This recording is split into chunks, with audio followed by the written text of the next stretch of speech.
കാര്യങ്ങൾ അതിനകത്ത് നമുക്ക് വ്യക്തമായിട്ട് മനസ്സിലാക്കുവാനായിട്ട് കഴിയും. ഞങ്ങളൊക്കെ ഇന്ന് സുവിശേഷം അറിയിക്കുമ്പോൾ അത് യേശുക്രിസ്തുവിന്റെയും അപ്പോസ്തലന്മാരുടെയും പാത പിൻപറ്റിക്കൊണ്ടാണ് ഈ ശുശ്രൂഷ ചെയ്യുന്നത്. എന്നെ സംബന്ധിച്ച് യൂട്യൂബിൽ എന്തെങ്കിലും കണ്ടതോ ഏതെങ്കിലും മാധ്യമങ്ങളിലൂടെ ഞാൻ കണ്ടതോ അല്ല പ്രചരിപ്പിച്ചുകൊണ്ടിരിക്കുന്നത്.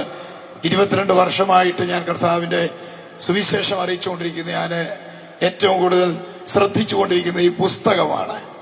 ഈ പുസ്തകത്തിന്റെ അടിസ്ഥാനത്തിലാണ് ഇന്ന് രാത്രി എനിക്ക് നിങ്ങളോട് സംസാരിക്കാനുള്ളത്. എന്നെക്കാളൊക്കെ വലിയ ശ്രേഷ്ഠനായ യേശുക്രിസ്തുവിന് പകരമായി ശുശ്രൂഷിച്ച പൗലോസ്ലീഹ ഇതുപോലെ ഒരു ഉൾപ്രദേശത്തൂടെ സഞ്ചരിച്ച് ചെന്ന് ഇതുപോലുള്ള കൺവെൻഷൻ ഒന്നും നടത്തുവാൻ അദ്ദേഹത്തിന് അന്നത്തെ സാഹചര്യങ്ങൾ അനുവദിച്ചിരുന്നില്ല. എന്നാൽ വ്യക്തിപരമായി ആളുകളെ കണ്ടുമുട്ടി, ഉച്ചഭാഷണികളൊന്നും അന്നില്ല, നിങ്ങൾക്ക് ഊഹിക്കാവുന്നുള്ളതേ ഉള്ളൂ. അന്നത്തെ കാലം 2000 വർഷങ്ങൾക്ക് മുമ്പാണ്. ഗ്രാമപ്രദേശങ്ങളിലും ഉൾപ്രദേശങ്ങളിലൊക്കെ കടന്നു ചെന്ന് അദ്ദേഹം സുവിശേഷം അറിയിച്ചു. അങ്ങനെ താൻ കടന്നുപോയി സഞ്ചരിച്ച ഒരു പ്രദേശത്ത് നടന്ന ഒരു കാര്യമാണ് ഇന്ന് രാത്രി ഒന്ന് വായിച്ചു കേട്ട് നമുക്ക് മുൻപോട്ട് പോകാം. അപ്പോസ്തലപ്രവൃത്തി 19-ാം അധ്യായം അതിന്റെ 1 മുതലുള്ള വാക്യങ്ങൾ വായിക്കുമ്പോൾ, അപ്പൊല്ലോസ് കൊരിന്ത്യയിൽ ഇരിക്കുമ്പോൾ പൗലോസ് ഉൾപ്രദേശങ്ങളിലൂടെ സഞ്ചരിച്ച് എഫെസോസിലെത്തി. ചില ശിഷ്യന്മാരെ കണ്ടു. നിങ്ങൾ വിശ്വസിച്ചിട്ട് പരിശുദ്ധാത്മാവിനെ പ്രാപിച്ചുവോ എന്ന് അവരോട് ചോദിച്ചതിന്, പരിശുദ്ധാത്മാവ് ഉണ്ടെന്ന് പോലും ഞങ്ങൾ കേട്ടിട്ടില്ല എന്ന് അവർ പറഞ്ഞു. എന്നാൽ ഏതായിരുന്നു നിങ്ങളുടെ സ്നാനമെന്ന് അവൻ അവരോട് ചോദിച്ചതിന്, യോഹന്നാന്റെ സ്നാനമെന്ന് അവർ പറഞ്ഞു. അതിന് പൗലോസ്, യോഹന്നാൻ മാനസാന്തര സ്നാനമത്രേ കഴിപ്പിച്ചത്, തന്റെ പിന്നാലെ വരുന്നവനായ യേശുവിൽ വിശ്വസിക്കണമെന്ന് ജനത്തോട് പറഞ്ഞു എന്ന് പറഞ്ഞു. ഇത് കേട്ടാറെ അവർ കർത്താവായ യേശുവിന്റെ നാമത്തിൽ സ്നാനമേറ്റു. പൗലോസ് അവരുടെ മേൽ കൈവച്ചപ്പോൾ പരിശുദ്ധാത്മാവ് അവരുടെ മേൽ വന്ന് അവർ അന്യഭാഷകളിൽ സംസാരിക്കുകയും പ്രവചിക്കുകയും ചെയ്തു. ആ പുരുഷന്മാരെല്ലാം കൂടി 12ഓളം പേരായിരുന്നു. വെറും 12 പേർക്ക് വേണ്ടി പൗലോസ് ഉൾപ്രദേശത്ത്, ഇവിടെ ധാരാളം ആളുകൾ കടന്നു വന്നിട്ടുണ്ട്. ഈ ഉച്ചഭാഷണിയിലൂടെ എത്രയോ ആളുകൾ ഇന്ന് രാത്രി ഈ സന്ദേശം ശ്രദ്ധിക്കുന്നുണ്ട്. എന്നാൽ പൗലോസ്ലീഹ ഉൾപ്രദേശത്ത് ചെന്ന് കേവലം 12 ആളുകളോട് സംസാരിച്ച അതിപ്രധാനമായ ഒരു കാര്യം, കേവലം 12 പേർക്ക് വേണ്ടി പൗലോസ്ലീഹ ആരാണെന്ന് നിങ്ങൾക്കറിയാം. ഞാൻ പൗലോസ്ലീഹായുടെ പശ്ചാത്തലങ്ങളൊന്നും ഇന്ന് രാത്രി സംസാരിക്കുന്നില്ല, സമയം വളരെ പരിമിതമാണ്. എങ്കിലും പ്രധാനപ്പെട്ട 1-2 കാര്യങ്ങൾ ഓർപ്പിച്ച് നിങ്ങൾക്ക് വേണ്ടി പ്രാർത്ഥിക്കുവാൻ ഞാൻ ആഗ്രഹിക്കുകയാണ്. പൗലോസ് മാത്രമല്ല ഈ വിഷയത്തിന് ഊന്നൽ കൊടുത്തില്ല. ഇവിടുത്തെ പ്രധാന പ്രമേയം അല്ലെങ്കിൽ ഈ വിഷയം, ഇപ്പോൾ പൗലോസ് ഉൾപ്രദേശത്ത് ചെന്ന് അവിടെയുള്ള ഒരു 12 പേര്, അവിടെ എണ്ണം എഴുതിയിട്ടുണ്ട്, കേവലം 12 പേര് ആ ഉൾപ്രദേശത്ത് കണ്ടുമുട്ടിയപ്പോൾ അവരോട് ചോദിച്ചത്, നിങ്ങളുടെ ഏത് സംഘടനയിലാണ്? നിങ്ങൾക്ക് സ്വന്തമായിട്ട് സെമിത്തേരി ഉണ്ടോ? നിങ്ങളുടെ തിരുമേനി ആരാണ്? ഇതൊന്നും അറിയാനല്ല അദ്ദേഹം പോയത്. അദ്ദേഹത്തിന് ഈ ഉൾപ്രദേശത്തേക്ക് ചെന്ന് അവിടെ കണ്ടുമുട്ടിയ ആളുകളോട് അടിയന്തരമായി ചോദിച്ചറിയേണ്ട വിഷയം, നിങ്ങൾ പരിശുദ്ധാത്മാവിനെ പ്രാപിച്ചോ? സ്തോത്രം. ഇന്ന് രാത്രി ഇവിടെ കൂടിയിരിക്കുന്ന ഈ ജനത്തോട് ഞാന് ഒന്ന് ചോദിക്കാൻ ആഗ്രഹിക്കുകയാണ്, പരിശുദ്ധാത്മാവിനെ വ്യക്തിപരമായി പ്രാപിച്ചവർ മാത്രം ആ കൈകളൊന്ന് ഉയർത്തിപ്പിടിച്ചാട്ട്. ഓക്കെ, പകുതിയോളം ആളുകളുടെ കരങ്ങൾ ഉയർന്നതായിട്ട് ഞാൻ കണ്ടു. Praise the Lord. ആ ഭാഗത്ത് നമ്മൾ കണ്ടത്, ഉൾപ്രദേശത്തേക്ക് പൗലോസ് ചെന്ന് ഒരു 12ഓളം ആളുകളെ കണ്ടപ്പോൾ അവരോട് നേരിട്ട് ചോദിക്കുകയാണ്, നിങ്ങൾ പരിശുദ്ധാത്മാവിനെ പ്രാപിച്ചോ? അതെന്താണ് ഇങ്ങനെ ആദ്യമായി കാണുന്ന ആളുകളോട് കയറി പരിശുദ്ധാത്മാവിനെ പ്രാപിച്ചോ എന്ന് ചോദിക്കാനിടയായത്? പ്രിയപ്പെട്ടവരെ, ഈ വേദപുസ്തകത്തിനകത്തുനിന്ന് പ്രസംഗിക്കാനാണെങ്കിൽ രസകരമായിട്ടും അല്ലാതെയും ഒരുപാട് വിഷയങ്ങളുണ്ട് ഇതിനകത്ത്. മഹദിയാം ബാബിലോണും ബാബേൽ പ്രവാസവും ഒന്നും പ്രസംഗിക്കാനല്ല ഇന്ന് രാത്രി ഞായിരിക്കുന്നത്. എനിക്ക് കിട്ടിയ നിയോഗം എല്ലാവരും ഒന്ന് ചേർന്ന് പറയണം, ഗുണം വരുന്ന കാര്യം എന്ന് പറഞ്ഞേ. ഗുണം വരുന്ന കാര്യം, നമുക്ക് ഏറ്റവും ഗുണം വരുന്ന കാര്യം പറയാൻ പോവാം. 2002 മുതല് കഴിഞ്ഞ 22 വർഷമായി മറ്റു പണിക്ക് ഒന്നും പോകാതെ, എന്ന് പറഞ്ഞാൽ സ്വാമിയായിട്ട് വീട്ടിൽ ഇരിക്കുകയല്ല. 3 കുഞ്ഞുങ്ങളും ഒരു ഭാര്യയും, 45 വയസ്സുള്ള ആളാ. ഭാര്യയും പുറകെ വന്നിരിപ്പുണ്ട്, ജോലിക്കൊന്നും പോകുന്നില്ല. അപ്പൊ നിങ്ങൾ ചോദിക്കുക എങ്ങനെ ജീവിക്കുമെന്ന്. ഒരു സഭയുടെ ചുമതലയൊന്നുമില്ല. ദൈവം അയക്കുന്നിടത്തൊക്കെ പോയി ശുശ്രൂഷിക്കും. അടുത്ത ദിവസങ്ങളിൽ മംഗലാപുരം, ബാംഗ്ലൂരൊക്കെ കടന്നു പോവുകയാണ്. ലോകത്തിന്റെ പല രാജ്യങ്ങളിലും പോയി ശുശ്രൂഷിക്കുവാൻ ദൈവം അവസരം തന്നു. വിദ്യാഭ്യാസപരമായിട്ട് പ്രീ ഡിഗ്രി പോലും ജയിച്ച ആളുമല്ല. ഇപ്പൊ ഞാൻ ഇങ്ങനെ തുറന്നു പറയുന്നത് എന്താന്ന് ചോദിച്ചാൽ, ഇപ്പൊ ആത്മീയ ഗോളത്തിനകത്ത് ഏതെങ്കിലും ഉന്നത ഒരു പദവി അലങ്കരിക്കുവാനൊന്നും ഞാൻ ആഗ്രഹിക്കുന്നില്ല. ഇനി എന്റെ വിദ്യാഭ്യാസമൊക്കെ പറഞ്ഞ് എന്റെ കഴിവുമൊക്കെ നിരത്തി കാണിച്ച് ഏതെങ്കിലും കാര്യങ്ങൾ ഈ ആത്മീയ ഗോളത്തിൽ നിന്ന് ഞാൻ പ്രതീക്ഷിക്കുന്നുമില്ല. പിന്നെ എന്തിനാണ് ഇതെല്ലാം ഇപ്പൊ തുറന്നു പറയുന്നതെന്ന് ചോദിച്ചാൽ, ഒരു കാരണവശാലും ആത്മീക ശുശ്രൂഷ രംഗത്ത് പ്രസംഗിക്കുവാനോ പ്രവർത്തിക്കുവാനോ കഴിവുമില്ല, അതിനുള്ള താല്പര്യവുമില്ല, സാധ്യതയുമില്ലാതെ റാന്നിയില് ഞാൻ ബിസിനസ് ചെയ്തുകൊണ്ടിരുന്നയാളാണ്. റാന്നിയിലെ കനാനെ യാക്കോ പള്ളിയിലെ ഒരു അംഗമായിരുന്നു ഞാൻ. റാന്നി നെല്ലിക്കമൺ എന്ന് പറഞ്ഞ സ്ഥലത്ത് 18 ഏക്കറോളം സ്ഥലം ഉണ്ടായിരുന്നു. 18 ഏക്കറോളം സ്ഥലം ഉണ്ടായിരുന്ന ഒരു യാക്കോബായ കനാനെ കുടുംബത്തിൽ, അതായത് നിങ്ങൾ കേട്ട് കാണും, റാന്നിയില് 10-20 വർഷങ്ങളായിട്ട് 25ഓളം വർഷങ്ങളായിരുന്ന ഒരു MLA ഉണ്ട്, രാജു എബ്രഹാം. അദ്ദേഹത്തിന്റെ അമ്മച്ചിയുടെ വീടാണ് എന്റെ വീട്. അന്നത്തെ കാലത്തെ ഏറ്റവും വലിയ തടി കൊണ്ടൊക്കെ ഉള്ള വലിയ വീടൊക്കെ പണിത് വലിയൊരു ജന്മിയായിട്ട് എന്റെ വല്യപ്പച്ചൻ റാന്നിയിൽ താമസിക്കുകയായിരുന്നു. പണ്ട് ഞങ്ങളുടെ വിശാലമായ മുറ്റത്ത് പെന്തക്കോസ് പാസ്റ്റർമാര്, ഇപ്പൊ ചേണായി പാസ്റ്ററെ പോലെ ഇതുപോലെ കൺവെൻഷൻ നടത്തുന്ന ചിലര് വർഷങ്ങൾക്ക് മുമ്പ് ഞങ്ങളുടെ വിശാലമായ മുറ്റത്ത് ഇതുപോലൊരു യോഗം നടത്തിക്കോട്ടെ എന്ന് അപ്പച്ചനോട് ചോദിച്ചു. അപ്പച്ചൻ ഒരു ക്രിസ്ത്യാനി ആയതുകൊണ്ട് അപ്പച്ചൻ വേറെ ആരോടും അനുവാദം ചോദിച്ചില്ല. അയ്യോ വന്നാട്ട് നടത്തിക്കാട്ടെന്ന് പറഞ്ഞു. പക്ഷെ ചില ദിവസങ്ങൾ കഴിഞ്ഞപ്പോഴാണ് ഞങ്ങൾ ഉൾപ്പെട്ടു നിന്ന സമുദായവും മറ്റുള്ള മുതിർന്ന ആളുകളൊക്കെ ഇത് അറിഞ്ഞപ്പോൾ അപ്പച്ചനെ കർശനമായി ശാസിക്കുകയും ആ സംഘാടകരെ വിളിച്ചു പറഞ്ഞു, സുവിശേഷ പ്രവർത്തനവും പ്രാർത്ഥനയും ഒക്കെ ആയിട്ട് ഇക്കാട്ടുമണിലെ കുടുംബമുറ്റത്ത് കയറി വന്നാൽ അടിച്ച് മുട്ടുകാലിൽ അടിച്ച് ഓടിക്കും. ഈ പ്രദേശത്തെങ്ങും കൺവെൻഷനും നടത്തിയേക്കരുത്. കടക്ക് പുറത്ത് പിണറായി വിജയൻ സാർ പറയുന്ന പോലെ കടക്ക് പുറത്തെന്ന് പറഞ്ഞെല്ലാരും. എന്നാൽ അതേ അവറാച്ചന്റെ ആ എവിടെ നടത്തരുതെന്ന് പറഞ്ഞോ ആ സ്ഥലത്ത് ഇപ്പോൾ ഒരു ഓഡിറ്റോറിയം പണിത് അതിനകത്ത് എല്ലാ മാസവും ആളുകൾ താമസിച്ച് കർത്താവിനെ ആരാധിച്ചുകൊണ്ടിരിക്കുകയാണ്. ആര് വേണ്ടെന്ന് പറയുമോ അവിടെ സുവിശേഷം ശക്തിയോട് പ്രവർത്തിക്കും. മനസ്സിലാകുന്നവർക്കായി ഞാൻ ദൈവത്തെ സ്തുതിക്കുന്നു. കാരണം സുവിശേഷത്തിന് ബന്ധനമില്ല, സുവിശേഷത്തെ തടയാൻ ആർക്കും കഴിയത്തില്ല. കാരണം ഇതൊരു സംഘടനയുടെ ശബ്ദമല്ല, ഇത് സുവിശേഷം എന്ന് പറഞ്ഞ സ്വർഗത്തിന്റെ ശബ്ദമാണ്. വിശ്വസിക്കുന്നവർക്കായി ഞാൻ ദൈവത്തെ സ്തുതിക്കുന്നു. ഇതൊരു നല്ല വാർത്തയാണ്. ഹല്ലേലൂയ. യേശുവിന്റെ ജനനത്തിങ്കൽ ദൂതന്മാർ പറഞ്ഞത് ഇങ്ങനെയാണ്, സകല മനുഷ്യർക്കും ഉണ്ടാകുവാനുള്ള മഹാസന്തോഷം. അതിനകത്തൊരു സംഘടന പറയുന്നില്ല, സകല മനുഷ്യർക്കും ഉണ്ടാകുവാനുള്ള ഒരു മഹാസന്തോഷം. കർത്താവായ യേശുക്രിസ്തു പറയാണ്, ഈ രാജ്യത്തിന്റെ സുവിശേഷം സകലയിടത്തും പ്രസംഗിക്കപ്പെടും. ആരാണ് കർത്താവായ യേശുക്രിസ്തു? ഒറ്റ വാക്കി പറയാ, സ്വർലോകരുടെയും ഭൂലോകരുടെയും അധോലോകരുടെയും ഒക്കെ മുഴങ്കാലുകൾ മടങ്ങത്തക്ക സകല നാമത്തിനും മേലായ നാമമുള്ള സ്വർഗത്തിനും ഭൂമിക്കും സകല അധികാരവുമുള്ള ദൈവപുത്രനായ യേശുക്രിസ്തുവിന്റെ സുവിശേഷത്തെ ആർക്കും നിരസിക്കാൻ കഴിയത്തില്ല, ആർക്കും തടയാനൊക്കത്തില്ല. ഇതൊക്കെ ഷേണായി പാസ്റ്റർ ചെയ്യുന്നതല്ല, ഇവിടെയുള്ള ദൈവദാസന്മാർ ചെയ്യുന്നതല്ല. പകരം ദൈവത്തിന്റെ ആത്മാവ് തന്നെ ഭൂമിയിൽ വന്ന് മനുഷ്യനിൽ ഇരുന്നു കൊണ്ട് ചെയ്യുകയാണ്. മനസ്സിലാകുന്നവർക്കായി സ്തോത്രം.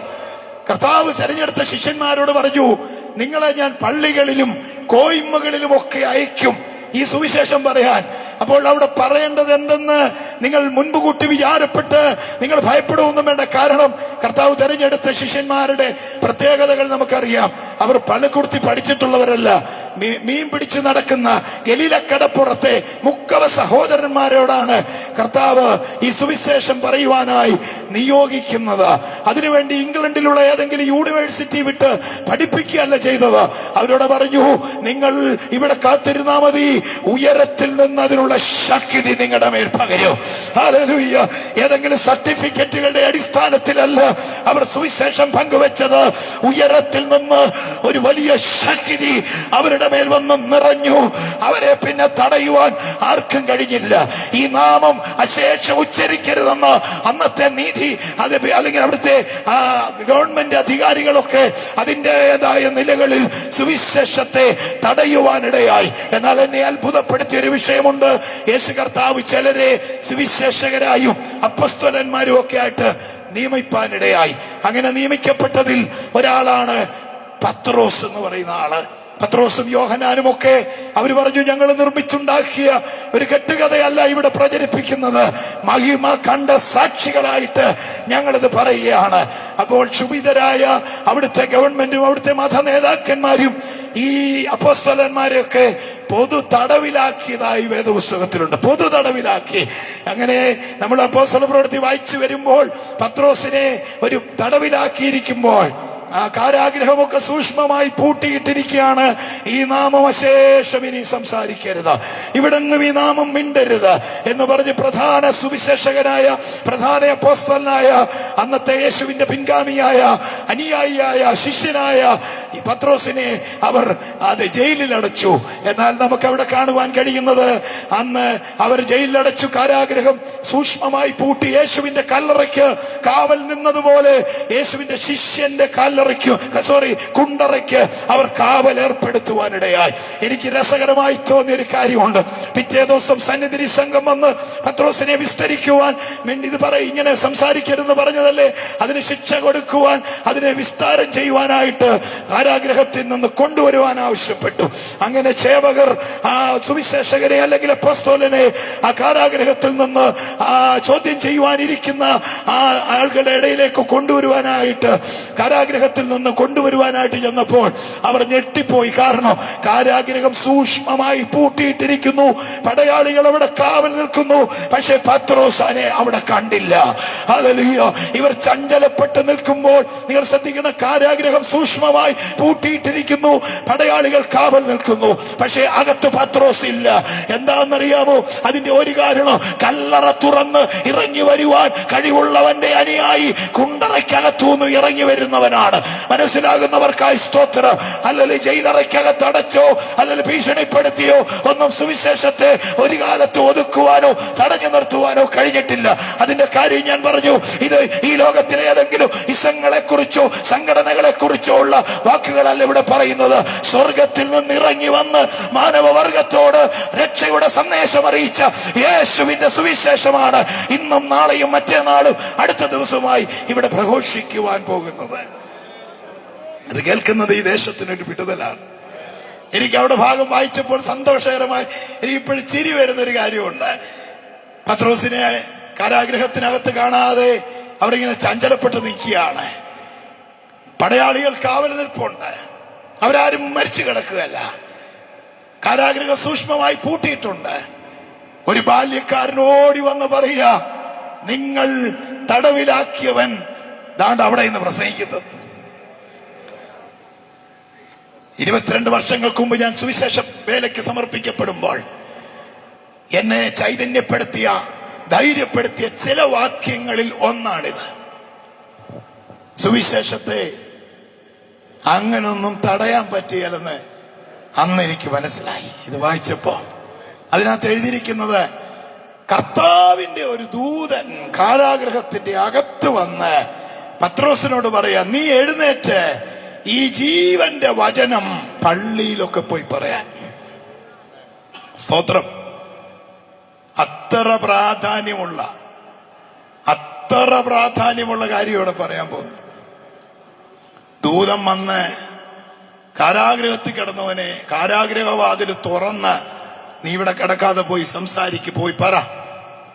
ഇവിടെ സ്വാതന്ത്ര്യം ഉണ്ടായിട്ട്, പലർക്കും അവസരം ഉണ്ടായിട്ട് ഇതൊന്നും പങ്കുവെക്കാനോ സുവിശേഷ പ്രവർത്തനങ്ങളിൽ പങ്കാളികളാകാനോ കഴിയാതെ ക്രിസ്ത്യാനികൾ എന്നുള്ള പേര് പറഞ്ഞ് നടക്കുമ്പോൾ, ഇതേ കാരാഗ്രഹത്തിനകത്ത് കിടക്കുന്നവനെ പോലും കർത്താവ് പുറത്തു കൊണ്ടുവന്ന് ഈ സുവിശേഷം പ്രചരിപ്പിക്കുക. ഇതൊക്കെ വായിക്കുമ്പോൾ നമുക്കൊരു ധൈര്യം കിട്ടും. ഹല്ലേലൂയ. അങ്ങനെ 2000 വർഷങ്ങൾക്ക് മുമ്പ് ഇസ്രായേലിന്റെ മണ്ണിൽ പറഞ്ഞു തുടങ്ങിയത് ഇന്ന് ഇവിടെ വരെ എത്തിയെങ്കിൽ ഇതിന്റെ ശക്തി എത്ര വലുതാന്ന് നോക്കിക്കേ. മനസ്സിലാകുന്നവർക്കായി സ്തോത്രം. വിശാലമായ ആ നിലകളിൽ ഞാൻ സംസാരിച്ചു പോകാനല്ല ആഗ്രഹിക്കുന്നത്. ലഭ്യമായ സമയത്തിനുള്ളിൽ വളരെ വിലപ്പെട്ട ഒരു കാര്യം നിങ്ങളോട് പറയാനായിട്ടാണ് ഞാൻ ആഗ്രഹിക്കുന്നത്. നമ്മൾ വായിച്ച ആ ഭാഗങ്ങൾക്കകത്തുനിന്ന് വളരെ ഊന്നൽ കൊടുത്ത് പൗലോസ് പറയുന്ന ഒരു കാര്യം, പരിശുദ്ധാത്മാവിനെ നിങ്ങൾ പ്രാപിച്ചോ എന്ന് ചോദിക്കുകയാണ്. അവര് പറഞ്ഞു, അങ്ങനൊന്നും ഞങ്ങൾ കേട്ടിട്ടില്ലെന്ന്. ഇന്ന് രാത്രി ഇത് ഒത്തിരി വിശദീകരിച്ച് പറയേണ്ട കാര്യമില്ല. ഇവിടെ ഇരിക്കുന്ന ചിലരൊക്കെ ആ പരിശുദ്ധാത്മാവിനെ പ്രാപിച്ചവരാണ്. ഒരു പ്രാവശ്യമെങ്കിലും ഈ പ്രദേശത്തുള്ളവർ പരിശുദ്ധാത്മാവെന്ന് കേട്ടിട്ടുള്ളവരാ. ചിലര് പ്രാപിച്ചില്ലെന്നേ ഉള്ളൂ, പക്ഷെ കേട്ടിട്ടുള്ളവരാണ്. ഹല്ലേലൂയ. എന്നാൽ ഇന്ന് രാത്രി ഞാൻ ഗൗരവത്തോടെ പറയാം, പരിശുദ്ധാത്മാവെന്ന് കേട്ട പോരാ, പ്രാപിക്കണം. ഹല്ലേലൂയ, പ്രാപിക്കണം. ഹല്ലേലൂയ.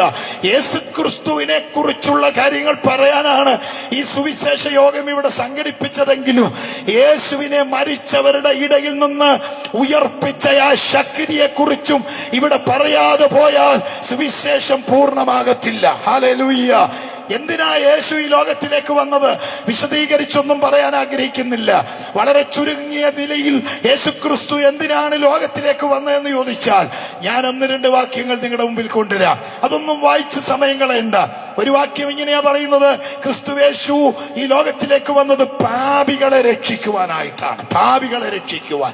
മറ്റൊരിടത്ത് എഴുതി വച്ചിരിക്കുകയാണ്, നമ്മള് പുത്രത്വം പ്രാപിക്കാനായിട്ടാണ്. ഗലാത്യലേഖനം 4-ാം അധ്യായം അതിന്റെ 4-ാമത്തെ വാക്യത്തിലുണ്ട്, കാലസമ്പൂർണത വന്നപ്പോൾ ദൈവം തന്റെ പുത്രനെ ന്യായപ്രമാണത്തിന്റെ കീഴിൽ ജനിച്ചവനായി ഇങ്ങോട്ട് നിയോഗിച്ചയച്ചത് കുറെ മുക്കോമാർക്ക് മീൻ പിടിച്ചു കൊടുക്കാനോ, കുറെ പേരുടെ മേത്തൂന്ന് ഭൂതങ്ങളെ പുറത്താക്കാനോ, കുറെ രോഗികളെ സൗഖ്യമാക്കാനോ അല്ല. എന്നാൽ വന്ന സമയത്ത് ഇതെല്ലാം നടന്നു. സുവിശേഷം പ്രസംഗിക്കുന്നിടത്ത് രോഗികൾ സൗഖ്യമാകും, അന്ധകാര ശക്തികൾ അലറിക്കൊണ്ട് ഓടിപ്പോകും. അതെല്ലാം സത്യമാണ്.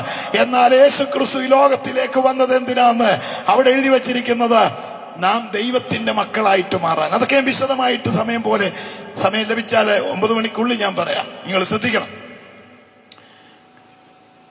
എന്നാൽ യേശുക്രിസ്തുവിന്റെ അടുക്കൽ വന്നിട്ടുള്ളവരെ കുറിച്ച്, യേശുവിനെ ലോകത്തിലേക്ക് അയച്ച, നിങ്ങൾക്ക് എല്ലാവർക്കും അറിയാം, യേശു സ്വയമായിട്ട് ഇവിടെ വന്നതല്ല. പിതാവായ ദൈവം, അതായത് ഈ അഖിലാണ്ടത്തെ സൃഷ്ടിച്ച മഹാദൈവം, ആ ദൈവത്തിന്റെ ഏകജാതനായ പുത്രനെ കാലസമ്പൂർണത വന്നപ്പോൾ ലോകത്തിലേക്ക് പറഞ്ഞയച്ചതാണ്. ഹല്ലേലൂയ. ദൈവം അയച്ചിട്ടാണ് യേശുക്രിസ്തു വന്നത്. യേശു പലപ്പോഴും പറയുന്നുണ്ട്, എന്നെ അയച്ച പിതാവ് എന്ന് കർത്താവ് പരാമർശിക്കുന്നുണ്ട്. ഞാൻ സ്വയമായി വന്നതല്ല, എന്നെ അയച്ചിട്ട് വന്നതാണ്. ഹല്ലേലൂയ. എന്തിനാണ് യേശുക്രിസ്തു പിതാവിനാൽ അയക്കപ്പെട്ട് ഇവിടെ വന്നത്?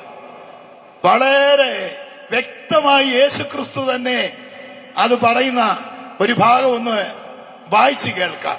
യോഹന്നാന്റെ സുവിശേഷം 6-ാം അധ്യായം അതിന്റെ 69-ാമത്തെ വാക്യം. അതാരെങ്കിലും മൈക്കിൽ കൂടെ ഒന്ന് വായിച്ച് ഇവിടെയുള്ളവരൊന്ന് കേൾപ്പിക്കണമേ. സ്തോത്രം. 6:69. ഹല്ലേലൂയ. യോഹന്നാന്റെ സുവിശേഷം 6-ാം അധ്യായം അതിന്റെ 39, എനിക്ക് തെറ്റിയതാ, 39.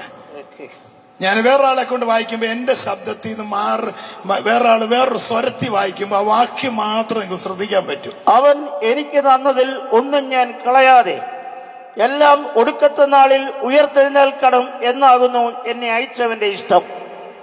പുത്രനെ നോക്കിക്കൊണ്ട് അവനിൽ വിശ്വസിക്കുന്ന ഏവനും നിത്യജീവൻ ഉണ്ടാകേണ്ടതാകുന്നു എന്റെ പിതാവിന്റെ ഇഷ്ടം. ഞാൻ അവനെ ഒടുക്കത്തെ നാളിൽ ഉയർത്തെഴുന്നേൽപ്പിക്കും. Praise the Lord. ഇത് കേട്ടപ്പോ നിങ്ങൾക്ക് മുഖത്ത് വലിയ ഭാവവ്യത്യാസമൊന്നും ഞാൻ കണ്ടില്ല. സ്തോത്രം. പക്ഷെ അവിടെ എഴുതിയിരിക്കുന്നത് എന്തെന്നറിയാമോ? പിതാവായ ദൈവം യേശുക്രിസ്തുവുമായി ലോകത്തിൽ വെച്ച് കണക്ട് ചെയ്യുന്ന ഓരോ വ്യക്തികളെയും ഒടുക്കത്തെ നാളിൽ ഉയർത്തെഴുന്നേൽപ്പിക്കാൻ പോകുകയാണ്. ഇത് മരിച്ചു പോകുന്ന ആളുകൾ ശ്രദ്ധിച്ചാൽ മതി കേട്ടോ. ഇന്നോ നാളെയോ അല്ലെങ്കിലും എല്ലാവരും മരിച്ചു പോകും. ഇന്ന് ഈ ഉച്ചഭാഷണിയിലൂടെ എന്നെ ശ്രദ്ധിക്കുന്ന അല്ലെങ്കിൽ ഈ ഗ്രൗണ്ടിൽ വന്നിരിക്കുന്ന എല്ലാവരുടെ ഒരു പ്രത്യേകത ഞാൻ പറയാം. പ്രസംഗിക്കുന്ന ഞാൻ ഉൾപ്പെടെ ഒരു ദിവസം നമ്മൾ മരണപ്പെട്ടു പോകേണ്ടവരാണ്. ഹല്ലേലൂയ. ചിന്തിക്കുന്നെന്ന് ഞാൻ വിശ്വസിക്കുന്നു. നമ്മൾ ജനിച്ചത് ശരിയാണെങ്കിൽ ഒരു ജനന ദിവസം നമുക്കുള്ളതുപോലെ ഒരു മരണ ദിവസം നമുക്കുണ്ട്. ഹല്ലേലൂയ. നമ്മളെല്ലാവരും മരിച്ചു പോകേണ്ടവരാണ്. എന്നാൽ സുവിശേഷം വ്യത്യസ്തമാകുന്ന എവിടെയാ നോക്കിക്കേ. എന്റെ അടുക്കൽ വന്നിട്ടുള്ള അല്ലെങ്കിൽ പിതാവ് എനിക്ക് തന്നിട്ടുള്ള ഒരാൾ പോലും നശിച്ചു പോകാതെ അവരെ ഒടുക്കത്തെ നാളിൽ ഉയർത്തെഴുന്നേൽപ്പിക്കണമെന്നുള്ളതാണ് എന്നെ അയച്ചവന്റെ ഇഷ്ടം. കരങ്ങൾ ഉയർത്തി കർത്താവിനെ ശക്തിയോടൊന്ന് സ്തുതിച്ചാട്ടെ. അപ്പൊ ചോദിക്കും, എന്നാണ് ഈ ഒടുക്കത്തെ നാൾ? എന്നാണ് ഈ യേശുക്രിസ്തുവിന്റെ ആളുകളെ ഉയർത്തെഴുന്നേൽപ്പിക്കുന്നത്? എന്നാണ് ഒടുക്കത്തെ നാൾ എന്നുള്ളത് നമുക്ക് വായിക്കുവാനായിട്ട് കഴിയും. ഈ ഒടുക്കത്തെ നാളെന്ന് പറയുമ്പോൾ ചിലർ വിചാരിക്കുന്നത് ലോകം അവസാനിക്കുന്നതിനെ കുറിച്ചാണ്. ലോകം അവസാനിക്കുന്നതിനെ കുറിച്ചല്ല ഞാൻ പറയാൻ വരുന്നത്.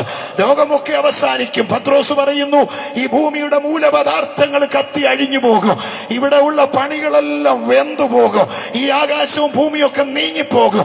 എന്നാൽ ആ ഒടുക്കത്തെ നാളിനെ കുറിച്ചല്ല ഇവിടെ യേശു പറഞ്ഞിരിക്കുന്നത്. ഞാനൊരു ചെറിയ ഉദാഹരണം പറഞ്ഞുകൊണ്ട് മുന്നോട്ട് പോകട്ടെ.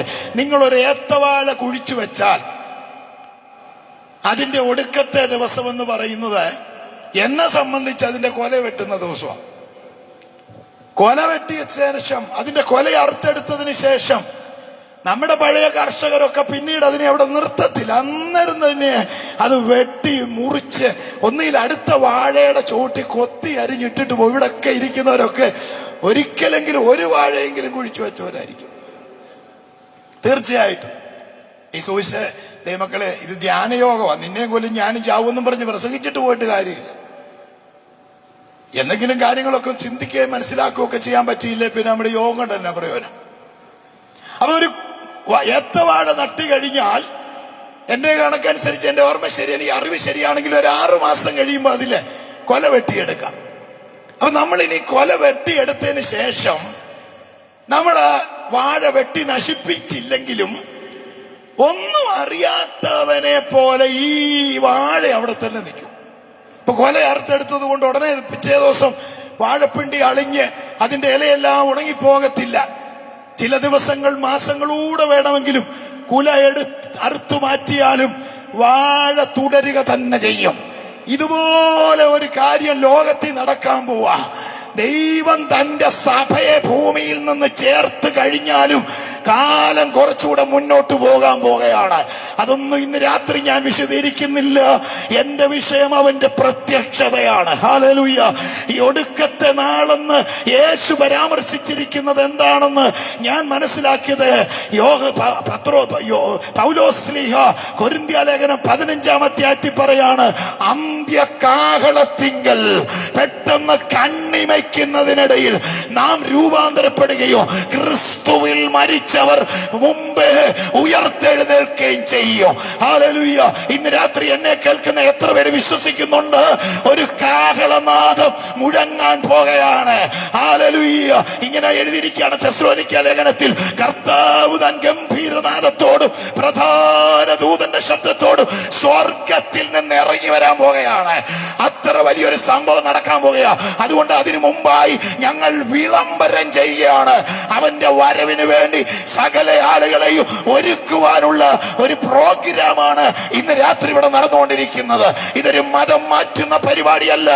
ഈ രക്ഷിതാവും കർത്താവുമായ യേശുവിന്റെ വരവിന് വേണ്ടി സകല മനുഷ്യരെയും അവന്റെ വരവിന് മുൻപായി ഒരുക്കുക എന്നുള്ളതാണ് ഈ സുവിശേഷം കൊണ്ട് ഞങ്ങൾ ഉദ്ദേശിക്കുന്നത്.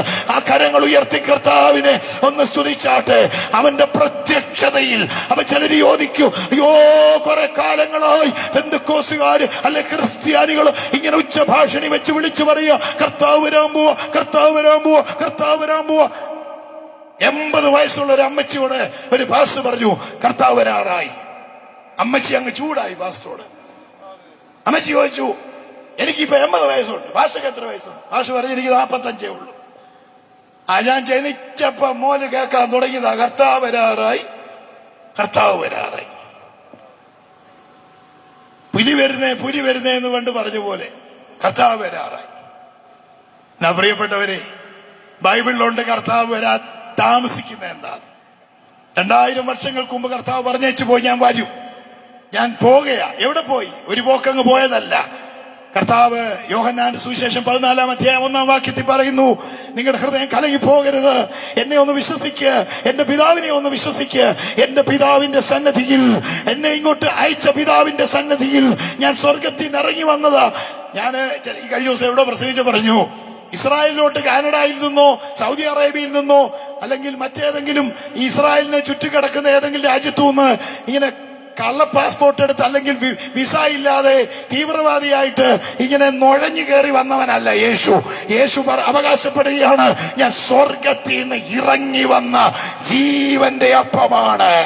അവര് പറഞ്ഞു, ഒന്ന് പോടൂ, താൻ മറിയയുടെ മോനല്ലയോ, നിന്റെ പിതാവിനെ ഞങ്ങൾക്കറിയാം, അത് ആശാരി യോസേപ്പ് ആശാരിയുടെ മൂത്ത മോനല്ലയോ.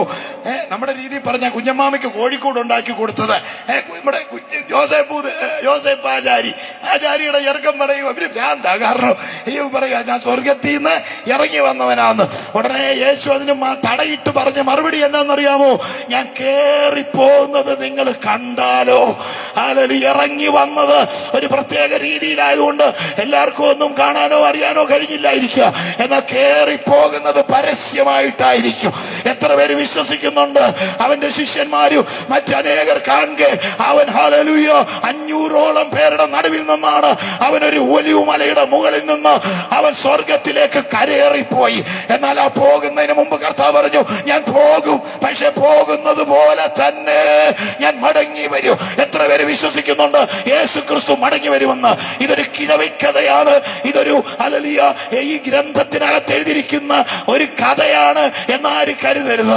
ഇത്ര ശക്തിയോടെ ഇത്ര ഊർജ്ജസ്വലനായി ഞാനിത് പ്രസംഗിക്കുന്നതിന്റെ കാരണം എന്താണെന്ന് ഞാൻ ഒന്ന് പറഞ്ഞേച്ച് ആ ഭാഗത്തോട്ട് കയറി വരാം.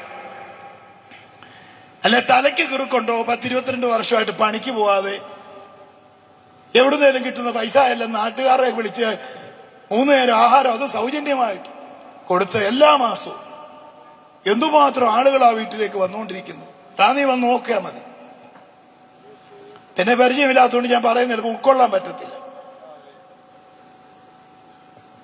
ഞാൻ അത് പറയുമ്പോൾ നിങ്ങളുടെ ഹൃദയം തുറക്കും. അത് കഴിഞ്ഞ് വേഗം 1-2 തുടങ്ങി വന്ന ഈ ഭാഗത്ത് 1-2 കാര്യം പ്രത്യേകം പറയാനുണ്ട്. ബാക്കി ഞങ്ങളുടെ ദൈവദാസന്മാർ എന്നെക്കാട്ടിലും ശ്രേഷ്ഠമായി പ്രസംഗിക്കാനൊക്കെ കരുത്തും കഴിവുള്ളവരൊക്കെ ഞാൻ നോട്ടീസ് കണ്ടു. നാളെ മറ്റാളും ഒക്കെ ഉണ്ട്. ഇന്ന് തന്നെ ഞാൻ നിങ്ങളെ സ്വർഗത്തിൽ കൊണ്ടുവിടുന്നില്ല. സ്തോത്രം. ബാക്കിയുള്ളവരോടൊക്കെ സംസാരിക്കുമ്പം 4 ദിവസം കൊണ്ട് ഇത് ഏകദേശം ഒരു രൂപം കിട്ടും. ഞാൻ എന്നെ ഏൽപ്പിച്ചത് പറഞ്ഞേച്ച് ഞാനങ്ങ് പോവാ. എന്റെ പ്രിയപ്പെട്ടവരെ, ഞാൻ ഈ സുവിശേഷ പ്രസംഗമോ അല്ലെങ്കിൽ ഈ പാസ്റ്റർ അല്ലെങ്കിൽ പ്രസംഗിയൻ ഇതുമായിട്ടൊന്നും എനിക്ക് യാതൊരു ബന്ധവുമില്ലായിരുന്നു. എങ്ങനെ ഇങ്ങനെ ആയെന്നുള്ളത് ഞാൻ നിഷ്കളങ്കമായിട്ട് ഒന്ന് തൊട്ട് പറയാം. അത് വിശദീകരിച്ചു പോയാൽ പിന്നെ സാക്ഷ്യമായിപ്പോ. എനിക്ക് ചില കാര്യങ്ങൾ ഓർപ്പിക്കാനുണ്ട് നിങ്ങളെ. ഞാൻ ഇന്ന് പകല് തിരക്കായിരുന്നെങ്കിലും ഉപവസിച്ച് കുറേ സമയം, എനിക്ക് രാവിലെ 1:30 വരെ ഞാൻ ഒരു മുറി അടച്ചിരുന്ന് ഉപവസിച്ച് പ്രാർത്ഥിച്ചിട്ട് ഇവിടെ നിൽക്കുന്നത്. കഴിഞ്ഞ ദിവസങ്ങളിൽ ഞങ്ങളുടെ പ്രോഗ്രാമുകളെല്ലാം അങ്ങോട്ടും ഇങ്ങോട്ടും ഒന്ന് മാറിപ്പോയി. കാരണം എന്റെ പെങ്ങളും എന്റെ പെങ്ങളുടെ ഭർത്താവും കൂടെ കഴിഞ്ഞ ശനിയാഴ്ച ഞങ്ങളുടെ റാന്നി കൂടി ഇങ്ങനെ യാത്ര ചെയ്യുമ്പോൾ ഒരു കാർ ഭയങ്കരമായ സ്പീഡിൽ വന്ന് ഇടിച്ച് എന്റെ പെങ്ങള് തെറിച്ച് കാറിലോട്ട് വീണു. അവരുടെ മോടെ ഒത്തുകല്യാണം നാളെ രാവിലെയാണ്. അടുത്ത ബുധനാഴ്ച വ്യാഴാഴ്ച കല്യാണം നടക്കുകയാണ്. ആ തിരക്കിൽ അബുദാബിയിൽ നിന്ന് വന്ന എന്റെ അളിയൻ അവർ രണ്ടുപേരുടെ വിവാഹം ക്ഷണിക്കാൻ പോയിട്ട് റോഡിലോട്ട് കയറിയതാണ്. ഒരു വാഹനം വന്നിടിച്ച് ഈ ഭാഗം പെങ്ങടെ ഒടിഞ്ഞു പോയി. അപ്പൊ അത് മറ്റു പല ഹോസ്പിറ്റലുകളിൽ പോയിട്ടൊന്നും എടുക്കുന്നില്ല. പിന്നെ റാന്നിയിൽ നിന്നെല്ലാം വിട്ടു മെഡിക്കൽ കോളേജ് കൊണ്ടുപോകാൻ പറഞ്ഞു. എനിക്കറിയാം മെഡിക്കൽ കോളേജ് കൊണ്ടുപോയാൽ അവിടെ ചെയ്യും, നല്ല ചികിത്സയാണ്, പക്ഷേ താമസം ഉണ്ടാകും. അവിടെ ഡോക്ടർമാരൊക്കെ ചെയ്ത് വരുമ്പോൾ ഒത്തിരി താമസിക്കും. അപ്പോൾ ഇവിടെ കല്യാണത്തിന്റെ സമയം കഴിയും. അതുകൊണ്ട് തിരുവല്ല മിഷൻ ഹോസ്പിറ്റലിൽ ചെന്ന് ഒരു സ്പെഷ്യൽ ഡോക്ടറെ കണ്ട് അടിയന്തരമായിട്ട് ശസ്ത്രക്രിയ ചെയ്ത് ഇന്നലെ തിരിച്ച് ഭവനത്തിലെത്തിക്കുവാൻ അതിന്റെ കുറച്ച് കാര്യങ്ങൾക്ക് വേണ്ടി ഓടേണ്ടതായിട്ട് വന്നു. ദൈവം അത്ഭുതകരമായിട്ട് അതിനകത്ത് പ്രവർത്തിച്ചു. ഇന്നലെ സഹോദരി നടക്കാൻ തുടങ്ങി. സ്തോത്രം. പക്ഷേ ആ വിഷയം വിടുന്നു. അതുകൊണ്ട് നേരത്തെ നിശ്ചയിച്ചതിൽ നിന്ന് വ്യത്യസ്തമായിട്ട് കുറച്ച് യാത്രകളും അതുമായി ബന്ധപ്പെട്ട കുറച്ച് തിരക്കുകളുടെ നടുവിലായിപ്പോയി. അതുകൊണ്ടാണ് ഇന്ന് പകൽ ദൈവസന്നിധിയിൽ ഇരുന്ന് പ്രാർത്ഥിച്ച് ഉപവസിച്ച് ഇങ്ങോട്ട് വരുവാനിടയായത്. ഞാൻ പറഞ്ഞത് ചുമ്മാതൊരു സ്റ്റേജ് കിട്ടിയപ്പോൾ എന്തെങ്കിലും പറഞ്ഞേച്ചു പോകുക എന്നുള്ളതല്ല. വളരെ ഉത്തരവാദിത്വത്തോടെ പ്രാർത്ഥിച്ച് ഇന്ന് രാത്രി ഇവിടെ വന്നിരിക്കുന്നത്. ഈ രാത്രി ഒരു വ്യക്തിയുടെ ജീവിതത്തിലെങ്കിലും ഒരു വിടുതൽ നടന്നാൽ എത്ര രൂപ ഇവിടെ ചെലവാക്കിയാലും, എത്ര ചെലവ് ഈ കൺവെൻഷൻ ഉണ്ടായാലും, ഒരാത്മാവിന്റെ വില മുഴുവൻ ലോകത്തെക്കാട്ടിലും വിലയുള്ളതാണ്. സ്തോത്രം. ദൈവമക്കളെ, ഞാൻ ആ ഭാഗം ഒന്ന് ചുരുക്കി പറയാം. നിർഭാഗ്യം എന്ന് പറയട്ടെ, എന്റെ പിതാവ് ഒരു തികഞ്ഞ മദ്യപാനിയായിരുന്നു. ഞാൻ ജനിച്ച കാലം മുതൽ കാണാൻ തുടങ്ങിയത്. വസ്തുക്കൾ ഇഷ്ടം പോലെ കിടപ്പുണ്ട്. വിൽക്കുക, മദ്യപിക്കുക, വിൽക്കുക, മദ്യപിക്കുക. പിന്നെ വീട്ടിൽ വന്നാൽ അമ്മയെ കട്ടിലേക്ക് കിടത്തത്തില്ല, ഇടിച്ച് പഞ്ചറാക്കി കളഞ്ഞ ഞങ്ങളുടെ അമ്മയെ. അങ്ങനെയുള്ള മദ്യപിക്കുന്ന കുടുംബങ്ങളെ പശ്ചാത്തലമൊക്കെ പണ്ടുള്ളവർക്കറിയാം. ഒരു സമാധാനവുമില്ല, ഒരു സ്വസ്ഥതയുമില്ലാത്തൊരു അനുഭവത്തിൽ ഞങ്ങൾ പോയി. അതുകൊണ്ട് തന്നെ വിദ്യാഭ്യാസ മേഖല ഞങ്ങളുടെ ജീവിതത്തിൽ തകർന്നു പോയി. ഈ ബയോഡാറ്റ കൊണ്ടൊരു കമ്പനിയിലോ ഓഫീസിലോ കൊടുത്താൽ ഒരു ജോലി തരത്തക്ക രീതിയിലുള്ള ഒരു വിദ്യാഭ്യാസം, ഉന്നത വിദ്യാഭ്യാസം ഇന്ന് ഏത് പാവപ്പെട്ട ലക്ഷം വീട് കോളനിയിൽ ജീവിക്കുന്നവരാന്നേലും മക്കൾ BSc നഴ്സിംഗ് പഠിക്കുന്നൊക്കെ കേൾക്കുമ്പോൾ സന്തോഷം തോന്നും. കാരണം ഇന്നത്തെ കാലഘട്ടം എന്ന് പറയുന്നത് ലോൺ എടുത്താണെങ്കിലും പാവപ്പെട്ടവരെന്ന് പറയുന്നവർ പോലും അത് ഉന്നത വിദ്യാഭ്യാസം കുഞ്ഞുങ്ങൾക്ക് നൽകി എങ്ങനെങ്കിലും വിദേശ രാജ്യങ്ങളിലൊക്കെ അയച്ച് ജീവിതം അഭിവൃദ്ധിപ്പെട്ടു വരുന്ന ഒരു കൾച്ചറാണ് ഇപ്പം നമുക്കുള്ളത്. എന്നാൽ അന്ന് പഠിക്കാൻ സാഹചര്യം ഉണ്ടെങ്കിൽ പോലും, അതിനുള്ള പണം ഉണ്ടെങ്കിൽ പോലും അതിന് അനുവദിക്കാതെ, അതൊന്നും ആയിരുന്നില്ല അന്നത്തെ ലക്ഷ്യം. അന്നൊക്കെ ഞങ്ങളുടെ അപ്പച്ചനൊക്കെ പറയുന്നത് എന്നറിയാവോ, ഏടാ എന്തിനാ പഠിക്കുന്നേ, എന്നിട്ട് വല്ല തെറ്റിദ്ധരിക്കരുത്. ഞാൻ അവരൊന്ന് കൊച്ചാക്കുകയല്ല. ഡോക്ടർമാരൊക്കെ അവരുടെ സേവനങ്ങൾ ഉള്ളത് കൊണ്ട് തന്നെയാ എന്റെ പെങ്ങള് പോലും ഇന്നലെ നടന്നത്. പക്ഷെ എന്റെ വല്യപ്പച്ചൻ പറയുന്നത് ഞാൻ ഓർക്കുന്നുണ്ട്. എടാ അയക്കാട്ടെ, അവറാച്ചന്റെ കൊച്ചുമക്കള് പുഴുപ്പല്ല് പറിക്കാൻ ആരുടെയും വായി കൈയിടുന്നത് എനിക്ക് ഇഷ്ടമല്ലെന്ന്. മനസ്സിലായോ? പുഴുപ്പല്ല് പറിക്കാൻ അയ്യോ പല്ലെടുക്കുന്നവരില്ലായിരുന്നേ ഉണ്ടല്ലോ. പല്ലുവേദന എടുത്ത് ഊപ്പാട് വന്നപ്പോ ഞാൻ ചിന്തിച്ചിട്ടുണ്ട്, ഈ ഡോക്ടർമാരില്ലായിരുന്നു എന്തോ ഇതേനെ. ഞാൻ ഒരു തരത്തിലും തരം താഴ്ത്തി പറയല്ല.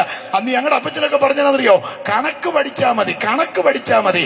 എന്നിട്ട് നാളികേരവും അടയ്ക്കായും ഒക്കെ ചങ്ങനാശ്ശേരി കൊണ്ടുവന്ന് വിൽക്കുമ്പോ പൈസ ആരെ കൊണ്ടേലും എണ്ണിക്കരുത്, അത് നിങ്ങൾ തന്നെ എണ്ണാൻ പഠിച്ചാ മതി.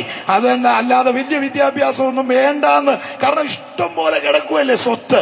പക്ഷേ നിർഭാഗ്യം എന്ന് പറയട്ടെ, വഴിവിട്ട മദ്യപാനവും മറ്റ് പ്രശ്നങ്ങളൊക്കെ കാരണം ഈ വസ്തുക്കളെല്ലാം വിറ്റ് ആസ്തിയെല്ലാം പോയിട്ടങ്ങ് ആസ്തിയായി. കടിച്ചതുമില്ല, പിടിച്ചതുമില്ല. ഞാൻ ഈ ഗ്രാമത്തിൽ സാധാരണക്കാരോടാണ് സംസാരിക്കും. ഇത് അമേരിക്കയിൽ നടക്കുന്ന മലയാളികളുടെ കോൺഫറൻസ് അല്ല. ബിസിനസ്സുകാരും പിന്നെ വലിയ എഞ്ചിനീയർമാരും ഡോക്ടർമാരും ഉന്നതരായ ബന്ധുക്കോസ്റ്റുകാരും ഒന്നും പങ്കെടുക്കുന്ന യോഗമല്ല. ഇത് ഗ്രാമീണ പശ്ചാത്തലത്തിൽ ഒരു നേരത്തെ ആഹാരം ചിലപ്പോൾ കഴിക്കാൻ കഴിയാതെ ജീവിതത്തിന്റെ രണ്ടറ്റം കൂട്ടിമുട്ടിക്കാൻ കഴിയാതെ വിഷമിക്കുന്ന, ഭാരപ്പെടുന്ന, അതേ സദൃശ്യവാക്യത്തിൽ കിടക്കുന്ന പോലെ ചിരിക്കുമ്പോൾ തന്നെ ഹൃദയം ദുഃഖിച്ചിരിക്കുന്നവർ എന്നെ കേൾക്കുന്നുണ്ടായിരിക്കാം. ഇന്ന് രാത്രി ഞാൻ അതേ വെളിപ്പെടുത്തുന്ന എന്റെ അനുഭവവും ദൈവത്തിന്റെ വചനവും കൂടെ ചേർത്ത് ഇന്ന് രാത്രി നിങ്ങളുടെ ജീവിതത്തിനകത്ത് ഒരു വഴിത്തിരിവിന്റെ രാത്രിയാകട്ടെ എന്ന് ഞാൻ ആത്മാർത്ഥമായി പ്രാർത്ഥിക്കുകയാണ്. ആ കരങ്ങൾ ഉയർത്തി കർത്താവിനെ ഒന്ന് സ്തുതിച്ചാട്ടെ. Hallelujah, hallelujah. ഏത് ഭാഗമാണ് നിങ്ങളോട് ഇടപെടുന്നെന്ന് പറയാനൊക്കെ സ്തോത്രം. പറയാൻ കാര്യം, ഞങ്ങളുടെ എല്ലാ മാസത്തെ കോൺഫറൻസില് ഇപ്പോൾ തമിഴ്നാട്ടിൽ നിന്ന് ഒരു സിനിമാ നടൻ 6 മാസമായിട്ട് തുടർച്ചയായി പങ്കെടുക്കുന്നുണ്ട്. അദ്ദേഹം തന്നെ വരത്തില്ല. ഇപ്പൊ രക്ഷിക്കപ്പെട്ട് അദ്ദേഹം ചെന്നൈയില് ഒരു ചർച്ച് ഓഫ് ഗോഡിന്റെ സഭയില് ഈ 6 മാസത്തിനുള്ളിൽ അദ്ദേഹം പങ്കെടുക്കാൻ തുടങ്ങി. അദ്ദേഹം വീട്ടിൽ വന്നു. അദ്ദേഹം തന്റെ ജീവിതത്തിൽ വലിയ മാറ്റങ്ങൾ വന്നു. അദ്ദേഹം ഇപ്പോൾ ജയലളിതയുടെ ഒരു അഡ്വക്കേറ്റിനെ, ഒരു ബീന, കാത്തലിക് ബാക്ക്ഗ്രൗണ്ടാണ്.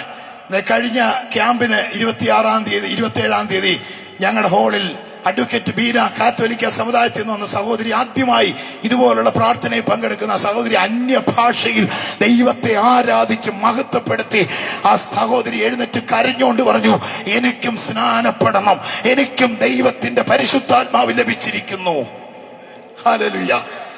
അപ്പൊ ഈ അദ്ദേഹം ഇന്നലെ രാവിലെ എന്റെ വീട്ടില് മന്നമരുതി എന്ന് പറഞ്ഞ സ്ഥലത്തൊരു വലിയ സ്റ്റുഡിയോ നടത്തുന്ന ഒരു അച്ചായനെ രാവിലെ കൊണ്ടുവന്നു സുവിശേഷം കേൾപ്പിക്കാൻ. അങ്ങനെ അനേക കുടുംബങ്ങളെ അദ്ദേഹം കൊണ്ടുവന്നുകൊണ്ടിരിക്കുക. എങ്ങനെ ഇദ്ദേഹം വന്നെന്നറിയാമോ?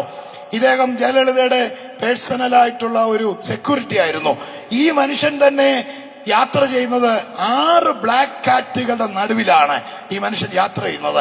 അദ്ദേഹം ഒരു അറിയപ്പെട്ട സിനിമാ നടനാണ്. ഇപ്പൊ ഒരു പുതിയ പടം അദ്ദേഹത്തിന്റെ റിലീസ് ആകാൻ പോവുകയാണ്.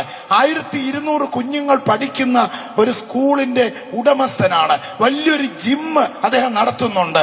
എന്നാൽ ഭരണം മാറിക്കഴിഞ്ഞപ്പോൾ പഴയ വൈരാഗ്യമുള്ള ഏതോ ആളുകൾ എന്തൊക്കെയോ ഇവർ ഗുണ്ടായിസമൊക്കെ ഒത്തിരി നടത്തിയിട്ടുള്ളത് കൊണ്ട് ഏതോ ഒരു മുൻവൈരാഗ്യത്തിന്റെ പേരിൽ കഴിഞ്ഞിടയ്ക്ക് അദ്ദേഹത്തിന്റെ കാല് വെട്ടി ആളുകൾ അദ്ദേഹത്തെ താഴെ ഇട്ടു.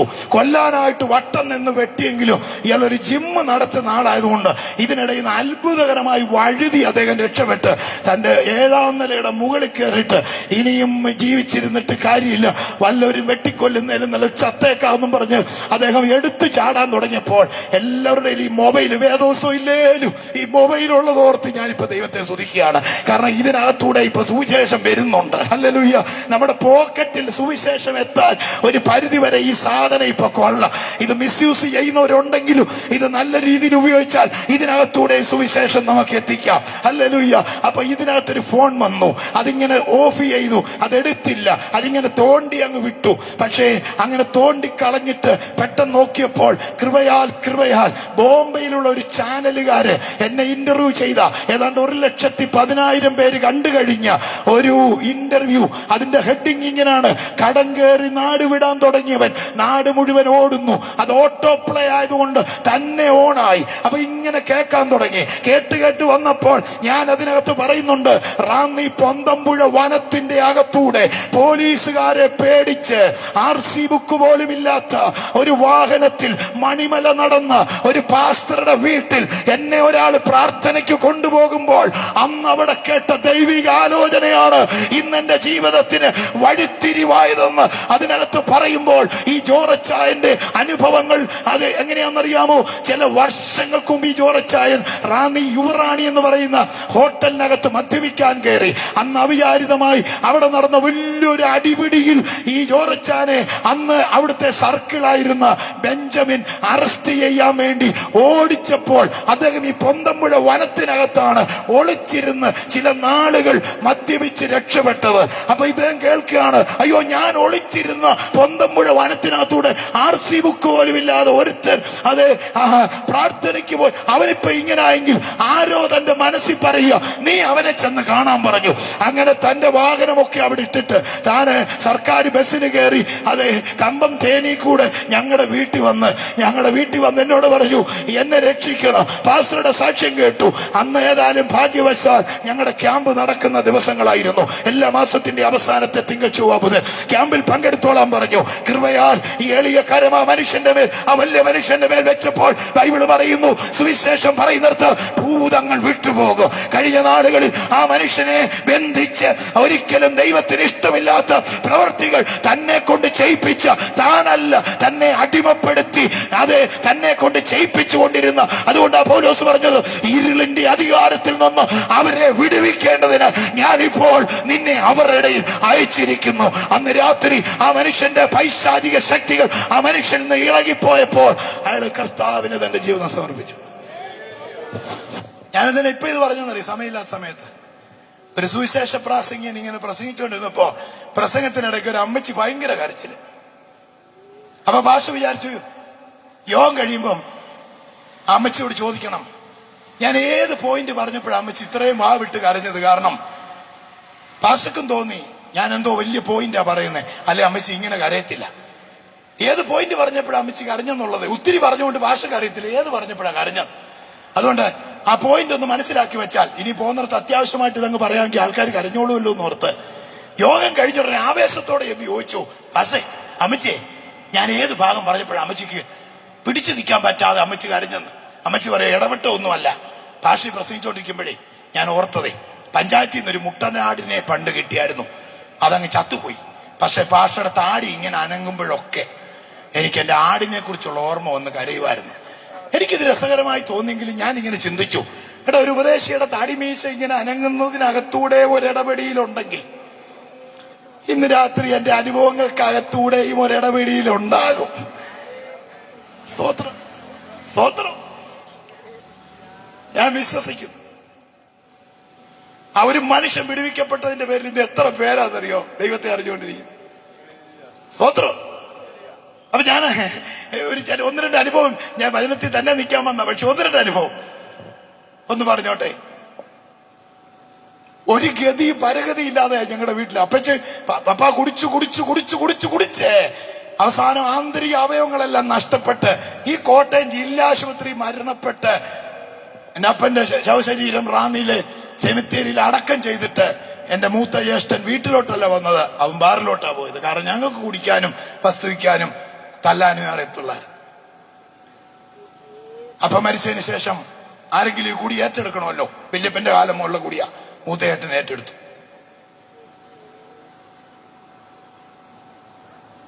ഞാൻ അറിയാതെ പറയുന്നതല്ല, അറിഞ്ഞുകൊണ്ട് ഞാൻ പറയട്ടെ. എന്റെ ഫാദർ മരിച്ചതിന്റെ സമാധാനം ഞങ്ങൾക്ക് അധികം നാൾ നിലനിന്നില്ല. നിങ്ങൾ ചോദിക്കും, അപ്പം മരിച്ചതിന്റെ സമാധാനമോ? അതെ, അപ്പന്റെ ഡെഡ് ബോഡിയുടെ ഫ്രണ്ടിൽ ഇരിക്കുമ്പോൾ പുറമേ നാട്ടുകാരെ കാണിക്കാനായിട്ട് ഞങ്ങളെല്ലാം കരഞ്ഞെങ്കിലും മനസ്സിൽ ഞങ്ങൾക്കൊരു സമാധാനമുണ്ട്. ഇനി മുതൽ ഞങ്ങൾ വീട്ടിൽ കിടന്നുറങ്ങും. വീട്ടിൽ കിടത്തത്തില്ല. അമ്മയെ തല്ലും, ഞങ്ങളെ തല്ലും, എല്ലാം നശിപ്പിക്കും. ഒരു കിണ്ടി ഉണ്ടായിരുന്നത് കൂടെ വിറ്റിട്ട് തിരിച്ചു വന്നപ്പോഴാ എന്റെ മൂത്ത പെങ്ങളി ചോദിച്ചു, ഇതൂടെ ഉള്ളോ? ഓൾറെഡി എന്ന് പറഞ്ഞു. വള്ളം തുഴയുന്ന നായ്പ് വെച്ച് എന്റെ പെങ്ങളുടെ തല വെട്ടിക്കീറി. അങ്ങനെയുള്ള അനുഭവങ്ങൾ. പ്രേതാലയമായിരുന്നു വീട്. പക്ഷെ ആ സമാധാനം അധികം നാൾ നിലനിന്നില്ല. ചില ദിവസങ്ങൾ കഴിഞ്ഞപ്പോൾ അപ്പൻ ഇടിച്ച് നിർത്തിയിടത്ത് തന്നെ ചേട്ടൻ ഇടിക്കുക, അമ്മയ്ക്കിട്ടിടിക്കുക. അന്ന് ഞങ്ങൾക്ക് മനസ്സിലായില്ല. പിൽക്കാലത്ത് വേദപുസ്തകം പഠിച്ചപ്പോ മനസ്സിലായി, ഏലിയാവ് പോയി കഴിഞ്ഞിട്ടും യോർദാന് കിടക്കപ്പുറത്തിയില്ല, അടി മുതുകിന് കിട്ടുക. മനസ്സിലായില്ല. നിങ്ങൾക്ക് വേദോത്സവം അറിയാവുന്നവർക്ക് പിടികിട്ടി. പിന്നെ വേദോത്സവം അറിയാവുന്നവരോട് ഇങ്ങനെ അനങ്ങാതിരുന്നാൽ ഞാൻ എന്തോ വിട്ടിത്തം പറയുന്ന പോലെ എനിക്ക് ഫീല് വരും. അതുകൊണ്ട് നിങ്ങളൊക്കെ ഒന്ന് ചലിക്കണേ, നിങ്ങളൊന്ന് ചിരിക്കെങ്കിലും ചെയ്താൽ മതി. യോർദാനിട്ട് ഇന്ന് വരെ ചരിത്രത്തിലില്ല. നമ്മുടെയൊക്കെ കൂറ പുതപ്പെടുത്ത് യോർദാനെ അടിച്ച് നമ്മുടെ പുതപ്പ് കീറി പോകുന്നല്ലാതെ ആറിനെന്നാ കുഴപ്പം? ആറിനകത്ത് എടുത്തി ചാടി ആൾക്കാർ മരിച്ചിട്ടുണ്ട്. ആറിനെന്നാ കുഴപ്പം? ആറിന്റെ അറസ്റ്റ് ചെയ്തു. ആറിന്ന് ഒഴുകുന്നില്ലേ? എത്രയോ പേരെ മുക്കിക്കൊന്നു. ആറിനെ ആരാണ്ട് അറസ്റ്റ് ചെയ്തു. എന്നാൽ ചരിത്രത്തിൽ ഇന്ന് വരെ കണ്ടിട്ടില്ലാത്തൊരു കാര്യം, ഒരു മനുഷ്യൻ ഇങ്ങോട്ട് വന്ന് തന്റെ തോളത്ത് കിടന്ന പുതപ്പെടുത്ത് യോർദാൻ നദിക്കിട്ട് ഒരടി വെച്ചു കൊടുത്തു. അടിക്കുകയും യോർദാൻ നദി രണ്ടായിട്ട് കീറിപ്പോയി. യോർദാൻ പിൻവാങ്ങി എന്നാണ്. ഹല്ലേലൂയ. യോർദാൻ അവിടെ പിൻവാങ്ങി. ഏലിയാവ് സ്വർഗത്തിലേക്ക് കയറിപ്പോന്ന കണ്ടപ്പോൾ ഞാൻ ചിന്തിക്കുന്നു, യോർദാൻ നദിക്ക് ഒരല്പ സമാധാനം കിട്ടിക്കാണും. ഇനി എന്റെ മണ്ടക്കോട്ട് കയറാൻ ആരും കാണത്തില്ലെന്ന്. പക്ഷെ അല്പ കഴിഞ്ഞപ്പോണ്ട് അയാളുടെ ശിഷ്യൻ ഇതുപോലെ തന്നെ വന്ന് അദ്ദേഹത്തിന്റെ പുതപ്പെടുത്ത് യോർദാനെ വീണ്ടും അടിക്കുകയാണ്. നോക്കിയേ, എന്താ മനസ്സിലായത്? ഏലിയാവേ പോയുള്ളൂ, അയാളെ കൊണ്ട് നടന്ന ആത്മാവ് പോയില്ല. ഇത് തന്നെയാണ് ഞങ്ങളുടെ വീട്ടിൽ തുടർന്നത്. അപ്പൻ മരിച്ചെങ്കിലും അടിപിടിക്ക് അത് കുറവും വന്നില്ല. കാരണം അപ്പനെ കൊണ്ട് നടന്ന ഒരാത്മാവ് ഉണ്ടായിരുന്നു. ആ ആത്മാവ് അപ്പൻ പോയി കഴിഞ്ഞപ്പോൾ അതിന് അനുയോജ്യമായ വ്യക്തികളിലേക്ക് കുടിപാർത്തു.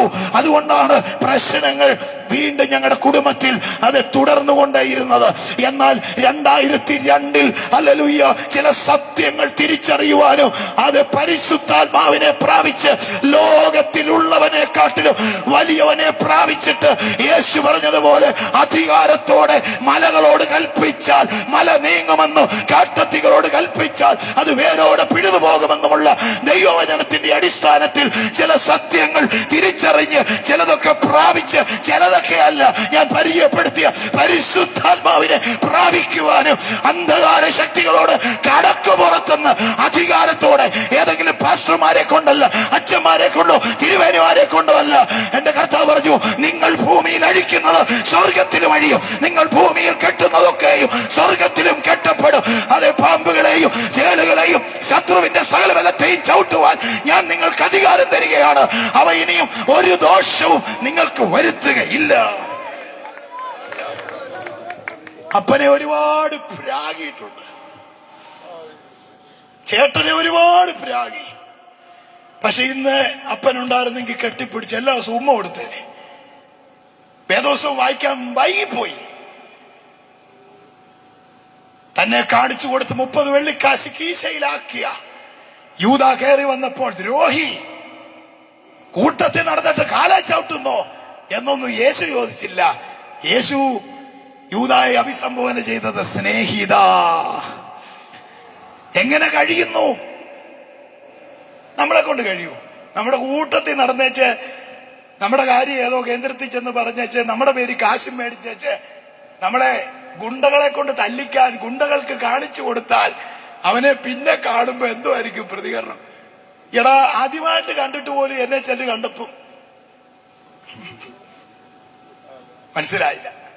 നമ്മുടെ യാതൊരു പ്രശ്നമുള്ളല്ലോ, എങ്കിലും ചെല്ലു നോക്കുന്നത് എന്തോ മുൻവൈരാഗ്യമുള്ളവര്. ചിലരെ ഞാൻ കണ്ടു വളരെ ഫ്രീ ആയിട്ട് സ്വാതന്ത്ര്യത്തോടെ ഒന്ന് കൈയൊക്കെ തന്ന്.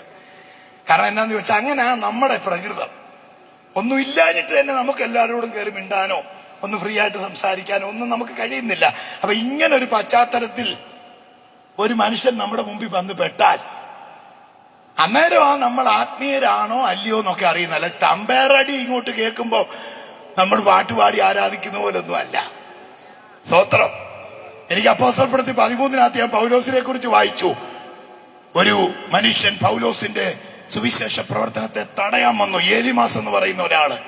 ഉടനെ ദാവീദിനെ മനസ്സിൽ ധ്യാനിച്ചുകൊണ്ട് ന്യായപ്രമാണം പഠിച്ച പൗലോസ് കല്ലുവെറുക്കി എറിഞ്ഞെന്നല്ല, അവൻ ആത്മാവ് നിറഞ്ഞവനായി.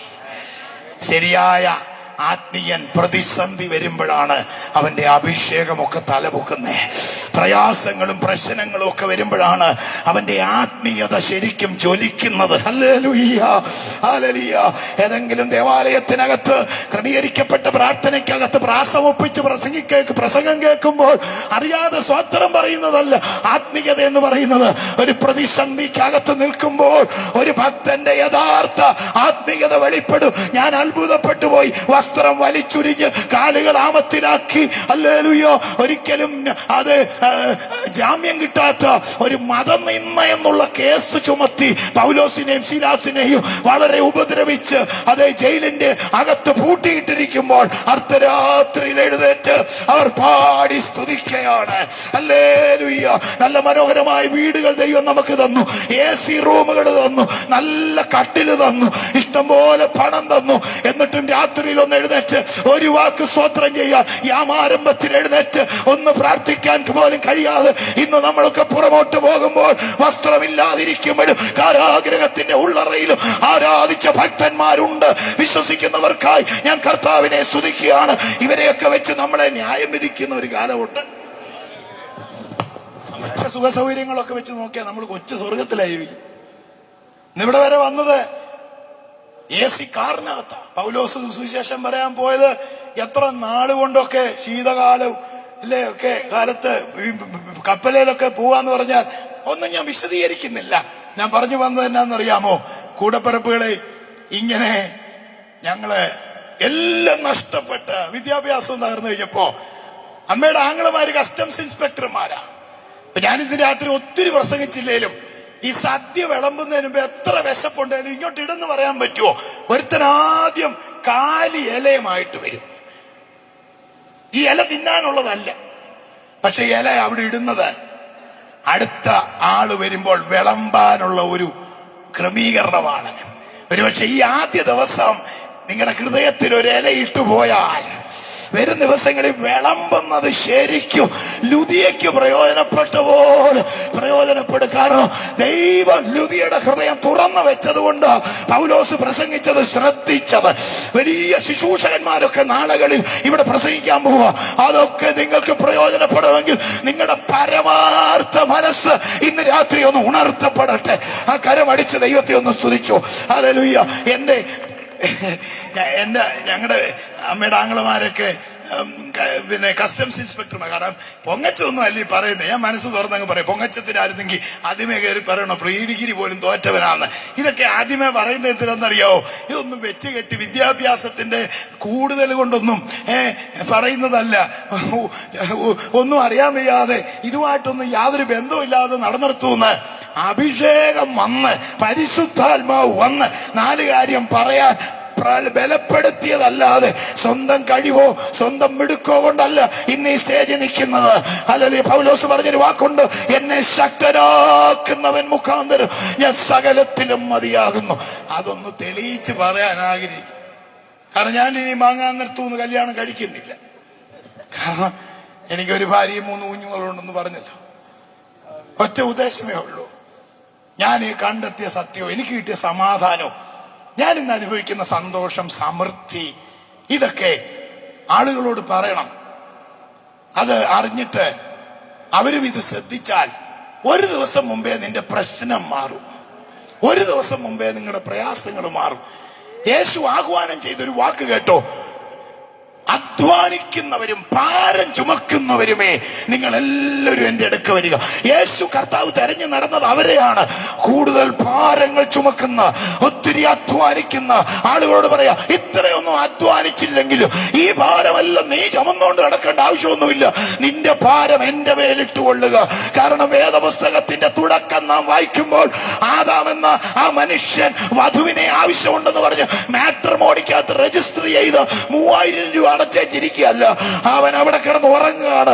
അല്ലെങ്കിൽ അവനവിടെ ഏകനായിരിക്കുമ്പോൾ ദൈവമാണ് പറഞ്ഞത്, ഞാൻ ഇവന് തക്കതായ തുണയെ ഒരുക്കി കൊടുക്കും. എന്റെ പ്രിയപ്പെട്ടവര്, നമ്മുടെ ഭാരം ചുമക്കാൻ, നമ്മെ സ്വതന്ത്രനാക്കാൻ കഴിവുള്ള ഒരു ദൈവമുണ്ട്.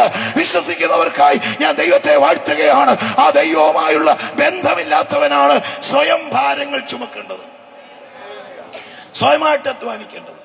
പത്രോസ് പറയാ, അവൻ നിങ്ങൾക്കായി കരുതുന്നതാകിയാൽ നിങ്ങളുടെ സകല ചിന്താകുലവും അവന്റെ മേലിട്ടുകൊള്ളുക. അപ്പൊ ഈ ദൈവത്തെ കുറിച്ച് ആഴമായി അറിയാത്ത ആരെങ്കിലും ഉണ്ടെങ്കിൽ, ഞങ്ങൾ അനുഭവിക്കുന്ന ഈ സ്വാതന്ത്ര്യം, ഞങ്ങൾ അനുഭവിക്കുന്ന സന്തോഷം, ഞങ്ങൾക്ക് കിട്ടുന്ന ഈ സന്തോഷവും സമാധാനവും ലഭിക്കാത്ത ആരെങ്കിലും ഉണ്ടെങ്കിൽ അവർക്ക് ഈ സുവിശേഷ യോഗം പ്രയോജനപ്പെടണം. ഹല്ലേലൂയ. വേഗം ഞാൻ ആ ഭാഗം വിടാം. അങ്ങനെ എന്റെ ഒരു ചിന്ത, 95-ൽ 2 പ്രാവശ്യം അന്ന് പ്രീഡിഗിരി എഴുതിയിട്ട് ജയിക്കാൻ പറ്റാതെ വന്നപ്പോൾ അമ്മയുടെ ആംഗ്ലമാര് കസ്റ്റംസ് ഇൻസ്പെക്ടർമാരും മക്കള് പ്രൊഫസർമാരായിട്ടൊക്കെ ബാംഗ്ലൂരിലുള്ളതുകൊണ്ട് അവിടെ ചെന്ന ജോലി കിട്ടുമെന്നോർത്ത് 95-ൽ ബാംഗ്ലൂർ ജോലിക്ക് പോയതാ പ്രിയപ്പെട്ടവരെ. അവിടെ ചെന്നപ്പോ ബയോഡാറ്റ കണ്ടപ്പോ എന്റെ അമ്മയുടെ ആംഗ്ലമാര് സർക്കാർ ജോലിക്കാർ, അവര് പറഞ്ഞു, എടാ പ്രീഡിഗിരി പോലും ജയിക്കാത്ത സർട്ടിഫിക്കറ്റ് കൊണ്ടാണോ നീ സർക്കാർ ജോലിക്ക് വന്നേക്കുന്നേ, നിനക്ക് കിട്ടത്തില്ലെന്ന് പറഞ്ഞു. അങ്ങനെ അവര് കൈയൊഴിഞ്ഞു. അവരെ കുറ്റപ്പെടുത്താൻ ഒക്കത്തില്ല, അവർക്ക് കഴിയത്തില്ല. അതുകൊണ്ട് ഞാൻ പെയിന്റിങ്, പ്ലംബിങ്, വയറിങ് ഇങ്ങനെ ചെയ്യുന്നവരുടെ ഹെൽപ്പറായിട്ട് കൂലിപ്പണി ചെയ്തൊരു നടന്നാണ്. ചെല്ലുവെന്ന് പറയുന്നത്, ഞാൻ എഞ്ചിനീയർ ആയിരുന്നു, ഞാൻ മന്ത്രിയായിരുന്നു, ഞാനിപ്പോ മന്ത്രിസ്ഥാനം രാജിവെച്ചാണ് ഇവിടെ നിൽക്കുന്നത്. എനിക്ക് പറയാനുള്ളത്, നമ്മുടെ നാടൻ ഭാഷയെ പറഞ്ഞ തെണ്ടിത്തിരിഞ്ഞ് നടന്നിടത്തുനിന്ന് ഒരു ഗതിയും പരഗതിയില്ലാതിരുന്നിടത്തുനിന്ന് രക്ഷകൻ കർത്താവായ യേശു വന്ന് വലം കൈ തന്നിട്ട് പറഞ്ഞു, ഭയപ്പെടണ്ട, ഞാൻ നിന്നെ സഹായിക്കാം. ഹല്ലേലൂയ. ഞാൻ ഇങ്ങനെയുള്ളവരും വേണമല്ലോ, സ്തോത്രം, ഇങ്ങനെയുള്ളവരൂടെ വേണമല്ലോ. കാരണം ഞാനിതിങ്ങനെ പറയുന്നത് എന്തിനാണെന്നറിയോ, എന്റെ ഭാര്യ ഇവിടെ ഇരിപ്പുണ്ട്, അവൾക്കൊരു പ്രയാസവും ഇല്ല. കാരണം 55-60 വർഷമായിട്ട് ഇതുപോലെ കർത്താവിന്റെ വേല ചെയ്ത് മലബാറിക്കൂടൊക്കെ കറങ്ങി തിരിഞ്ഞ് നടന്ന ആയിരക്കണക്കിന് ആളുകളെ സ്ഥാനപ്പെടുത്തി സുവിശേഷ വേലയുടെ പേരിൽ 1 ഏക്കർ സ്ഥലമുള്ളത് കാട് കയറി പോയിട്ടും മൂലമറ്റത്ത് പോയി തിരിഞ്ഞു നോക്കാതെ വീടാന്തരം ഗ്രാമാന്തരം കയറി ഇറങ്ങി സുവിശേഷം കിട്ടുന്നത് കൊണ്ട് ഷെണായ് പാഷയെ പോലെ ശുശ്രൂഷിച്ചപ്പോൾ ദിവസങ്ങൾ, ആഴ്ചകൾ ഭക്ഷണമില്ലാതെ കുഞ്ഞുങ്ങൾ സ്കൂളിൽ ചൂടുവെള്ളം മാത്രം പ്രാർത്ഥിച്ച് കൊടുത്തുവിടും. അത് കുടിച്ചേച്ച് തല ഇറങ്ങി വീഴും. എന്നിട്ട് ഉച്ചയ്ക്ക് എല്ലാവരും ഭക്ഷണം കഴിക്കുമ്പോൾ ഇവര് ഭക്ഷണം കഴിക്കാതിരിക്കുമ്പോൾ സാറുമാര് ചോദിക്കും, എന്താ ഭക്ഷണം കഴിക്കുന്നില്ല, വയറ്റ് സുഖമില്ലെന്ന് പറയും. അങ്ങനെ മാസങ്ങൾ, ആഴ്ചകൾ ഭക്ഷണം കഴിക്കാതൊക്കെ അവരൊക്കെ ഈ സുവിശേഷം അറിയിച്ചതിന്റെ ഫലമായി ദൈവം ചെയ്ത അത്ഭുതങ്ങളും അനുഗ്രഹങ്ങളും ഒക്കെ അറിയാവുന്ന ഒരു ഭാര്യ എവിടെ ഇരിക്കുന്നേ, അവക്ക് ഒരു കുറച്ചിലും ഉണ്ടാകത്തില്ല. ഞാനിത് പറയും. അല്ലെ ചിലപ്പോൾ ഈ വണ്ടിയെ കയറുമ്പോൾ ചോദിക്കും, നിങ്ങൾ എന്നാ ഈ പറഞ്ഞ സ്തോത്രം. അവളത് പറയത്തില്ലെന്ന് അറിയാവുന്നതുകൊണ്ടും സ്തോത്രം. ഞാൻ പിന്നെ നിങ്ങളെ നടുവ് ഇത് പറയുന്നതിൻ്റെ കാര്യം എന്താന്ന് ചോദിച്ചാൽ, ഞാനിത് മനഃപൂർവ്വം പറയുന്നത്, ക്രൂശിന്റെ പുറകിൽ നിന്നുകൊണ്ട് യേശുവിനെ ഒന്ന് ഉയർത്തി കാണിച്ച്, അത് ക്രൂശിന്റെ മുമ്പിൽ കയറി നിന്ന യേശുവിനെ കാണാനൊക്കത്തില്ല. പുറകിൽ നിന്നുകൊണ്ട് യേശുവിനെ ഒന്ന് കാണിക്കാനുള്ള ശ്രമം നടത്തിയെന്നേ ഉള്ളൂ. അത് ഞാൻ അങ്ങ് വിടുക, ആ വിഷയം അങ്ങ് വിടുക. അത് പറഞ്ഞാൽ നമ്മൾ നിർത്താൻ പറ്റിയില്ല. സ്തോത്രം.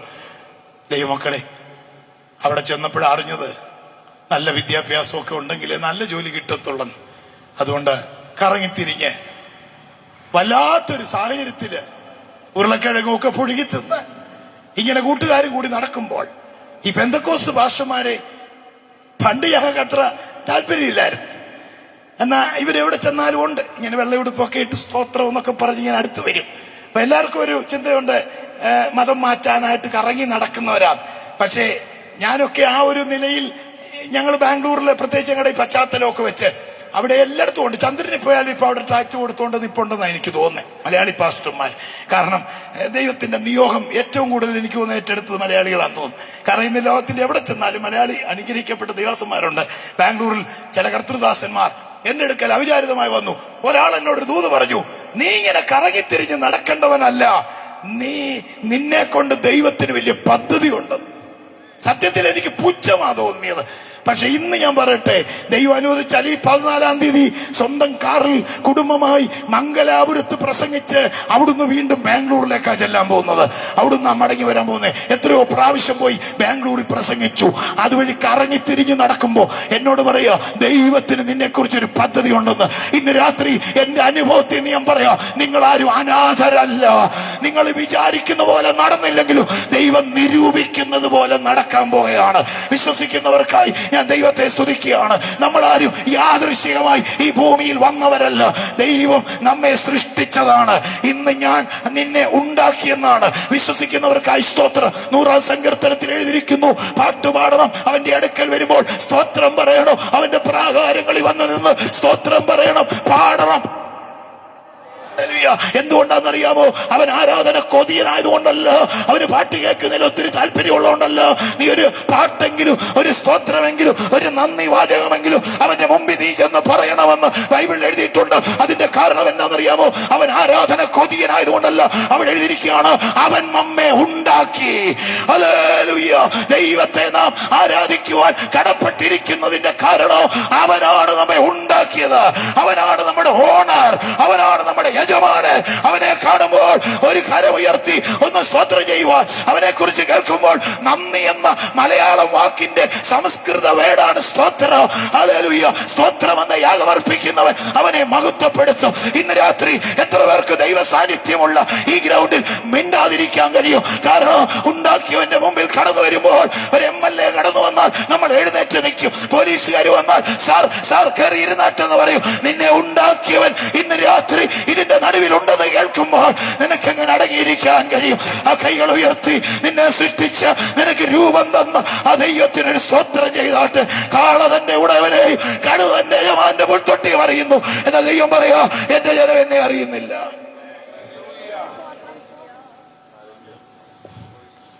ഹല്ലേലൂയ. ഞാന് ചില കാര്യങ്ങൾ പറയാൻ എന്റെ മനസ്സിൽ കയറി വരുന്നുണ്ട്. പക്ഷേ സമയത്തിന്റെ പരിമിതി ഞാനതങ്ങ് വിഴുങ്ങി. അങ്ങനെ അങ്ങ് പറഞ്ഞുകൊണ്ട് നിൽക്കാൻ പറ്റും? അന്ന് ഞാനത് മുഖവിലേക്ക് എടുത്തില്ല. പക്ഷെ കുറച്ച് കഴിഞ്ഞപ്പോൾ ഒരു പാസ്റ്ററിന്റെ വീട്ടിൽ കയറി വന്നു. ഞാൻ താമസിക്കുന്ന വീട്ടിൽ എന്നോട് വന്ന് പറഞ്ഞത്, ഞങ്ങളുടെ പള്ളി വരണമെന്നല്ല, ഞങ്ങളുടെ സഭ വരണമെന്നൊന്നുമല്ല. എന്നെ നോക്കി അദ്ദേഹം പറഞ്ഞു, ദൈവത്തെ അറിഞ്ഞ് അവന്റെ കൽപ്പനകളൊക്കെ അനുസരിച്ച് ദൈവത്തിന് പ്രസാദകരമായി ജീവിച്ചാൽ ഇവിടെ ഇങ്ങനെ കിടന്ന് കറങ്ങേണ്ട വരത്തില്ല. സ്തോത്രം. ആദ്യം ഞാനതൊന്നും അംഗീകരിച്ചില്ല. പിന്നീട് ഈ നസ്രത്തിൽ നിന്ന് വല്ല നന്മയും വരുമോ എന്ന് ചോദിച്ച പോലെ ഞാന് ചെറുകെ ഈ പാസ്റ്റർമാരൊക്കെ പറയുന്നത് കേട്ടുകൊണ്ട് പ്രാർത്ഥനയ്ക്കൊക്കെ ചെന്നിരുന്നു.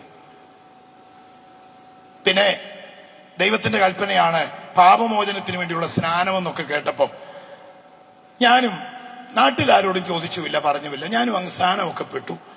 പക്ഷെ 5 വർഷം ഞാൻ ഈ പ്രാർത്ഥനയിൽ പങ്കെടുത്തു. ഇങ്ങനെയുള്ള കൂട്ടായ്മകളിലൊക്കെ ചെന്ന് ഞാനും പറ്റുന്ന പോലൊക്കെ ദൈവത്തെ ആരാധിച്ചു. പക്ഷെ എനിക്ക് 2000 ആയപ്പോൾ, നമ്മുടെ 2000 ആയപ്പോൾ 1995 ഞാനിങ്ങനെ പ്രാർത്ഥനയ്ക്കൊക്കെ ഇങ്ങനെ വന്ന് സംബന്ധിക്കാൻ തുടങ്ങിയത്. 2000 ആയിട്ടും എനിക്ക് വലിയ മാറ്റങ്ങളൊന്നും ഉണ്ടായില്ല. കാരണം നമ്മൾ പെട്ടെന്ന് ഇതിനകത്ത് പ്രാർത്ഥനയ്ക്കൊക്കെ വന്നിട്ട് ഒരു മാറ്റം വരുന്നില്ല. പിന്നെ പ്രസംഗമൊക്കെ കേൾക്കുമ്പോൾ സ്വർഗത്തിലെങ്ങാണ്ട് വലിയ കാര്യങ്ങളൊക്കെ നമുക്ക് വേണ്ടി ഉണ്ടെന്നോ, ഇവിടുത്തെ കാര്യങ്ങൾക്കൊന്നും വലിയ വ്യത്യാസമൊന്നും വരുന്നുമില്ല. അപ്പൊ എന്റെ വിശ്വാസമില്ല, അങ്ങ് പോയായിരുന്നു.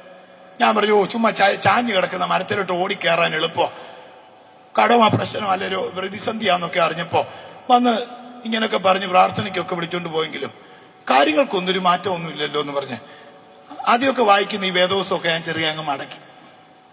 ഓ ഇതൊക്കെ ചുമ്മാ കെട്ടുകഥയാണ്. ഓ പൈസ ഉണ്ടേ ഉണ്ട്, ഇല്ലേ ഇല്ല എന്നൊക്കെ പറഞ്ഞ് ഞാനിങ്ങനെ നാട്ടിൽ വന്നതാ. റാന്നി വന്ന് എനിക്ക് ജോലിയൊന്നുമില്ല, ചുമ്മാതെ തെക്കോട്ട് നടക്കുക, കൂട്ടുകാർ കൂടി 1.5 വർഷം ഞാൻ ചുമ്മാ റാന്നി കൂടെ ഗാനമേള കാണാൻ പോവാ, ആറ്റി കുളിക്കാൻ പോവാ, ഇതൊക്കെയാണ് പരിപാടി. പക്ഷേ 2001 കഴിഞ്ഞപ്പോ എനിക്കൊരു ചിന്ത. മൂത്ത ചേട്ടനാ വീട്ടിൽ ഓട്ടോറിക്ഷ ഓടിച്ചാ ചെലവിന് കഴിയുന്നു. രണ്ടാമത്തെ ചേട്ടൻ എന്തോ ദൈവവിളി കിട്ടി കുമ്മനാട്ട് ബൈബിൾ കോളേജിൽ പഠിക്കാൻ പോയി. ഇപ്പൊ നെല്ലാട് മൂവാറ്റുപുഴ നെല്ലാട് സഭയുടെ പാസ്റ്ററാ, ഇപ്പൊ വീട്ടിൽ വന്നിട്ടുണ്ട്. അപ്പൊ ഇവനങ്ങ് പോയി. ചേട്ടനാ വീട്ടിൽ ചെലവിന് കൊടുക്കുന്ന, അമ്മയും ഞാനും ഒരിടത്ത് താമസിക്കുക. അത് എന്തുകൊണ്ടാണെന്നൊന്നും ഞാൻ പറയുന്നില്ല. എന്റെ ചേട്ടന് പറഞ്ഞു 1-2 വാക്കുകളാണ് എന്നെ പെട്ടെന്ന് ഉത്തരവാദിത്വത്തിലേക്ക് കൊണ്ടുവന്നത്. കാരണം പറഞ്ഞു ഇത്രയേ ഉള്ളൂ.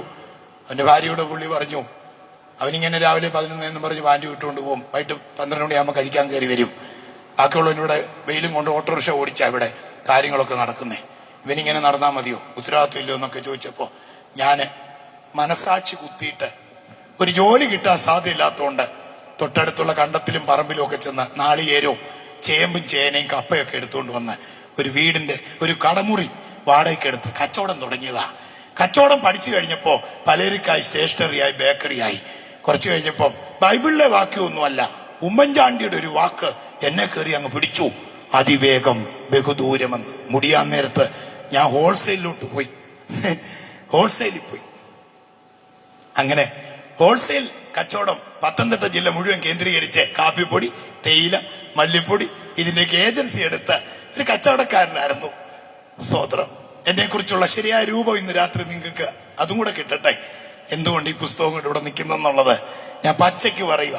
എന്താന്ന് ചോദിച്ചാൽ അങ്ങനെ വലിയ ഒരു ബിസിനസ് മേഖലയിലേക്ക്, അത് ദൈവാനുഗ്രഹം കൊണ്ടല്ല, ബൈബിളിലുണ്ട് അധ്വാനിയുടെ കൈ വളരെ സമ്പത്തുണ്ടാക്കും. വലിയ ദൈവാനുഗ്രഹമൊന്നുമില്ലെങ്കിലും നല്ല ആത്മാർത്ഥമായി അധ്വാനിക്കാമെങ്കിൽ പൈസ ഉണ്ടാക്കാമെന്ന് ഈ പുസ്തകത്തിൽ കിടപ്പുണ്ട്. പക്ഷെ പുസ്തകം വേറൊന്ന് പറയുന്നുണ്ട്, അത് നിലനിൽക്കണമെങ്കിൽ ദൈവകൃപയും കൂടെ വേണം. നിന്റെ കൈകളുടെ അധ്വാന ഫലം കാരിത്താസുകാര് തിന്നണമെന്നല്ല, നിന്റെ കൈകളുടെ അധ്വാന ഫലം നീ തന്നെ തിന്നണമെങ്കിൽ ദൈവം പട്ടണം കാക്കണം, ദൈവം വീട് പണിയണം. ഇല്ലേ കുന്നുപോലെ കൂട്ടിവെക്കാവുന്നേ ഉള്ളൂ. ദൈവാനുഗ്രഹം ഇല്ലെങ്കിൽ ഈ സമ്പത്തെന്നൊക്കെ പറഞ്ഞാൽ കഴുകനോട് ഔവച്ചിരിക്കുന്നത്. ഒരു കഴുകൻ വീടിന്റെ മുറ്റത്ത് വന്നിരുന്നാൽ അതിനെ ചേർത്തൊരു സെൽഫി എടുക്കാൻ ചെന്നാൽ ഫോൺ എടുത്തുകൊണ്ട് വരുമ്പോഴത്തേന് കഴുകുമ്പോ ഇതുപോലെ എന്റെ ബാങ്കിൽ ഇത്ര രൂപ ഉണ്ടെന്നൊന്നും ആരും സന്തോഷിക്കണ്ട, ഇവിടെ ഒരു ചെറിയ തടിപ്പ് വന്നാ മതി. കാരിത്താസ് ചെല്ലുമ്പോ പറയുന്നത് എന്നറിയാമോ, കെട്ടിക്കെട്ടി അങ്ങോട്ട് വെച്ചോളാം. ഇത് കെട്ടിക്കെട്ടി ഒന്നും കിട്ടിയതല്ല, പഞ്ചറൊട്ടിച്ച് എത്രയോ നാളുകൾ കൊണ്ട് മാറ്റി ചിട്ടി പിടിച്ചുണ്ടാക്കിയതാ. പക്ഷെ ഡോക്ടർ പറയുന്നത് കെട്ടി വെച്ചേച്ച് കയറി അങ്ങോട്ട് കിടന്നോളാൻ. അതാ പറഞ്ഞത്, ഇത് കഴുകൻ ചിറകടിച്ച് കയറുന്ന പോലെ എന്ത് ചെയ്യും, പോകും. അതുകൊണ്ട് സമ്പത്ത് വർദ്ധിച്ചാൽ അതിൽ മനസ്സ് വയ്ക്കരുത്, ദൈവത്തിൽ ആശ്രയിക്കണം. സമ്പത്തിനൊന്നും നമ്മളെ സഹായിക്കാൻ പറ്റത്തില്ലെന്ന് കൊറോണ തെളിയിച്ചു. ഒരു ഓക്സിജൻ സിലിണ്ടർ വേണ്ടി ലക്ഷങ്ങൾ തരാം, എനിക്കൊരു സിലിണ്ടർ തരാമോ എന്ന് ഉന്നതരായ ആളുകൾ ചോദിച്ചിട്ട് സോറി പറഞ്ഞ ഒരു ലോകത്താണ് നമ്മളിപ്പോ തുടരുന്നത്. മനസ്സിലായവരാ കൈകൾ ഉയർത്തി കർത്താവിനെ ഒന്ന് സ്തുതിച്ചാട്ടെ. എന്റെ പ്രിയപ്പെട്ടവർ, ഞാൻ അവിടെ അങ്ങ് വിട്ടേക്കാം. എന്ത് ചെയ്യുന്നറിയാമോ, ഇങ്ങനെ സാഹചര്യമായിരുന്നു. കള്ളക്കടം, മുഴുവൻ കടം, ബാങ്ക് ലോൺ എങ്ങനെ എടുത്ത് ബിസിനസ് ചെയ്തുകൊണ്ടിരുന്നു. ചുരുക്കാൻ പറയട്ടെ, പൊട്ടിപ്പോയി. ഇനി എന്തിനാ കൂടുതൽ പറഞ്ഞുകൊണ്ടിരിക്കുന്നത്, പൊട്ടിപ്പോയി. ഭയങ്കര കടം വന്നു കേട്ടോ, ഭയങ്കര പ്രശ്നം വന്നു. ഭയങ്കര കടമെന്ന് പറഞ്ഞാൽ 24ഓളം പേർക്ക് പൈസ കടം കൊടുക്കണം, 2 ബാങ്കിൽ പൈസ അടയ്ക്കണം. അങ്ങനെ വല്ലാത്ത ബുദ്ധിമുട്ടായി. എന്റെ കൈ കിടന്ന വാഹനമൊക്കെ നാട്ടുകാർ പിടിച്ചെടുത്തുകൊണ്ട് പോയി, എല്ലാം നഷ്ടപ്പെട്ടു. സെയിലിന് വേണ്ടി ഉള്ള വാഹനമൊക്കെ കയറ്റിയിട്ടിരിക്കുന്ന വലിയ ഷെഡുണ്ട്, അതിനകത്തുനിന്ന് കിടന്ന വാഹനം എല്ലാം എടുത്തുകൊണ്ട് പോയി. ഒരു വണ്ടി കൊണ്ടുപോകുമ്പോ ഒരു കച്ചവടക്കാര് പറഞ്ഞു, ഒപ്പെല്ലാം ഇടിച്ചിട്ട് പറഞ്ഞു, ഒരു 100 രൂപ കാശ് തന്നു, കാപ്പി കുടിച്ചോളാൻ പറഞ്ഞു. ഞാനങ്ങ് നിർത്തുക, കാരണം ഷേണായി പാസ്റ്റ് വാച്ചേ നോക്കിക്കഴിഞ്ഞു. സ്തോത്രം.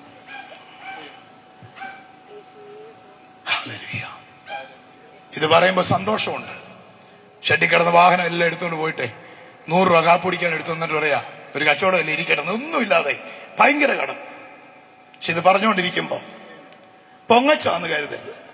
കർത്താവിന്റെ ആത്മാവ് എന്നെ നിറച്ചു കഴിഞ്ഞപ്പോ എന്നോട് പറഞ്ഞു, നിനക്ക് നഷ്ടപ്പെട്ട സ്ഥാനത്ത് ഞാൻ വാഹനം കൊണ്ട് നിറയ്ക്കാൻ പോകുന്നു.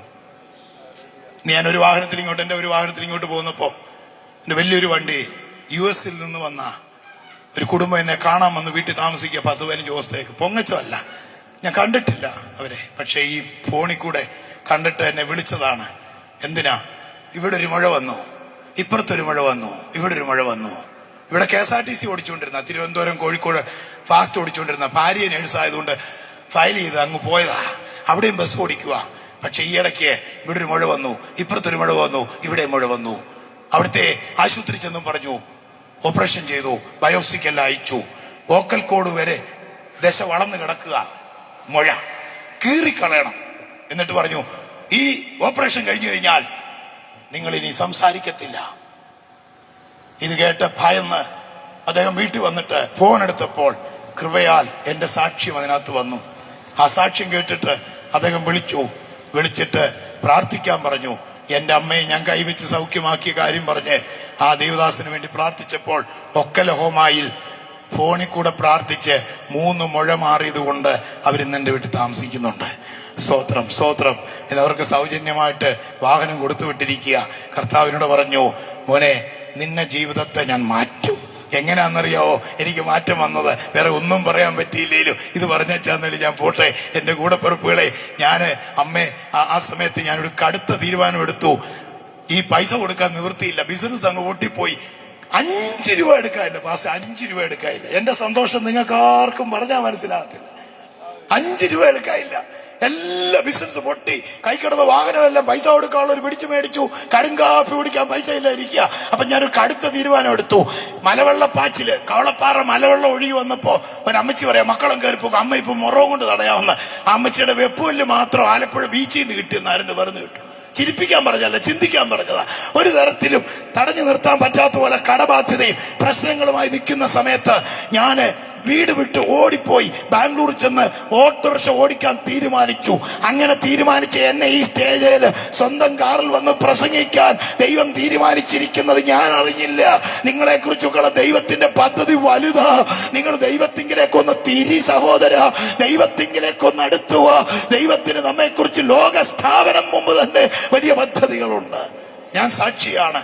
എന്റെ കൂടെപ്പിറപ്പുകളെ, ഞാന് ഓട്ടോറിക്ഷ ഓടിക്കാൻ പോകാൻ തീരുമാനിച്ചു. പക്ഷേ എന്നെ വിടാതിരിക്കാനാണോ ദൈവത്തിന്റെ പദ്ധതിയാണോ എനിക്കറിയത്തില്ല. ആ ദിവസങ്ങളിൽ 55 വയസ്സ് പ്രായമുള്ള അപ്പന്റെ ഒത്തിരി ഇടി കൊണ്ടിട്ടുള്ള എന്റെ അമ്മ നെഞ്ചിന്റെ ഭാഗത്ത് പിടിച്ചുകൊണ്ട് അലറിക്കരയാൻ തുടങ്ങി. എടാ, എനിക്ക് ശ്വാസം കിട്ടുന്നില്ല, ഞാൻ ഇന്നലെ രാത്രി ഉറങ്ങിയില്ല, എടാ എനിക്ക് ശ്വാസം കിട്ടുന്നില്ല. അമ്മയുടെ നിലവിളി കേട്ട് ആളുകൾ വന്ന് പറഞ്ഞു, എടാ ആശുപത്രി കൊണ്ടുപോകാൻ പറഞ്ഞു. ഞാൻ പറഞ്ഞു, കൊണ്ടുപോകത്തില്ല, ചീട്ടെടുക്കാൻ പോലും കാശില്ല. ഒരുത്തം പറഞ്ഞടാ, പൈസ വരുന്നതും പോകുന്നതുമാ, എവിടെയെങ്കിലും കൊണ്ടൊന്ന് പരിശോധിക്കാൻ പറഞ്ഞു. നാട്ടുകാരുടെ സമ്മർദ്ദം കൊണ്ട് കാശില്ലെങ്കിലും ഞാനൊരു ഓട്ടോ വിളിച്ച് അമ്മയെ റാന്നി മർത്തോമ മെഡിക്കൽ മിഷനിൽ പരിശോധിച്ചു കഴിഞ്ഞ ഡോക്ടർ പറഞ്ഞു, എത്രയും പെട്ടെന്ന് ആംബുലൻസിൽ കയറ്റി തിരുവനന്തപുരം ശ്രീജിത്തിനെ കൊണ്ടുക്കോ, എന്റെ കൂട്ടുകാരനുണ്ട്, വാൽവ് വർക്ക് ചെയ്യുന്നില്ല, ഹാർട്ടിന്റെ വാൽവ് വർക്ക് ചെയ്യുന്നില്ല, പമ്പിങ് ഇല്ല, അതുകൊണ്ട് ഓക്സിജൻ ലെവൽ കുറയുക, അമ്മയെ ഓപ്പറേഷൻ ചെയ്തില്ലേ മരിച്ചു പോകും. ഞാൻ ഡോക്ടറോട് എത്ര രൂപ ആകും? 1.5 ലക്ഷം രൂപ കൈ കരുതിക്കോളാൻ പറഞ്ഞു. ഞാൻ ഡോക്ടറുടെ മുറി കയറി പറഞ്ഞു, 1.5 ലക്ഷം പോയിട്ട് 1.5 രൂപ എടുക്കാനില്ല, അമ്മയെ ഡിസ്ചാർജ് ചെയ്യാൻ പറഞ്ഞു. ആ അമ്മയെ ഡിസ്ചാർജ് ചെയ്ത് റാന്നി പേട്ടച്ചന്തയെ വന്നപ്പോ ആ മരുന്നിനുള്ള ലിസ്റ്റ് ഉണ്ട്, പക്ഷെ പൈസ ഇല്ല. പക്ഷെ അമ്മയ്ക്ക് 1 കിലോ കപ്പ മേടിച്ചു കൊടുത്ത് പുഴുങ്ങിക്കൊടുക്കാൻ തീരുമാനിച്ചു. അങ്ങനെ അമ്മയ്ക്ക് 1 കിലോ കപ്പയ്ക്ക് വേണ്ടി കയ്യിലിരുന്ന പൈസ കൊടുത്തപ്പോൾ അത് കീറിയ പൈസയായതുകൊണ്ട് കപ്പ തന്നില്ല. ആ സ്ഥാനത്ത് ഇന്ന് എന്റെ വീട്ടിൽ വന്ന പൊങ്ങച്ചം പറയല്ല, 60 അടി നീളത്തിൽ പണിതിരിക്കുന്ന ഫുഡ് കഴിക്കാൻ മാത്രമുള്ള ഹോളിൽ എല്ലാ മാസവും 100 കണക്കിന് ആളുകൾ നോർത്ത് ഇന്ത്യ എന്ന് വരെ വന്നിരുന്ന് സൗജന്യമായി 3 ദിവസവും 3 നേരവും ആഹാരം കഴിച്ച് തൃപ്തിപ്പെട്ടു പോകുമ്പോൾ എന്റെ കണ്ണ് നിറഞ്ഞിട്ട് ഞാൻ പറയും, എളിയവനെ കൂപ്പയിൽ നിന്നും ദരിദ്രനെ പൊടിയിൽ നിന്നും ഉയർപ്പിക്കുന്ന ഒരു ദൈവമുണ്ട്, ഒരു ദൈവമുണ്ട്. അവൻ ആരെ തള്ളിക്കളയുന്നവനല്ല, അനാഥരായി നമ്മെ വിടുന്ന ദൈവമല്ല. ഇന്ന് രാത്രി ഹൃദയം തകർന്ന് ആരെങ്കിലും എന്നെ കേൾക്കുന്നെങ്കിൽ, എല്ലാ വഴി അടഞ്ഞു പോയെന്ന് ആരെങ്കിലും പറയുന്നെങ്കിൽ ഭയപ്പെടണ്ട. ദൈവം നിന്നെ വലം കൈ തന്ന് വിടുവിക്കുവാൻ ഇന്ന് രാത്രി ജീവിക്കുന്ന ഒരു കരുത്തുള്ള ദൈവമുണ്ട്. ആ കൈ അടിച്ച് കർത്താവിനെ ഒന്ന് സ്തുതിച്ചാട്ട്. ഞാൻ എങ്ങനെയാണ് ഈ കർത്താവിനെ കണ്ടുമുട്ടിയെന്നറിയാവോ? ഞാൻ അമ്മ മരിക്കട്ടെന്ന് വിചാരിച്ച് അമ്മയെ വീട്ടിലുപേക്ഷിച്ച് ഐലൻഡ് എക്സ്പ്രസിന് കയറി ബാംഗ്ലൂരിൽ പോകാൻ തീരുമാനിച്ചു.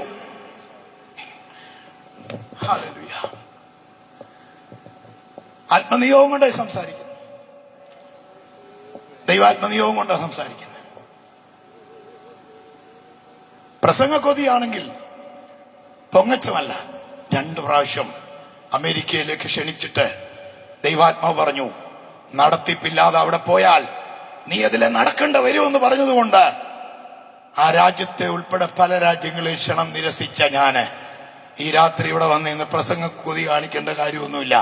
പക്ഷെ ഇന്നും ഇവിടോട്ട് വരുന്നതിന് മുമ്പേ 1:30 വരെ രാവിലെ ഉപവസിച്ച് പ്രാർത്ഥിച്ച അത്യാവശ്യങ്ങളുടെ ഇടയിലാണെങ്കിലും പ്രാർത്ഥിച്ച് ഇവിടെ വന്ന് നിൽക്കുന്നത് ഇതിന്റെ പുറകിൽ ചലിക്കുന്ന ഒരു ദൈവകരമുണ്ട്. വിശ്വസിക്കുന്നവർക്കായിട്ട് സ്തോത്രം. ഞാൻ നിങ്ങൾക്ക് വേണ്ടി പ്രാർത്ഥിച്ച് വേഗം അവസാനിപ്പിച്ചേക്കാം. കാരണം ദൈവമക്കൾ ഇതൊരു പൊതുയോഗമാണല്ലോ. 1ാമത്തെ ദിവസമായതുകൊണ്ട് അതിൻ്റെതായ രീതിയിൽ നമുക്ക് മുന്നോട്ട് പോയെങ്കിലേ നമുക്ക് പറ്റത്തുള്ളൂ. എല്ലാത്തിനും അതിൻ്റെതായ പ്രാധാന്യമുണ്ട്. അതുകൊണ്ടാണ് നാളെ കുറച്ചുകൂടെ നേരത്തെ ശുശ്രൂഷയ്ക്ക് ഞങ്ങൾ അവസരം വേർതിരിക്കും. ഇന്ന് രാത്രി ദൈവമക്കളെ ഒരു സ്റ്റാർട്ടിങ് ട്രബിൾ എന്നൊക്കെ പറഞ്ഞ് എല്ലായിടത്തും ഉള്ളത് അല്ലയോ, ഒന്ന് തുടങ്ങിയാൽ പിന്നെ എന്ത് ചെയ്യും, അങ്ങ് പോക്കോളും. അതുകൊണ്ട് തുടങ്ങിയതല്ല ഉള്ളോ, നിങ്ങൾ ഭാരപ്പെടാതെ. പക്ഷെ അതെങ്കിലും ഒന്ന് പറഞ്ഞോട്ടെ പ്രിയപ്പെട്ടവരെ. ഞാന് അമ്മയെ കളഞ്ഞേച്ചേ പോകാൻ തീരുമാനിച്ചു. അപ്പൊ കടക്കാർ വിളിയാ, ലക്ഷങ്ങൾ കൊടുക്കാനുള്ളവരാ. അവർ വിളിക്കുമ്പോ ഞാനൊരു ദിവസം പറഞ്ഞു, നിങ്ങളെല്ലാം വ്യാഴാഴ്ച വരാൻ പറഞ്ഞു. എല്ലാവരോടും പറഞ്ഞു വ്യാഴാഴ്ച വരാൻ. ഒരുത്തനോട് ചോദിച്ചു, ഇത്രയും ദിവസം ഇല്ലാത്ത പൈസ താൻ വ്യാഴാഴ്ച എങ്ങനെ തരുമെന്ന്. ഞാൻ പറഞ്ഞു, അത് താൻ അറിയണ്ട, താനിങ്ങ് വന്നേച്ചാ മതി. എന്നാന്നറിയോ, ഞാൻ ബുധനാഴ്ച പോവാനിരിക്കുന്ന എന്റെ വീട്ടിൽ വ്യാഴാഴ്ച ആര് വന്നാ എന്നെ. അങ്ങനെ പോകാൻ തീരുമാനിച്ചിരിക്കുമ്പോൾ ദൈവത്തിന്റെ കൃപയെന്നേ പറയാൻ പറ്റൂ. ഒരുപക്ഷെ ഷെണായ് പാഷ ഈ സുവിശേഷം ഇവിടെ കൊണ്ടുവന്നത് ദൈവത്തിന്റെ കൃപയാ, നമ്മുടെ കഴിവല്ല, നമ്മുടെ പദ്ധതി അല്ല. ഇത് ദൈവത്തിന്റെ കൃപയാ. കാരണം ഇത് ആർക്കൊക്കെ പ്രയോജനപ്പെടാൻ പോവാ. സുവിശേഷം പ്രസംഗിക്കുന്ന ദേശം വിടുവിക്കപ്പെടും. കാരണം യേശു ഗലീലായി ചെന്ന് സുവിശേഷം പറഞ്ഞപ്പോൾ ലൂക്കോസ് വൈദ്യൻ ഇങ്ങനെ എഴുതി വെച്ചു, ഇരുട്ടിൽ ഇരുന്നവർക്ക് വലിയ പ്രകാശമുണ്ടായി, മരണത്തിന്റെ നിഴലിരുന്നവർക്ക് സൗഖ്യമുണ്ടായി. അങ്ങനെയാണെങ്കിൽ ഈ ദിവസങ്ങളിൽ ഇവിടെ സുവിശേഷം പറയുമ്പോൾ ഇവിടെ ഒരു പ്രശ്നമല്ല ഉണ്ടാകാൻ പോകുന്നത്. ഈ പ്രദേശത്തെ പ്രശ്നങ്ങളെല്ലാം മാറാൻ പോവാ. കുടുംബങ്ങൾക്കകത്തെ പ്രതിസന്ധികളെല്ലാം മാറാൻ പോവാ. കാരണം ഈ സുവിശേഷം എന്റെ വീടിനെ രക്ഷിച്ചതാ. ഈ സുവിശേഷം എന്നെ സഹായിച്ച സുവിശേഷമാ. ഹല്ലേലൂയ. ആ കരം ഉയർത്തി ദൈവത്തെ ഒന്ന് സ്തുതിച്ചേ. ഈ സാഹചര്യത്തിൽ ഞാൻ വീട് വിട്ടു വന്ന് തുടങ്ങുമ്പോൾ എന്റെ ദൈവത്തിന്റെ ദയെന്ന് പറഞ്ഞാൽ മതി. ഞങ്ങളുടെ വീടിന്റെ അടുത്ത് അവിചാരിതമായി താമസിക്കാമെന്ന ഓതറക്കാരൻ ഒരു മോനച്ചൻ, അദ്ദേഹം വീട് വിറ്റ് ഞങ്ങളുടെ അവിടെ സ്ഥലം മേടിച്ചതാ. ആ മനുഷ്യൻ എന്റെ അടുത്ത് വന്ന് ചോദിച്ചു, സ്കൂട്ടറോ വല്ലോ ഉണ്ടോ? ഞാൻ ചോദിച്ചു, എന്നാ? മണിമലയിലെ ഒരു പാസ്റ്റർ ഉണ്ട്, എടേരിക്കപ്പുഴ, ഇന്ന് നിത്യത വിശ്രമിക്കുന്ന പാസ്റ്റർ കുഞ്ഞുമോൻ, അദ്ദേഹത്തിന്റെ വീട്ടിൽ എല്ലാ ബുധനാഴ്ച ഒരു പ്രാർത്ഥന ഉണ്ടെന്ന് എന്നോട് ചോദിച്ചു. ഞാൻ എന്നാ, എനിക്ക് അവിടെ ഒരു പാന, പുള്ളി പ്രാർത്ഥിച്ചിട്ട് കാര്യങ്ങൾ പറയുമെന്ന്. അപ്പൊ ഞാൻ പറഞ്ഞു, എടോ ഞാൻ വരുന്നില്ല. കാരണം 1, പെട്രോൾ ഇല്ല, 2, എന്റെ വിഷയം പ്രാർത്ഥിച്ചാ മാറുകയില്ല. കാരണം എനിക്ക് വല്ല രോഗമോ പൈശാചിക ബാധയാണെങ്കിൽ ഉപദേശമാര് തലയ്ക്ക് പിടിച്ച് പ്രാർത്ഥിക്കുമ്പോൾ അങ്ങ് മാറും. ഇത് എത്തി നോട്ടീസ് കൊണ്ട് ബാങ്ക് മാനേജർ വരുമ്പോ വിശ്വാസം എന്ന് പറഞ്ഞ് അവര് വല്ല് തല്ലിപ്പറിക്കും. അല്ലെ തന്നെ അവര് പറയുന്ന വെളിപ്പാട് ബാങ്കിൽ പോയി പറയാൻ പറ്റുമോ? ഞാനൊരു കാഴ്ച കാണുന്നെന്ന് മാനേജർ പറയും, ഞാനും ഒരു കാഴ്ച കാണുന്നുണ്ടെന്ന്. നീ ലോണെല്ലാം എടുത്തുകൊണ്ട് പോയിട്ട്. ഞാൻ പറഞ്ഞു, ഞാൻ വരത്തില്ല. ഉടനെ അവൻ പറയുക, ചെങ്കടലിന്റെ മുമ്പിൽ 6 ലക്ഷം കുടുംബങ്ങൾ വഴിയില്ലാതെ ഒരു വൃദ്ധനായ മനുഷ്യന്റെ നേതൃത്വത്തിൽ പകച്ചു നിൽക്കുമ്പോൾ ഒറ്റ രാത്രി കൊണ്ട് കടലിനകത്ത് വഴി തുറന്ന് 6 ലക്ഷം കുടുംബങ്ങളെ സഹായിക്കാൻ ദൈവത്തിന് കഴിയുമെങ്കിൽ നിന്റെ കൊച്ചു കുടുംബത്തെ സഹായിക്കാൻ എന്റെ ദൈവത്തിന് കഴിയത്തില്ലെന്നോ? സന്തോഷ് ചോറ് കുളങ്ങര കഴിഞ്ഞ ദിവസം ദുഃഖകരമായൊരു പ്രസ്താവന പറഞ്ഞു. ഈ ഭൂമിയിൽ ഒരു വാടകയ്ക്കായും ചെയ്യാൻ പറ്റാത്ത ദൈവത്തിന് സ്വർഗത്തിൽ എന്നാ ചെയ്യാൻ പറ്റുമെന്ന്. വളരെ ഖേദകരമായി പോയി ആ പ്രസ്താവന. ഞാൻ ഏറെ ബഹുമാനിക്കുന്ന, ലോകം മുഴുവൻ ചുറ്റി നടന്ന് നമ്മൾ ആരും കണ്ടിട്ടില്ലാത്തത് കണ്ട് മനസ്സിലാക്കി അത് എത്തിപ്പിടിക്കാൻ കഴിയാത്ത സ്ഥലങ്ങളിൽ എത്തിപ്പിടിച്ച് അത് ചിത്രീകരിച്ച് ഭയങ്കര അറിവുണ്ടെന്ന് അവകാശപ്പെട്ട ആ മനുഷ്യൻ പറയാ, ദൈവത്തിനൊരു വാടകയ്ക്കായും ചെയ്യാൻ പറ്റത്തില്ലെന്ന്. എന്നാൽ പ്രീഡിഗ്രി പോലും ജയിക്കാത്ത റാന്നിയുടെ പട്ടണത്തിൽ മുടിഞ്ഞ് മുണ്ടക്കോല് വെച്ച ഞാൻ പറയൂ, ഞാൻ എങ്ങും പോയില്ലെങ്കിൽ ഞാൻ പറയൂ, ദൈവത്തിന് ചെയ്യാൻ കഴിയൂ. ദൈവത്തിനെ കഴിയൂ. ഹല്ലേലൂയ. ഞാൻ ആ പേര് പരാമർശിച്ചതിനോട് ക്ഷമിക്കണം, എനിക്ക് അത്ര വേദനയായി പോയി. അറിവുണ്ടെന്ന് പറയുന്നവർക്ക് പലപ്പോഴും വിവരമില്ല. കൊർന്നല്യോസിന്റെ വീട്ടിൽ ചെന്ന് ചോദിക്കുക, ഈ വിവരം നിങ്ങൾ അറിയുന്നില്ലേ? വലിയ വിവരം, വലിയ അറിവുള്ളവർക്കൊന്നും വലിയ വിവരം ഇല്ല. അവിടെ ആ പേര് പരാമർശത്തിലും ക്ഷമിക്കാം. അത്രയ്ക്ക് എന്റെ ദൈവത്തിനൊരു വാഴയ്ക്കായി ചെയ്യാൻ പറ്റിയെന്ന് പറഞ്ഞാൽ പിന്നെ ഞാൻ അടങ്ങിയിരിക്കോ? കാരണം എന്റെ ദൈവം പ്രവർത്തിച്ചിട്ട് ഞാൻ ഇവിടെ നിൽക്കുന്നേ. അതാരെങ്കിലും അല്ലെന്ന് പറഞ്ഞാൽ കണ്ണടയ്ക്കാൻ എനിക്ക് പറ്റിയല്ല. കാരണം അവൻ നല്ലവനെന്ന് രുചിച്ചറിവേൻ അവനെ ശരണം പ്രാപിക്കുന്ന പുരുഷൻ. ഞാൻ ഈ ഉയർത്തെഴുന്നേൽപ്പിനോടുള്ള ബന്ധത്തിലൊക്കെ പരിശുദ്ധാത്മാവ് വേണമെന്നും മർമ്മപ്രധാനമായ ചില കാര്യങ്ങൾ പറയാനായി എടുത്തു വെച്ചത്. പക്ഷെ അത്രയും വരെ പോകാൻ ഒത്തില്ലെങ്കിൽ ഞാനൊന്ന് സ്റ്റോപ്പ് ചെയ്യട്ടെ, നിങ്ങൾക്ക് വീട്ടിൽ പോകണമല്ലോ. സ്തോത്രം. നമുക്ക് വീട്ടിൽ ചെന്നാലും ചുമ്മാ മൊബൈലിൽ നോക്കിയിരിക്കുക എന്ന് പറഞ്ഞാലും സുവിശേഷ പ്രസംഗം നടക്കുന്നിടത്താണ് നമുക്ക് സമയത്തോടുള്ള ഭയങ്കര. വീട്ടിൽ ചെന്ന് കഴിഞ്ഞാലോ, അച്ഛാ ചോറുള്ളും വെച്ചേക്ക്, അച്ഛാ ചോറുള്ളും വെച്ചേക്ക്, അടുത്ത് പട്ടിക്കോട് ഞാൻ കിടന്നു, നീ എന്നിട്ട് കിടന്നോ, പട്ടി കൊടുത്തേച്ച് നീ കിടന്നോ. കിടക്കത്തില്ല. 12:30 1 മണി ആയാലും കിടക്കത്തില്ല. തോണ്ടിപ്പറിച്ചിരിക്കുന്നവർക്ക് സുവിശേഷ യോഗം കേട്ടിനകത്ത് പ്രസംഗം കേട്ടുകൊണ്ടിരിക്കുമ്പോഴാണ് സമയത്തെക്കുറിച്ചുള്ള ഭയങ്കര. അതുകൊണ്ട് എനിക്കതറിയാം. ഈ പൊതുസ്ഥലം ആണെങ്കിലും ഞാൻ വേറെ ആരും കേൾക്കാതെ ഒരു കാര്യം പറയാം. ഈ ചില സഭകളിൽ ചെന്ന് ഞാൻ ഭൂതങ്ങളെ ഇറക്കുന്നത് എങ്ങനെയാണെന്നറിയോ? അഴിഞ്ഞു മാറേ വിട്ടുപോകുന്നൊന്നും ഞാൻ പറയത്തില്ല. ഞാൻ അവിടുത്തെ പാസ്റ്ററോട് ചോദിക്കും. സഭായോഗത്തിനും മറ്റ് ഇടദിവസങ്ങളിൽ ഞാൻ ചോദിക്കത്തില്ല, കാരണം പല അത്യാവശ്യം കൊണ്ട് വരുന്നവരാന്നല്ലോ. ഈ ഇടദിവസങ്ങളിലല്ല, സഭായോഗമുള്ള ഞായറാഴ്ച സഭയിൽ ചെന്നിട്ട് ശുശ്രൂഷിക്കാൻ ചെല്ലുമ്പോൾ ഞാൻ പാസ്റ്ററോട് ചോദിക്കും, ഇവിടുത്തെ യോഗം എപ്പോഴാണ് തീരുന്നത്? അവർ പറയും 12:30. അപ്പൊ ഞാൻ മനഃപൂർവ്വം 1 മണി വരെ പ്രസംഗിക്കും. ഒരുമാതിരി ഭൂതങ്ങളെല്ലാം ഇളകും, ചിലത് വിട്ടുപോകും, ചിലത് ഉറഞ്ഞു തുള്ളും. പാഷക്കും ഭൂതമുണ്ടോ ഇല്ലയോ എന്നുള്ളത് അന്നേരം അറിയാം. സ്തോത്രം. കാരണം ആരെയോ ബോധിപ്പിക്കാൻ വേണ്ടി കടിച്ചു പിടിച്ചൊക്കെ വന്ന് ഞായറാഴ്ച ആയിപ്പോയത് കൊണ്ടൊക്കെ വരുന്നവർക്ക് ശരിക്കും ദൈവത്തോട് സ്നേഹമുണ്ടോ എന്നൊക്കെ നോക്കാൻ വേണ്ടി ഞാൻ പരീക്ഷിച്ചിട്ടുണ്ട്. ഒരുപാട് ഭൂതങ്ങൾ ഇളകിയിട്ടുണ്ട്. അതുകൊണ്ട് ആ ഒരു ശുശ്രൂഷ ഇന്ന് ഇവിടെ ചെയ്യത്തില്ല, കാരണം ഇതൊരു പൊതുസ്ഥലമാണ്. സ്തോത്രം. ഇവിടെ അങ്ങനൊന്നും ഇല്ല, നല്ല ആൾക്കല്ല. ഞാൻ ഉദാഹരണം പറഞ്ഞതേ ഉള്ളൂ. അതുകൊണ്ട് നമുക്ക് അതെല്ലാം ഒരു പ്രത്യേകതയാണ്, സമയവും കാര്യങ്ങളും ഒക്കെ. അതുകൊണ്ട് ഞാൻ പെട്ടെന്ന് നിർത്തട്ടെ. എന്ത് പറ്റിയെന്നറിയാവോ? അമ്മ ഇട്ടിട്ട് പോകാൻ തുടങ്ങി. ഈ മനുഷ്യരെന്നെ വിളിച്ചു. ഞാൻ പറഞ്ഞു ഞാൻ വരത്തില്ല. അപ്പോ നീ കയറിയൊന്നും ഇരിക്കണ്ട, നീ അവിടെ എന്നെ ഒന്ന് വിട്ടിട്ട് പ്രാർത്ഥന കഴിയുമ്പോൾ എന്നെ തിരിച്ചുകൊണ്ട് ഈ അഗ്രിമെന്റിൽ അവൻ പെട്രോൾ അടിച്ചു തന്ന് ഇവനെയും കൊണ്ട് ഞാൻ ഈ ഉപദേശിയുടെ പ്രാർത്ഥന നടക്കുന്ന എന്റെ വാതുക്കെ ചെന്നു. അപ്പൊ ഈ പാസ്റ്റർമാർക്ക് ഒരു പ്രശ്നമുണ്ട്, ഈ സഹോദരന്മാർക്ക്. ഞാൻ അവിടെ ചെന്ന് ഈ മോനച്ചനെ കയറ്റിവിട്ടേച്ച് ഞാൻ നിൽക്കുക യോഗം കഴിയുമ്പോൾ ഇവനെ കൊണ്ടുപോകാൻ വേണ്ടി. പക്ഷേ ഞാൻ ഒരു കാര്യം പറയാം, നിങ്ങൾ ഇവിടെ വന്നിരുന്നത് തന്നെ ഒരു വിടുതല. എന്നാന്നറിയോ? സക്കായി ഒരു മരത്തെ കയറി വെച്ച് ഇങ്ങനെ നോക്കിയതേ ഉള്ളൂ എങ്ങനെയുള്ളവനാന്ന്. അന്ന് 5 മണി കഴിഞ്ഞപ്പോൾ യേശു എന്റെ വീട്ടിൽ വന്ന് കിടക്കും. ഈ നോക്കാൻ പോലും പറ്റത്തില്ല. ഈ ദൈവമക്കൾക്ക് ഭയങ്കര സ്നേഹമാണ്. എന്തൊക്കെ പറഞ്ഞാലും ഞാൻ വെളിയിൽ ചെന്നിരുന്നപ്പോ അവിടെ വന്നവരൊക്കെ പറയാ, ബ്രദർ കയറിയിരിക്കുന്നു. എല്ലാവരും കൂടെ നിർബന്ധിച്ചപ്പോ ഞാൻ കയറിയിരുന്നു. ഞാൻ കൈയടിച്ചില്ല, പാടിയില്ല, പ്രാർത്ഥിച്ചില്ല, അവിടെ പറയുന്ന ഒന്നും ശ്രദ്ധിച്ചില്ല. പക്ഷേ പ്രസംഗത്തിന്റെ പകുതിയായപ്പോൾ അവിടെ ഇരുന്നവരാരും എന്നെ ശ്രദ്ധിച്ചില്ലെങ്കിലും രക്തസ്രാവക്കാരിയുടെ രക്തസ്രവം തിരിച്ചറിഞ്ഞ് ആത്മശക്തി വ്യാപരിച്ചതുപോലെ ഹൃദയം നുറുങ്ങിയവർക്ക് സമീപസ്ഥനായ കർത്താവിന്റെ സാന്നിധ്യം ആ ദൈവദാസന്റെ അകത്ത് ആത്മാവിൽ നിറയപ്പെട്ട് ആ മനുഷ്യൻ ഇടയ്ക്കൂടെ വന്ന് എന്റെ ചെവി ചോദിച്ചു, നാട് വിട്ടു പോവാന്നോ? ഞാൻ പറഞ്ഞു നാട് വിട്ടു പോവാല്ലാതെ വേറെ വഴിയില്ല. അടുത്ത എന്നോട് പറഞ്ഞു, നീ നാട് വിട്ടുപോണ്ട, ദൈവാത്മാവ് പറയുന്നു അനേകം നാടുകളിൽ ഞാൻ നിന്നെ അയക്കാൻ പോവാന്ന്. ഞാൻ നിന്ന് കണ്ണു തള്ളുക. അടുത്ത എന്നോട് പറയാ, കെട്ടിയിട്ട് വള്ളം തുഴഞ്ഞോണ്ടിരിക്കുക, കെട്ടിയിട്ട് വള്ളം തുഴഞ്ഞ് എവിടം വരെ പോടാൻ? നീ കൈയും കാലിട്ട് തുഴയുന്നുണ്ട്, പക്ഷേ വള്ളം നീങ്ങുന്നില്ല. അടുത്ത വാക്ക് എന്നോട് പറയാ, പരിശുദ്ധാത്മാവ് എന്നോട് പറയുന്നു ഞാൻ ആ കെട്ടഴിക്കുമെന്ന്. പിശാചിന്റെ പ്രവർത്തികളെ അഴിക്കാനാ യേശു വന്നത്. എന്തുവാ പിശാചിന്റെ പ്രവൃത്തി?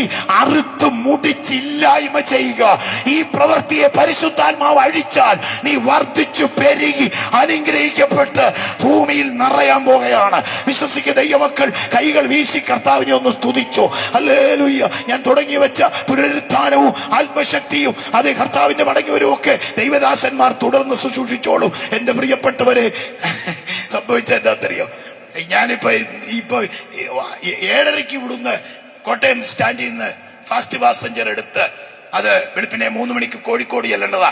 സാങ്കേതിക കാരണത്താൽ ഈ ഫാസ്റ്റ് പാസഞ്ചർ 8 മണിക്കാണ് ഇവിടുന്ന് പുറപ്പെട്ടതെങ്കിൽ പിന്നെ ഡ്രൈവർ ചവിട്ടി വിടും. ആ ചവിട്ടി പിടിയിലാണ് ഇപ്പൊ നിങ്ങൾ കണ്ടുകൊണ്ടിരിക്കുന്നത്. നമ്മൾ ഈ വണ്ടി 7:30 എടുക്കേണ്ട വണ്ടിയാണ്. ഇതിപ്പോ 8 മണിക്കാണ് എടുത്തത് കൊണ്ട് നമ്മൾ ഇച്ചിരി മുന്നോട്ട് പോയെന്നേ ഉള്ളൂ. ഇവിടെ നിർത്തുക. എന്നാ പറ്റിയെന്നറിയാവോ? ഞാൻ കയറി എന്നോട് പറയാ, തടി കൊണ്ടുള്ള ഒരു വീട്ടിലല്ലേ നീ താമസിക്കുന്നത്? ഏക്കർ കണക്കിന് സ്ഥലങ്ങളുണ്ടായിരുന്നു, അനുഭവിച്ചോ? ഇപ്പൊ കടവല്ലയോ? വിദ്യാഭ്യാസം പാതി വഴി ഉപേക്ഷിച്ചില്ലേ എന്നൊക്കെ ചോദിച്ചു. അപ്പൊ ഞാൻ എന്നോട് ചോദിക്കുക, എന്തുകൊണ്ടാ ഇങ്ങനൊക്കെ സംഭവിക്കുന്നത് നിനക്കറിയാവോ എന്ന്. ഞാൻ പറഞ്ഞു അത് അറിയാനാ വന്നെന്ന്. അപ്പൊ എന്നോട് ചോദിക്കുക, ആദാം മുതലാളി പെട്ടെന്ന് തൊഴിലാളി ആയിപ്പോയത് എങ്ങനെയാന്ന് അറിയാവോ എന്ന്. കിഴക്ക് ഏതെല്ലാം ഒരു തോട്ടം ഉണ്ടാക്കി. യഹോവയായ ദൈവം ആദമിനെ യഹോവയും തോട്ടത്തിലാക്കി. തോട്ടം സൂക്ഷിക്കാൻ പറഞ്ഞു. എല്ലാവിധ വൃക്ഷഫലങ്ങളും ഉണ്ട്. നിങ്ങളൊന്ന് ചിന്തിച്ചു നോക്കിയേ. അങ്ങോട്ട് കൈനീട്ടിയാൽ ഓറഞ്ച്, ഇങ്ങോട്ട് കൈനീട്ടിയാൽ ആപ്പിള്, അങ്ങ് മുന്നോട്ട് കൈനീട്ടിയാൽ മാതള നാരങ്ങ, പുറമോട്ട് കൈനീട്ടിയ ചിക്കു, മേലോട്ട് കൈനീട്ടിയ വരിക്കച്ചക്ക, താഴോട്ട് കൈയിട്ട തണ്ണിമത്തങ്ങ. തലയ്ക്ക് ചുറ്റും പഴമായിരുന്നു. പക്ഷേ ഒരു പഴത്തേലോട്ട് കയറി ഒരു കടി കടിച്ചതേ ഓർമ്മയുള്ളൂ. പിന്നെ ഒരു പഴവും ഇല്ലാത്തവനായിട്ട് ഇഞ്ചി നടാൻ പോയിരിക്കുക. നിങ്ങൾ കണ്ടോ? ഇന്ന് രാത്രി ശ്രദ്ധിക്കണമേ. ഒരു പഴത്തേലോട്ട് കടിച്ചപ്പോഴത്തേക്ക് തോട്ടവും പോയി, എല്ലാ പഴവും പോയി. എന്നോട് ചോദിച്ചു, എന്തുകൊണ്ടാണ് ഇത്ര മനോഹരമായ തോട്ടത്തിൽ നിന്ന് ആ മനുഷ്യൻ അലഞ്ഞു തിരിഞ്ഞ് ഇഞ്ചി നടാൻ പോകേണ്ട വന്നത്? അപ്പൊ ഞാൻ പറഞ്ഞു, പാപം ചെയ്തുകൊണ്ടാണ്. ഉടനെ എന്നോട് പറയാ, എടാ പാപം ചെയ്യാൻ കാരണം എന്താ? ചുമ്മാ അങ്ങ് പാപം ചെയ്താണോ? ഞാൻ പറഞ്ഞല്ല. അപ്പൊ എന്നോട് അടുത്ത ഒറ്റ വാക്കിൽ അദ്ദേഹം പറഞ്ഞു, പാമ്പ് കയറിയതാണ്. എടാ ഒരു പാമ്പുണ്ടടാന്ന്. ആ പാമ്പിനെ ചവിട്ടി മെതിച്ച് കളഞ്ഞാൽ അവ ഇനി ഒരു ദോഷവും ചെയ്യത്തില്ല. അദ്ദേഹം എന്നോട് പറഞ്ഞു, മനുഷ്യരാരുമല്ല നിങ്ങളുടെ കുടുംബത്തെ തകർത്തത്. നിങ്ങളുടെ വീടിന്റെ മുമ്പിൽ ആരോ ആയില്യക്കാരൻ ഒരു മുള നാട്ടിയത് കൊണ്ടല്ല, അന്യമതക്കാർ വന്ന് എന്തോ മന്ത്രം ചൊല്ലിയതല്ല, കൂടോത്രമല്ല, ആഭിചാരമല്ല. മനുഷ്യന്റെ പൊതുശത്രു, മനുഷ്യനെ അറുത്ത് മുടിക്കുവാൻ അതേ ലോകാരംഭം മുതലേ ഒരു പൈശാചിക ശക്തിയുണ്ട്. യേശുവിന്റെ വാക്കുകൾക്കകത്ത് അത് കേൾക്കാം. പാമ്പുകളെയും തേളുകളെയും ശത്രുവിന്റെ സകല ബലത്തെയും ചവിട്ടുവാൻ ഞാൻ നിങ്ങൾക്ക് അധികാരം തരുന്നു. അവ ഇനിയും ഒരു ദോഷവും നിങ്ങൾക്ക് വരുത്തുകയില്ല. അപ്പൊ ദോഷം ചെയ്യുന്നത് ആരാ? നിങ്ങളൊന്ന് പറഞ്ഞേ, ദോഷം ചെയ്യുന്നത് ആരാ? ഈ ദോഷം മാറാനൊക്കെ എന്തെങ്കിലും കർമ്മങ്ങളൊക്കെ ചെയ്ത് പരാജയപ്പെട്ടവർ എന്നെ കേൾക്കുന്നെങ്കിൽ ദോഷം മാറാനുള്ള വഴി ഞങ്ങൾ പറഞ്ഞു തരാം. ഒരു കർമ്മവും ചെയ്യണ്ട, ഒരു പണവും മുടക്കണ്ട. നിനക്കെതിരെ പോരാടുന്നത് അദൃശ്യ ശക്തികളാണ്. അതിനെ ചവിട്ടിക്കളയാനുള്ള, അതിന്റെ തലയെ തകർത്തവനായ കർത്താവ് അതിന്റെ സകല ബലത്തെയും ചവിട്ടിക്കളയുവാനുള്ള ദൈവിക ബലം നമുക്ക് കൈമാറുന്നതാണ് പരിശുദ്ധാത്മാഭിഷേകം. ഇത്രയും തകർന്ന് തരിപ്പണമായി നാട് കടക്കാൻ തുടങ്ങുന്ന എനിക്കിതൊരു ആശ്വാസത്തിന്റെ ദൂതായിരുന്നു. ഇതെനിക്കൊരു ഒരു പിടിവള്ളിയായിരുന്നു. പാസ്റ്റർ, ഞാൻ കയ്യെ കയറി പിടിച്ച് ഇങ്ങനെ കയറി പിടിച്ചു. പാസ്റ്റർക്ക് എങ്ങനെ അറിയാം ഞാൻ തടികൊണ്ടുള്ള വീട്ടിലാണെന്നേ? പാസ്റ്റർ, ഞങ്ങൾക്ക് ഒത്തിരി സ്ഥലം ഉണ്ടായിരുന്നു, നഷ്ടപ്പെട്ടു പോയെന്ന് പാസ്റ്ററുകാരെ പറഞ്ഞു. പക്ഷേ ഞാൻ നാട് വിട്ടു പോകുന്ന പാസ്റ്ററുകാരെ പറഞ്ഞു. ഞാൻ അങ്ങ് ഇമോഷണലായി. 22 വർഷമായി ഞാൻ പ്രസംഗിക്കാൻ തന്നാൽ ഇന്ന് ഇമോഷണലാവും. കാരണം എനിക്ക് മറക്കാൻ പറ്റത്തില്ല. നിങ്ങളുടെ കൂട്ടല്ല എന്റെ കാര്യം നിങ്ങളുടെ കൂട്ടല്ലെന്ന്. എനിക്കിവിടെ നിൽക്കാൻ യോഗ്യതയില്ല. PhD BD BCH ഒന്നുള്ള ആളല്ല. പക്ഷെ ഇത്രയും വലിയ ആൾക്കാരുടെ കൂടെ വന്നിരിക്കുന്നത് അവൻ എളിയവനെ കുപ്പയിൽ നിന്ന് ഉയർത്തി ദരിദ്രരെ പൊടിയിൽ എഴുന്നേൽപ്പിച്ച് തന്റെ ജനത്തിന്റെ പ്രഭുക്കന്മാരോടുകൂടെ ഇതാ ജനത്തിന്റെ പ്രഭുക്കന്മാരുടെ കൂടെ ഞാൻ ഇരുന്നുകൊണ്ട് പ്രസംഗിക്കുകയാണ്. ഹല്ലേലൂയ! അഭിഷേകമാണ് നമ്മുടെ മുഖങ്ങളെ തകർക്കുന്നത്. വിദ്യാഭ്യാസം വേണം, പക്ഷെ അഭിഷേകം ഇല്ലെങ്കിൽ നമ്മൾ അവിടെ വിദ്യാഭ്യാസം കൊണ്ടൊന്നും വലിയ കാര്യമൊന്നുമില്ല. ഉയരത്തിൽ നിന്ന് അഭിഷേകം നന്നായി കൊടുത്തിട്ട് ഞാൻ പോട്ടെ. നാളെ വൈകിട്ട് കുറിച്ച് പ്രസംഗിക്കണം. രാവിലെ പെങ്ങളുടെ മോടെ കല്യാണത്തിൽ പങ്കെടുക്കണം. അത് കഴിഞ്ഞാൽ തിരുവനന്തപുരം, അത് കഴിഞ്ഞാൽ മംഗലാപുരം, അത് കഴിഞ്ഞാൽ ബാംഗ്ലൂർ. 22 വർഷമായി എന്റെ പ്രിയപ്പെട്ടവരെ. പക്ഷേ മറിയ ഒരു ദൂത് കേട്ടു, നിനക്ക് കുഞ്ഞുണ്ടാകും, അത്യുന്നതന്റെ പുത്രൻ വിളിക്കപ്പെടും. നമ്മുടെ കൂട്ട് സമയം പോയെന്നും പറഞ്ഞ് ആട് തലയാട്ടുന്ന പോലെ തലയാട്ടിട്ട് പോല മറിയ കയ്യൊക്കെ പിടിച്ചോന്ന് എനിക്കറിയത്തില്ല. ദൂതനോട് പറഞ്ഞു, കല്യാണം കഴിക്കാത്ത എന്നോട് പറഞ്ഞു ദൂത് എങ്ങനെ നടക്കുമെന്ന് പറഞ്ഞു പോയാൽ മതിയെന്ന്. ഉടനെ ദൂതൻ പറഞ്ഞു, യോസേഫുമായിട്ടുള്ള നിന്റെ കല്യാണം ജൂൺ മാസം 13-ാം തീയതി വളനാട്ട് ഓഡിറ്റോറിയത്തിൽ വെച്ച് നടക്കും. ബിരിയാണി ആയിരിക്കും ആഹാരം. ഇങ്ങനെ ഒരു ദൂത് പറഞ്ഞിരുന്നെങ്കിൽ മറിയ പറഞ്ഞേനെ, ആ ഹൃദയത്തിൽ ഇരുന്നൊക്കെ പറഞ്ഞു, കറക്റ്റ് ദൂതാന്ന്. പക്ഷെ ഹൃദയത്തിലുള്ളതല്ല ദൂതം പറഞ്ഞത്. യോസേഫുമായിട്ടുള്ള വിവാഹത്തെ കുറിച്ച് മിണ്ടിയില്ല. അവരുടെ വിചാരത്തിൽ ഇല്ലാത്ത ഒരു കാര്യം പറഞ്ഞു. അവൾക്ക് അത്ര പരിചയമില്ലാത്തൊരു വ്യക്തിയെ കുറിച്ച് പറഞ്ഞു. പരിശുദ്ധാത്മാവ് നിന്റെ മേൽ വരുമോ, അത്യുന്നതന്റെ ശക്തി നിന്റെ മേൽ നിഴലിടും. ആകയാൽ ഉത്ഭവിക്കുന്ന ഇന്ന് രാത്രി എന്റെ അനുഭവത്തിൽ ഞാൻ പറയട്ടെ, ഈ പരിശുദ്ധാത്മാവിനെ നീ പ്രാപിച്ചു എന്ന് പൗലോസ്ലീഹ ആ ഉൾപ്രദേശത്ത് എന്ന് ചോദിച്ചത് എന്തിനാണെന്നറിയാവോ? ഒരുത്തന്റെ മേൽ ആത്മാവ് വന്നാൽ അവന്റെ ജീവിതത്തിനകത്ത് ഇല്ലാത്തതിനെ ഉളവാക്കാൻ, ഒന്നുകൂടെ ആഴത്തിൽ പറഞ്ഞാൽ യേശുവിനെ മരിച്ചവരുടെ ഇടയിൽ നിന്ന് ഉയർപ്പിച്ച ഈ ആത്മാവ് നിങ്ങളുടെ മർത്യ ശരീരങ്ങളിൽ വന്നാൽ നിങ്ങളുടെ മർത്യ ശരീരത്തെ പോലും ഉയർത്തിവെക്കുവാൻ കഴിവുള്ള ഒരു ശക്തിയുണ്ട്. ആ ശക്തിയെ കുറിച്ച് പറയാനൂടാ യേശു ഈ ലോകത്തിൽ വന്നത്. അവനെയും അവന്റെ പുനരുദ്ധാനത്തിന്റെ ശക്തിയെയും നിങ്ങൾ അനുഭവിച്ചറിഞ്ഞിട്ട് മരിച്ചവരുടെ എന്ന് എഴുന്നേക്കണം. നമുക്ക് പിന്നെ കാണാം. സാഹചര്യത്തിന്റെ സമ്മർദ്ദങ്ങൾ എന്നെ വല്ലാതെ അലട്ടുന്നു. പക്ഷെ 1-ാം നൂറ്റാണ്ടിലെ സുവിശേഷ പ്രസംഗങ്ങൾക്ക് പൗലോസും യേശുവും ഈ സമ്മർദ്ദം അനുഭവിച്ചിട്ടില്ല. അവർ രാവിലെ മുതൽ സന്ധ്യ വരെയും രാത്രി മുഴുവനും പ്രസംഗിച്ചതായി ബൈബിളിലുണ്ട്. കാരണം അത്ര ഗൗരവമേറിയ. അതിനിടയ്ക്ക് ഒരുത്തൻ തല കുത്തി താഴെ വീണ് ചത്തുപോയി. ഉടനെ ഉപദേശി കണ്ടം വഴി ഓടിയെന്നല്ല, മരിച്ചവനെ ഇങ്ങോട്ട് കൊണ്ടുവന്നിട്ട് പറഞ്ഞു എഴുതാക്കണമെന്ന് പറയും. എന്നിട്ട് രാവിലെ വരെ അവനെ ഇരുത്തി പ്രസംഗം കേൾപ്പിച്ച പുസ്തകമായത്. അതുകൊണ്ട് എനിക്ക് തല കറങ്ങുന്നു, എനിക്ക് വീട്ടിൽ പോകണം, എനിക്ക് സമയമായി, എനിക്ക് പ്രഷറാ എന്നും പറഞ്ഞിട്ട് കാര്യമില്ല. ചത്തുപോയാലും ഞങ്ങള് ഇങ്ങോട്ട് വിളിച്ച് എഴുന്നേൽപ്പിക്കാൻ കഴിവുള്ള വചനമായി. പക്ഷെ നമുക്ക് അങ്ങനെ ഇപ്പൊ നിൽക്കാൻ പറ്റത്തില്ല. കാരണം കാര്യങ്ങൾ അങ്ങനെ പോകുന്നു. എന്നാൽ ഞാൻ ഈ ഉപദേശത്തോട് ഒന്ന് ചോദിച്ച്, ഇനി എന്നേലും കാണുമ്പോൾ ഞാൻ ബാക്കി പറഞ്ഞോളാം. ഞാൻ മോനച്ചൻ ഈ യോഗം കഴിഞ്ഞപ്പോ അങ്ങ് ധൃതി വെക്കും. നിങ്ങളുടെ കൂട്ട് തന്നെ അങ്ങ് ധൃതി വെക്കുവോ? എല്ലാം കൂടുതൽ അറിയാവുന്നവർക്ക് ഈ ധൃതി അവിടെ ധൃതി വെക്കുവോ? ഞാൻ പറയണ എന്നെ കൂടെ കൊണ്ടുവരാൻ നിനക്കല്ലായിരുന്നോ ധൃതി? നീ ഒന്ന് നിൽക്ക്, എനിക്ക് 2 കാര്യം ഒന്ന് അറിയണം. അങ്ങനെ മോനച്ചന്റെ കയ്യെന്ന് വിട്ടിട്ട് ഞാൻ ഉപദേശയുടെ പെരക്കകത്ത് ചാടി കയറി യോഗം കഴിഞ്ഞ് ഞാൻ ഉപദേശയുടെ കൈ പിടിച്ച് നെഞ്ചോട് ചേർത്ത് വെച്ചിട്ട് എനിക്ക് 2 കാര്യം അറിഞ്ഞാൽ മതി എന്ന് പറഞ്ഞു. ഒരു കാര്യം, പാസ്റ്റർ ഇതൊക്കെ എങ്ങനെയാണ് മനസ്സിലാക്കി, എനിക്ക് കടമ, ഞാൻ നാട് വിട്ടു പോകാൻ പോവാൻ.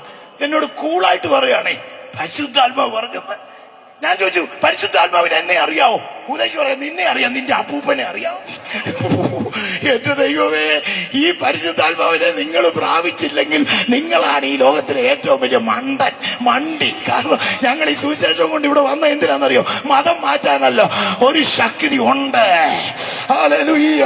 ആ ശക്തി ഞങ്ങളുടെ മേ വന്നുകൊണ്ടാ ഞങ്ങളെല്ലാം ന്യൂട്രൽ ഗിയറിലായി പോയത്. പണം ഉണ്ടാക്കാൻ വയ്യാഞ്ഞിട്ടല്ല, പണം ഉണ്ടാക്കാൻ സാധ്യത ഇല്ലാഞ്ഞിട്ടല്ല, പക്ഷേ ചോദിച്ചു വാങ്ങിക്കുക പോലും ചെയ്യാതെ ഉള്ളത് കൊണ്ട് തൃപ്തിപ്പെട്ട് ഒരു പുരുഷായുസ്സ് മുഴുവൻ ദൈവത്തിന് വേണ്ടി സമർപ്പിച്ച് ഇത്രയും നിന്മയും ഇത്രയും വിഴുപ്പും സഹിച്ച് ഞങ്ങൾ ജീവിക്കുന്നതിന്റെ കാരണം അങ്ങേ കരയിൽ ചെല്ലുമ്പോൾ ഞങ്ങളെ സുവിശേഷം പരമേൽപ്പിച്ച ദൈവം നല്ലവനെ, വിശ്വസ്തനായ ദാസനെ എന്ന് വിളിക്കുമ്പോഴാണ് ഞങ്ങളെ നിന്ന മാറാൻ പോകുന്നത്. അയ്യോ, പാസ്റ്ററോട് ആരാ ഈ രക്ഷപ്പെടുന്നതെന്നറിയോ? വിമർശിക്കുന്നവരല്ല. മോശപ്പച്ചന്റെ പ്രത്യേകത എന്നാന്നറിയോ? ഒരു തീ കണ്ടപ്പോ ഇത്രയോ ആടിനെ കൊണ്ട്, സ്വന്തം ആടല്ല, അമ്മായിപ്പന്റെ ആടാ, ഇത്രയോ ആടിനെ കൊണ്ട് നിൽക്കുമ്പോ ഒരു തീ കണ്ടു. ഇവിടെ നിങ്ങൾ ആരെങ്കിലും ആയിരുന്നെങ്കിൽ ആടിനെയും കൂട്ടി നേരെ വീട്ടിൽ പോകും. കാരണം തീ പടർന്നു കഴിഞ്ഞാൽ അപ്പച്ചനും ആടും ഒന്നും കാണത്തില്ല. ബന്ദിപ്പൂർ വനത്തിൽ തീ പിടിച്ചിട്ട് കുരങ്ങൻ പോലും രക്ഷപ്പെട്ടില്ലെന്ന്. അപ്പച്ചൻ തീ കണ്ടുകൊണ്ട് ഓടുവല്ല, ആടിനെ അവിടെ നിർത്തിയേച്ച് ഈ തീ എന്താണെന്ന് അറിയാൻ അടുത്ത് ചെന്നപ്പോൾ തീക്കകത്തു എന്ന് പറയുക, ഞാൻ നിന്റെ ദൈവമാണ്. ഇത് സാധാരണ തീയല്ല. പ്രീഡിഗിരി തോറ്റ് നാട് വിടാൻ തുടങ്ങിയ ഒരു മൊണ്ണ ഇന്ന് രാത്രി ഇവിടെ നിന്ന് ഇങ്ങനെ വെള്ളം പോലും കുടിക്കാതെ പറയുന്നെങ്കിൽ വിമർശനാത്മാവിലല്ല, ഒന്ന് അടുത്ത് വന്ന് ശ്രദ്ധിക്കുക. ഇത് എന്തുവാ ഇത്? ഒറ്റ വാക്കൂടെ പറയട്ടെ. ഞാൻ അടുത്ത് എന്ന് ചോദിച്ചു, പരിശുദ്ധാത്മാവിന് എന്നെ അറിയാവോ? ഓക്കെ, പരിശുദ്ധാത്മാവിന് അറിയാം. ഇത് മൊത്തം പറഞ്ഞത് പരിശുദ്ധാത്മാവ. അടുത്ത ഒറ്റ ചോദ്യം കൂടെ ചോദിക്കത്തുള്ളൂ പാസ്റ്ററോട്. ഞങ്ങളുടെ വീട്ടിൽ വന്ന് പ്രാർത്ഥിച്ച് ഈ കെട്ടല്ലോ ഒന്ന് അഴിക്കാവെന്ന് ചോദിച്ചു. ഈ 24 പേർക്ക് പൈസ കൊടുക്കാറുണ്ട്. 25ാമത് ഒരു കടം കൂടെ ഞാൻ ഉണ്ടാക്കാൻ പോവാ. കയറി വരുമ്പോൾ 2000 അപ്പം കൊടുക്കണം, പോകുമ്പോൾ 2000 രൂപയും കൊടുക്കണം. 2000 രൂപ എന്ന് പറഞ്ഞാൽ 20,000 രൂപ വിലയാ. ഞാൻ പറഞ്ഞു വരണ്ട, ഞാൻ വണ്ടിയെ വന്ന് കൊണ്ടുപോകും. പക്ഷേ എന്റെ വീട്ടിൽ വന്നൊന്ന് പ്രാർത്ഥിച്ച് ഈ കെട്ടല്ലോ അഴിച്ച് എന്നെ രക്ഷപ്പെടുത്താവെന്ന് ചോദിച്ചു. പക്ഷെ എടുത്ത വായി പറയുക, നിന്റെ വീട്ടിൽ വന്ന് കെട്ടഴിക്കുന്നല്ല എന്റെ ജോലിയെന്ന്. ഞാൻ ചോദിച്ചു, ഭാഷല്ലേ പറഞ്ഞേ, വള്ളം കെട്ടിയിട്ടിട്ട് തൊടയുക, കെട്ടഴിക്കാൻ നിന്നെ പിടിച്ചാൽ കെട്ടത്തില്ല, അത് അഴിച്ചു തരാൻ പറഞ്ഞപ്പോ എന്റെ ജോലി അതല്ലെന്ന്. ഞാൻ ചോദിച്ചു, പിന്നെ ആരഴിക്കും? വളരെ കൂളായിട്ട് പറയാ, അത് നീ അഴിക്കണമെന്ന്. ഞാൻ ചോദിച്ചു, എനിക്ക് അഴിക്കാനും കെട്ടാനും അറിയാമായിരുന്നെങ്കിൽ ഞാൻ റാന്നിയിലിരുന്ന് അഴിക്കത്തേ ഉള്ളായിരുന്നു, ഞാൻ മണിമല വരത്തില്ലായിരുന്നു. ഉടനെ എന്നോട് ചോദിക്കുക, നീ അഭിഷേകം പ്രാപിച്ചല്ലേ? ഞാൻ പറഞ്ഞ അങ്ങ് അഭിഷേകമൊന്നും ഞാൻ പ്രാപിച്ചല്ല. ഇതാ നിന്റെ കുഴപ്പം, നീ എവിടാടാ പ്രാർത്ഥനയ്ക്കൊക്കെ പോകുന്നു? ഞാൻ പറഞ്ഞു, ഇപ്പൊ IPC ഇല്ല, നേരത്തെയോ ഞാൻ യാക്കോപ്പള്ളി, കനാനപ്പള്ളി, റാന്നി. ഇവരാരും പരിശുദ്ധാത്മാവിനെ പ്രാപിക്കുന്ന കാര്യമൊന്നും നിന്നോട് പറഞ്ഞില്ലേ? ആട്ടെ, നീ സ്നാനപ്പെട്ടാന്നു. ഞാൻ സ്നാനപ്പെട്ട അന്നാ എളുപ്പമായി. ഞാൻ ചോദിച്ചു, എന്താ എളുപ്പമായി? ഞാനടുത്ത് ഭാഷയുടെ സഭയിൽ എന്നെ കൂട്ടാനാ? അതല്ലെന്ന്. എന്നോട് ചോദിച്ച ചോദ്യം എന്നറിയോ? മോനെ, പരിശുദ്ധാത്മാവ് ഒരു വ്യക്തിയുടെ മേ വന്നാൽ അവൻ തുള്ളി മറിഞ്ഞ് ചാടുമെന്നാണോ യേശു പറഞ്ഞത്? തുള്ളിക്കോ ചാടിക്കോ എല്ലാം ചെയ്തു. പിന്നെ കറണ്ട് അടിക്കുന്നവൻ ബാങ്ക് മാനേജരാന്ന് പറഞ്ഞാലും അടിയേ ആ ഫീസ് ഒന്നും ഊരടി, എന്നെ അടിക്കുന്നടി, മാനേജരാന്നും പറഞ്ഞൊന്നും ഡീസന്റ് ആയിട്ടൊന്നും ഫീസ് ഊരാൻ പറയാൻ പറ്റുകയില്ല. അടിച്ചു തെറിച്ച് വീഴുകയുള്ളൂ. പരിശുദ്ധാത്മാവിന്റെ ശക്തി വരുമ്പോൾ തുള്ളിയൊന്നും ചാടിയൊന്നും ഇരിക്കും. പക്ഷെ വെറും തുള്ളിച്ചാട്ടമല്ലിത്. മനസ്സിലാക്കണം. ഇത് വെറും തുള്ളിച്ചാട്ടമല്ല. എന്നോട് പറഞ്ഞു യേശു കർത്താവ് അവരോട് പറഞ്ഞു, ഈ ശിഷ്യന്മാര് മറുപടി അർഹിക്കുന്ന ഒരു ചോദ്യം യേശു പോകാൻ നേരത്തി ചോദിച്ചു. എന്നാന്നറിയോ? കർത്താവ്, ഈ റോമാക്കാരുടെ ഭരണത്തിൽ നിന്ന് ഞങ്ങൾക്ക് എപ്പോ ഒരു സ്വാതന്ത്ര്യം കിട്ടും? അന്ന് ബ്രിട്ടീഷുകാർ ഇന്ത്യയെ ഭരിക്കുന്ന പോലെ അന്ന് റോമാക്കാര് ഇസ്രായേലിനെ ഭരിക്കുന്ന ഒരു കാലത്ത് കരം പിരിച്ച് മൊത്തം റോമിൽ കൊണ്ടുപോയിക്കൊണ്ടിരിക്കുക. ഒരു ഇൻകം ടാക്സ് ഓഫീസർ രക്ഷിക്കപ്പെട്ടപ്പോൾ അയാൾ കിടന്നോണ്ട് യേശുവിന്റെ മുമ്പിൽ കിടന്ന് ക്ഷമ ചോദിക്കുക. ഞാൻ 4 ഇരട്ടിയൊക്കെ അല്ലേ വാങ്ങിച്ചെന്ന്. കള്ളൻ. നോക്കിക്കേ, ഇവരൊക്കെ ഭരിച്ചാൽ എങ്ങനെ ഇരിക്കും ഇസ്രായേല്? ഇപ്പോഴത്തെ പോലെ തന്നെ. സ്തോത്രം. എന്റെ പ്രിയപ്പെട്ടവര്, ഇപ്പൊ നമുക്ക് ഫീൽ വരുന്നുണ്ടോ? ചിലരൊക്കെ ഭരിച്ചതിന്റെ ഗുണം മനസ്സിലാകുന്നുണ്ട്. ഞാൻ ആരെയും കുറ്റപ്പെടുത്തുമല്ല. അതുപോലെ തന്നെ ഇതൊക്കെ എന്ന് മാറുമെന്ന് ഇപ്പൊ ചോദിക്കുന്ന പോലെ തന്നെ അവർ ചോദിച്ചപ്പോ കർത്താവ് പറയാ, ദൈവം തന്നെ സ്വന്തം അധികാരത്തിൽ വെച്ചിരിക്കുന്ന കാലങ്ങളെയോ സമയങ്ങളെയോ ഒന്നും നിങ്ങൾ അറിയണ്ട. റോമാക്കാർ ഇവിടെ നിന്ന് പോയിട്ടല്ല നമുക്ക് സ്വസ്ഥത കിട്ടാൻ പോകുന്നത്. ഇപ്പൊ ചില വിചാരിക്കുന്ന BJP മാറി കോൺഗ്രസ് വന്നാൽ, കോൺഗ്രസ് മാറി അവർ വന്നാൽ അയ്യോ ആരേലും ഭരിക്കട്ടെ, അതൊക്കെ ദൈവം ആക്കിയിരിക്കുന്നവർ ഭരിക്കട്ടെ. ഭരണമല്ല നമ്മുടെ വിഷയം. നമ്മളാരും ഇവിടുത്തെ ഭരണകർത്താക്കന്മാരെ എതിർക്കുന്നവരല്ല. നമുക്കിപ്പം BJPയോട് എതിരില്ല, കോൺഗ്രസിനോട് മമതയില്ല, കമ്മ്യൂണിസ്റ്റിനോട് വെറുപ്പില്ല. സഹോദരങ്ങളാ, എല്ലാ സഹോദരങ്ങളാ. പക്ഷെ നമ്മോട് പറയുന്നത് എന്നാന്നറിയാവോ? ഇവിടെ യേശു പറഞ്ഞ എന്നാന്നറിയാവോ? എടാ, ഈ റോമാ സാമ്രാജ്യം ഇവിടുന്ന് പോയി നിങ്ങൾക്ക് സ്വസ്ഥത കിട്ടിയിട്ടൊന്നും ഇവിടെ സുഖമായിട്ട് ജീവിക്കാനൊക്കത്തില്ല. ഇപ്പൊ ഇവിടെ റോഡി മുഴുവൻ കുപ്പിച്ചില്ലും കൂഴച്ചക്ക പഴുത്തതും പാറ്റായുവാന്നും പറഞ്ഞ് അമേരിക്കയിൽ നിന്ന് വന്നാന്നും പറഞ്ഞ് 6ാം വാർഡ് മുഴുവൻ ടൈൽസ് ഇട്ടിട്ടൊന്നും ഇവിടെ ജീവിക്കാൻ പറ്റുകയില്ല. കാലയിൽ ഒരു ചെരുപ്പ് ഇട്ടോണ്ട് കൂരാപ്പിന് മുമ്പേ കൂഴച്ചക്കയുടെ പുറത്തൂടെ പോകാനേ പറ്റുള്ളൂ. യേശു പറഞ്ഞു, റോമാക്കാർ ഇവിടുന്ന് പോകുവോ പോകാതിരിക്കുവോ, നിന്റെ മേൽ ആത്മാവ് വന്നാൽ നിനക്ക് ശക്തി ലഭിക്കും. നിനക്ക് ശക്തി ലഭിക്കും. എന്നോട് കർത്താവിന്റെ ദാസൻ ചോദിക്കുക, ശക്തി എന്നുള്ളതിന്റെ അർത്ഥം എന്നാണെന്നറിയാവോ? അപ്പോസ്തലപ്രവൃത്തി 1:8 നിങ്ങൾ പരിശുദ്ധാത്മാവിനെ പ്രാപിച്ചോ എന്ന് മനഃപൂർവ്വം ഈ ഗ്രൗണ്ടിൽ ചോദിച്ചതിനൊക്കെ ആത്മീക വെളിപ്പാട് അകത്തുള്ളത് കൊണ്ടാ, ചുമ്മാ ചോദിച്ചതല്ല. അവിടെ യേശു പറഞ്ഞു, പരിശുദ്ധാത്മാവ് നിങ്ങളുടെ മേൽ വന്നാൽ നിങ്ങൾക്ക് ശക്തി ലഭിക്കും. അത് ആട്ടുകല്ല് വലിച്ചുകൊണ്ട് നടക്കുന്ന ശക്തിയല്ല, അത് ട്രാൻസ്പോർട്ട് ബസ് ഉരുട്ടിക്കൊണ്ട് നടക്കുന്ന ശക്തിയല്ല. അത് പഴയ നിയമത്തിൽ ശക്തി എന്ന് പറഞ്ഞാൽ ഫിസിക്കൽ ശക്തിയാണ്. എന്ന് പറഞ്ഞാൽ അത് സിംഹത്തെ വലിച്ചു കീറുക, പട്ടണവാതിൽ പറിച്ചെടുക്കുക, അതൊക്കെ പഴയ നിയമം. പുതിയ നിയമത്തിൽ ശക്തി എന്ന് പറഞ്ഞതിന്റെ അർത്ഥം മനസ്സിലായതാണ് എന്റെ കെട്ടഴിഞ്ഞത്. മനസ്സിലായവർക്കായി സ്തോത്രം. പുതിയ നിയമത്തിൽ ശക്തി എന്ന് പറഞ്ഞാൽ അത് ഇംഗ്ലീഷ് വായിക്കണം. ഇംഗ്ലീഷിൽ എന്നാന്നറിയോ? പവർ. എല്ലാവരും എന്ന് പറഞ്ഞ പവർ. പവർ എന്ന് പറഞ്ഞാൽ അതിന് 2 അർത്ഥമുണ്ട്. ഞാനത് പറഞ്ഞു നിർത്തുന്നു. ഈ ഗ്രൗണ്ടിലേക്ക് ഇപ്പോൾ ഇവിടുത്തെ ബഹുമാനപ്പെട്ട നമ്മുടെ ജില്ലാ കളക്ടർ വന്നെന്നിരിക്കട്ടെ, അപ്പോൾ തന്നെ ഒരു ആന, അരിക്കൊമ്പൻ, എല്ലാവർക്കും അറിയാവുന്ന അരിക്കൊമ്പനും ഇവിടെ വന്നെന്നിരിക്കട്ടെ. ഈ 2 പേർക്കും ഈ സുവിശേഷ യോഗം അത് നിർത്തിക്കാനും ഈ സ്റ്റേജ് പൊളിക്കാനും അറിയാം. മനസ്സിലായവർക്കായി സ്തോത്രം. ആന എങ്ങനെ പൊളിക്കും? ആന കുത്തി പൊളിക്കും. ആന ഈ തൂണ് ചവിട്ടി ഓടിക്കും. ആന ഈ കീബോർഡ് വലിച്ചെറിയും. എന്നാൽ നമ്മുടെ ബഹുമാനപ്പെട്ട കളക്ടർ ഇവിടെ വന്നാൽ ഇവിടെ എന്ത് ചെയ്യുന്നറിയാമോ? ഇത് നിർത്തിക്കണമെങ്കിൽ, ഇത് പൊളിക്കണമെങ്കിൽ അദ്ദേഹം ചവിട്ടി പൊളിക്കത്തില്ല, കുത്തി പൊളിക്കത്തില്ല. അദ്ദേഹം ചരിഞ്ഞ് നിന്ന് പാസ്റ്റർമാർക്ക് വിഷമം വരാതിരിക്കാൻ താൻ ചരിഞ്ഞങ്ങോട്ട് നിന്നിട്ട് പറയും, പൊളിച്ചു മാറ്റുക. മനസ്സിലായവർക്കായി സ്തോത്ര. ഇതാ ആഹാവിന്റെ കൊട്ടാരത്തിനകത്ത് ഒരു മനുഷ്യൻ കയറിച്ചെന്ന് പറഞ്ഞു, അയാൾക്ക് കുതിരവണ്ടിയുണ്ട്, രാജധാനിയുണ്ട്, സിംഹാസനമുണ്ട്, അതെ രാജവസ്ത്രമുണ്ട്. എന്നാൽ ഇതൊന്നുമില്ലാതെ തോട്ടിലിരുന്ന് പ്രാർത്ഥിക്കുന്ന ഒരു മനുഷ്യൻ അയാൾ കയറി ചെന്നിട്ട് പറഞ്ഞു, ഞാൻ പറയാതെ ഈ നാട്ടിൽ മഴ പെയ്യത്തില്ല. അപ്പൊ ചോദിച്ചു, നിങ്ങൾ ആരാ? അമേരിക്കൻ പ്രസിഡന്റ് ആണോ? ഞാൻ അമേരിക്കൻ പ്രസിഡന്റ് ഒന്നുമല്ല. പിന്നെന്താ? താൻ പറയുമ്പോൾ ആകാശമേഘങ്ങൾ അടഞ്ഞു പോകുന്നത്. അദ്ദേഹം പറയും, യഹോവയുടെ ആത്മാവ് എന്റെ മേലിരിക്കുന്നു. വിശ്വസിക്കുന്നവർക്കായി സ്തോത്രം. അഖിലാണ്ടത്തെ സൃഷ്ടിച്ച ദൈവത്തിന്റെ ആത്മാവ് വഹിക്കുന്ന ദൈവമക്കളെ, നിങ്ങളുടെ വായിക്കൊരു അധികാരമുണ്ട്, നിങ്ങൾക്കൊരു പവർ ഉണ്ട്. എത്ര പേര് വിശ്വസിക്കുന്നു? ആ കൈകൾ അടിച്ച് ദൈവത്തെ സ്തുതിച്ച് ഈ യോഗം ഇവിടെ അവസാനിപ്പിക്കുക. പരിശുദ്ധാത്മാവിനെ പ്രാപിച്ചവർക്ക് ഒരധികാരമുണ്ടെന്ന് നസറേയനായ യേശു പരസ്യമായി തെളിയിച്ചു. 30-ാം വയസ്സിൽ യേശുവിന്റെ മേൽ പരിശുദ്ധാത്മാവ് വന്നപ്പോൾ അവൻ അതേ ശക്തി ലഭിച്ച് അവൻ ശുശ്രൂഷ ചെയ്തുകൊണ്ടിരിക്കുമ്പോൾ അവൻ കിടന്ന പടകിനെ മുക്കുവാൻ ഇവിടുത്തെ കാറ്റും തിരമാലയും വന്നപ്പോൾ എന്റെ കർത്താവ് ഒരൊറ്റമുണ്ട് വലിച്ചു പിടിച്ച്, എടാ അന്ത്രയോസെ വലിച്ചു പിടിയടാ, എടാ തോമസെ വലിച്ചു പിടിക്കടാ എന്നല്ല പറഞ്ഞത്.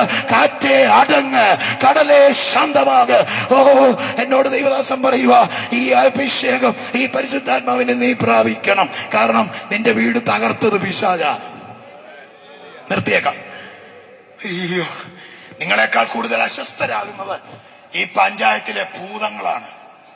കാരണം ഇത് ഇവിടെ ഞാൻ പറഞ്ഞാൽ നിങ്ങൾ ആത്മാവ് ശക്തി ഏറ്റെടുത്ത് അവന്റെ മണ്ടയ്ക്കോട്ട് കയറും. ഞാനിത് കേട്ട അന്ന് മുതൽ തുടങ്ങിയതാ. സ്തോത്രം. ഞാൻ ചോദിച്ചു, പാസ്റ്റേ, അപ്പം പാസ്റ്റർ പറയുന്നത് ഏദൻ തോട്ടത്തിൽ കയറി നാശം ഒപ്പിച്ച ആ പിശാചാണ് ഇതെല്ലാം ചെയ്തത്. അപ്പൊ അതിനെ ഒന്ന് ഇറക്കി വിടാൻ പറഞ്ഞപ്പോ പാസ്റ്റർക്ക് പറ്റൂല. നീ പരിശുദ്ധാത്മാവിനെ പ്രാപിച്ചാൽ നിനക്കത് കഴിയും. അപ്പൊ ഞാൻ ചോദിച്ചു, പാസ്റ്റർ എനിക്ക് കിട്ടുമോ?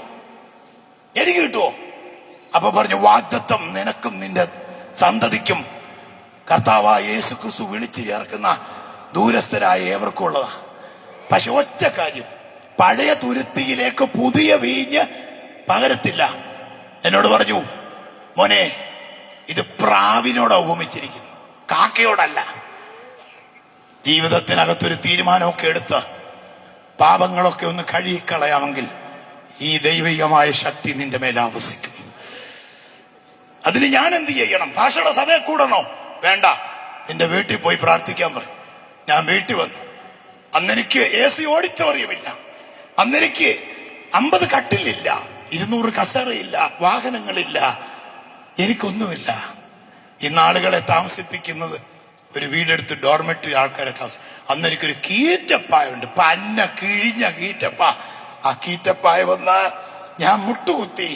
ഞാൻ യേശപ്പച്ചനോട് സാഹിത്യ ഭാഷകൾ ഉപയോഗിക്കാതെ ചോദിച്ചു, യേശപ്പച്ച, എനിക്കിന്ന് മനസ്സിലായി നീ ജീവനുള്ള ദൈവമാന്ന്.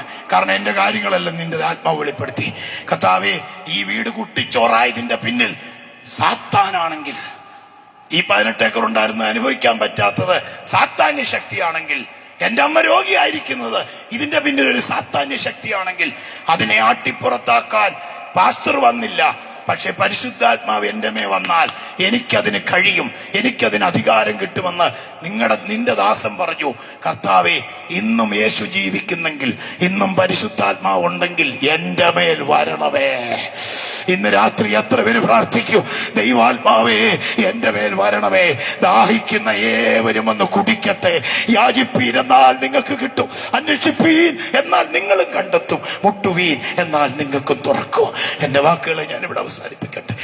നിർത്താൻ ഇഷ്ടമുണ്ടായിട്ടല്ല, സ്നേഹം മൂത്ത് നിന്ന് നിങ്ങൾക്ക് വേണ്ടി എല്ലാം പ്രാർത്ഥിക്കാനൂടെ ഞാൻ ഒരുക്കും. അത്ര വിടുതല ഭാഷ ഉണ്ടായി, അത്ര വിടുതൽ. ഇന്ന് രാത്രി ഞാൻ ദൈവത്തോട് പറഞ്ഞു, ദൈവമേ, നിന്റെ പവിത്രവും പാവനുമായ ആത്മാവിനെ പ്രാപിക്കാൻ ഞാൻ യോഗ്യനല്ല. പക്ഷേ എന്റെ പാപങ്ങൾ എത്ര കടുചുമപ്പായാലും, രക്താംബരം പോലെ ചുമന്നിരുന്നാലും, കാൽവറിയിലെ യേശുവിന്റെ രക്തത്തിന് പാപപരിഹാരത്തിന് കഴിവുണ്ടെന്ന് ഞാൻ കേട്ടിട്ടുണ്ട്. അങ്ങനെ പാപപരിഹാരത്തിന് കഴിവുണ്ടെങ്കിൽ എന്റെ പാപങ്ങളെ കഴുകണം. എന്നിട്ട് ഈ പരിശുദ്ധാത്മാവിനെ എന്റെ മേ പകർന്ന് ഈ പറയുന്ന പോലുള്ള ബന്ധനമെല്ലാം അഴിഞ്ഞ് എനിക്കൊരു വിടുതൽ കിട്ടിയാൽ മരിക്കുന്നത് വരെ ദൈവം എന്നെ അയക്കുന്നിടത്ത് പോയി ഞാൻ പറയും, യേശു ജീവിക്കുന്നു. ഇത്രയും പ്രാർത്ഥിക്കുകയും ഇടുത്തി പോലൊരു അഭിഷേകം എന്റെ തലയിൽ ആരും കൈവച്ചില്ല. റീബാന ഹംദരാജല പ്രൗഢശബാന ഹംദരിഘാതകടക ശൈത്തമനഗടഗതയാര. ഓ, യാക്കോ പള്ളിയിലെ കുർബാന മാത്രം അറിയാവുന്ന എന്റെ ജീവിതത്തിൽ പുതിയൊരു ഭാഷ വന്നു. ഞാൻ വെളിപ്പാട് കണ്ട ഭാഷ. ഞങ്ങളുടെ വീടിന്റെ അടുത്ത് ഹോള് പണിതിരിക്കുന്നു. നാം മനോഹരമായ കാറുകൾ യാത്ര ചെയ്യുന്നു, ഞാൻ പ്ലെയിനുകൾ യാത്ര ചെയ്യുന്നു. ഇപ്പൊ കലമ്പൊലി IPC-ക്കാർ ഞാൻ ഇന്ന് രാവിലെ ചെല്ലാമെന്ന് ഏറ്റപ്പോ അവര് ടിക്കറ്റ് എടുക്കുന്നു, പ്ലെയിൻ ടിക്കറ്റ്. എന്നോട് പറയാം, പ്ലെയിനുകൾ യാത്ര ചെയ്യും. നഷ്ടപ്പെട്ട വാഹനങ്ങൾക്ക് പകരം പുതിയ പുതിയ വാഹനങ്ങൾ ഞാൻ അവിടെ നിറയ്ക്കും. നിന്റെ അപ്പൻ മദ്യലഹരിയിൽ എറിഞ്ഞു കളഞ്ഞത് അഭിഷേകത്തിന്റെ ശക്തിയാൽ നീ തിരിച്ചാധാരം എഴുതും. അവന്റെ പേര് വീണ്ടെടുപ്പുകാരൻ. 17, 12, 7, 19 സെന്റ്, ഒരു വീടും 7 സെന്റും ഒരു 12 കൂടെ തിരിച്ച് ആധാരം എഴുതി. അതിനകത്ത് ഒന്നിനകത്ത് ഫുഡ് കഴിക്കുന്ന ഹോളും മറ്റൊന്ന് ആളുകൾക്ക് കിടക്കാനുള്ള വീടുമാക്കി ദൈവം എനിക്ക് തിരിച്ചു തന്നു. ഇനിയും മേടിക്കും. ഞാൻ പൊങ്ങച്ചം പറയുമല്ല, എന്റെ ദൈവമേ എന്ത് സംഭവിച്ചു. നാട്ടുകാരെല്ലാം ഓടിക്കൂടി. ഞങ്ങൾ അയൽവക്കത്തുള്ള 15ഓളം പേര് മിറ്റത്ത് വന്നു. അവരെല്ലാം കൂടെ കൂടി ഞാൻ പറഞ്ഞു, ഞാൻ TV പ്രസംഗിക്കും, ഞാൻ സ്റ്റേജുകളിൽ പ്രസംഗിക്കും. കോട്ടും ടൈയും കെട്ടിയ ഫോട്ടോ ഫ്ലെക്സുകളിൽ വെച്ചിരിക്കുന്നു. ഈ അതിന്റെ ഫ്ലെക്സ് നിങ്ങൾ കണ്ടോ? കണ്ടില്ലേ? ഒന്ന് കണ്ടു പോകണം. ഇങ്ങനെയൊക്കെ വെച്ചേക്കുന്നു. ഞാൻ മിറ്റത്തോട്ട് നിന്ന് രാത്രി 10:30 വിളിച്ചു പറഞ്ഞു, ഞാൻ TV പ്രസംഗിക്കും, ഞാൻ ഗൾഫ് രാജ്യങ്ങളിൽ പ്രസംഗിക്കും, ഇവിടെ ഹോള് പണിയും, ആയിരങ്ങൾ ഇവിടെ എന്നെ കാണാൻ വരും. അപ്പൊ അയലോക്കത്തു നിന്ന് വന്നവര് എന്റെ ചേട്ടനോട് പറഞ്ഞു, ഇതാണ് ആരംഭം, ഇപ്പൊ കൊണ്ടുവാങ്ങി നമുക്ക് രക്ഷപ്പെടുത്താം. മുഴുവൻ ഭ്രാന്താന്ന്. ഹല്ലേലൂയ. തമാശ പറഞ്ഞ് നിർത്തട്ടെ. അന്ന് ഞാൻ ഈ പ്രവചനം പറയുമ്പോ എന്റെ വീടിന്റെ അടുത്തുള്ളവരെല്ലാം അവരുടെയൊക്കെ പേരെന്നാന്നറിയോ? റെജി, സജി, ചിന്നമ്മ, മറിയാമ്മ, തോംസൂട്ടി, ജാക്കോ, മോൻസി, ഇങ്ങനായിരുന്നു. ഇപ്പൊ 22 വർഷം കഴിഞ്ഞപ്പോ എല്ലാവരുടെ ഒറ്റ പേരേ ഉള്ളൂ, ശശി. എന്നാന്നറിയോ? ഞാൻ പറഞ്ഞതെല്ലാം അന്ന് ഞാൻ ഈ പ്രവചനം പറഞ്ഞപ്പോ ഞാൻ ഒറ്റയ്ക്ക് നിന്ന് ശശിയായി. മനസ്സിലായവർക്കായി സ്തോത്രം. പക്ഷെ ഇതെല്ലാം നടന്നപ്പോ നാട്ടുകാർ മുഴുവൻ ശശിയായി. പിടികിട്ടിയവർക്കായി സ്തോത്രം. ഇന്ന് രാത്രി നിങ്ങൾ ശശിയാത്തേ ഉള്ളൂ. കാരണം ഞാൻ പോവുക. അന്ന് രാത്രിയില് ഞാൻ ഒറ്റ വാക്കൂടെ പറയാം. ഇവരെല്ലാം എനിക്ക് വട്ടാന്ന് പറഞ്ഞു, ഭ്രാന്താന്ന് പറയുമ്പോ എന്റെ അമ്മ എന്നോട് വന്ന് ചോദിക്കുവാണേ, നിനക്ക് എന്നാ? ഇപ്പൊ നിങ്ങളൊക്കെ അത് തന്നെ ചോദിക്കുന്നത്, നിനക്ക് എന്നാ? ഊരാപ്പിൽ വെച്ചുകൊണ്ടിരിക്കും ആൾക്കാര്. നിനക്ക് അമ്മ ഇങ്ങനെ നിനക്ക് എന്നാന്ന് ചോദിച്ചപ്പോ ഞാൻ പറഞ്ഞു, അമ്മ എനിക്കൊന്നുമില്ല അമ്മേ, ദൈവാത്മാവ് എന്റെ മേ വന്നമ്മേ. പറഞ്ഞുകൊണ്ടിരിക്കുമ്പോ ദൈവാത്മാവ് പറഞ്ഞു, നിന്റെ കൈ എടുത്ത് അമ്മയുടെ മേ വെച്ചിട്ട് പറ. ഈ എസ്കനോട് പറഞ്ഞില്ലേ കാറ്റിനോട് പ്രവചിക്കാൻ, അത് നീ പറ, നിന്റെ അമ്മയിട്ട് കഷ്ടപ്പെടുത്തുന്ന ദുരാത്മാവേ അമ്മ വിട്ട് പോകുവീൻ. ഇത് പറയുകയും അമ്മ ഇങ്ങനെ ഒന്ന് ഞെട്ടിയിട്ട് പറഞ്ഞു, എടാ എന്റെ ദേഹത്തുനിന്ന് ഏതാണ്ട് പോയടാന്ന്. അന്ന് കിട്ടിയ സൗഖ്യമാണ്. എന്റെ അമ്മയുടെ സൗഖ്യം കണ്ട് ആളുകൾ എന്റെ വീട്ടിൽ കയറി വരാൻ തുടങ്ങി. അതിൽ ഇന്ന് മുഴ പോയെന്നും പറഞ്ഞ് ഒരു കുടുംബം എന്റെ വീട്ടിൽ വന്ന് കിടപ്പുണ്ട്. ഇപ്പോ ഞാൻ പറഞ്ഞ് അവസാനിപ്പിക്കട്ടെ. അന്ന് തുടങ്ങിയ ശുശ്രൂഷയാണ്, അന്ന് തുടങ്ങിയ യാത്രകളാണ് എന്റെ ജീവിതത്തെ മാറ്റിയത്. എവിടാന്നറിയാമോ? പരിശുദ്ധാത്മാഭിഷേകം. ഒന്ന് പറഞ്ഞേ. ഈ ഇടയ്ക്ക് എന്നെ ചില സാമുദായിക സഭകളിലുള്ള ചിലവര് വിളിച്ച് തർക്കിച്ചിട്ടുണ്ട്. ഞാൻ തർക്കിച്ചില്ല. ഞാൻ അവരോടെല്ലാം പറഞ്ഞു, നിങ്ങൾ കത്തോലിക്കരാകട്ടെ, നിങ്ങൾ മർത്തോമയാകട്ടെ, നിങ്ങൾ ഓർത്തഡോക്സ് ആകട്ടെ, നമ്മളെല്ലാരും കൂടെ കൈ കോർത്ത് പിടിച്ച് ഇതിന്റെ തുടക്കം ഒന്ന് കാണാൻ പുറമോട്ട് നടന്നാൽ നമ്മൾ മർക്കോസിന്റെ വീട്ടിൽ ചെന്ന് കയറും. അവിടെ നിന്ന് ഇറങ്ങിയതാ നമ്മളെല്ലാം. അപ്പൊ പിന്നെ ഇപ്പൊ എന്താ പറ്റിയെന്ന് എന്നോട് ചോദിച്ചപ്പോ ഞാൻ പറഞ്ഞു, അവിടെ ചെന്ന് നോക്കാം, അവിടെ അന്യഭാഷയുണ്ട്, അവിടെ പരിശുദ്ധാത്മാവുണ്ട്, പ്രവചനമുണ്ട്, സ്നാനമുണ്ട്. ഇപ്പൊ എന്ത് ചെയ്യും നിങ്ങൾക്ക് ഇതെല്ലാം? അവര് മിണ്ടായിരുന്നപ്പോ ഞാൻ പറഞ്ഞു, സ്പീഡിൽ നടന്നു വന്ന വഴിക്ക് കളഞ്ഞുപോയി. സ്പീഡിൽ നടന്നു വന്ന വഴിക്ക് കളഞ്ഞുപോയി.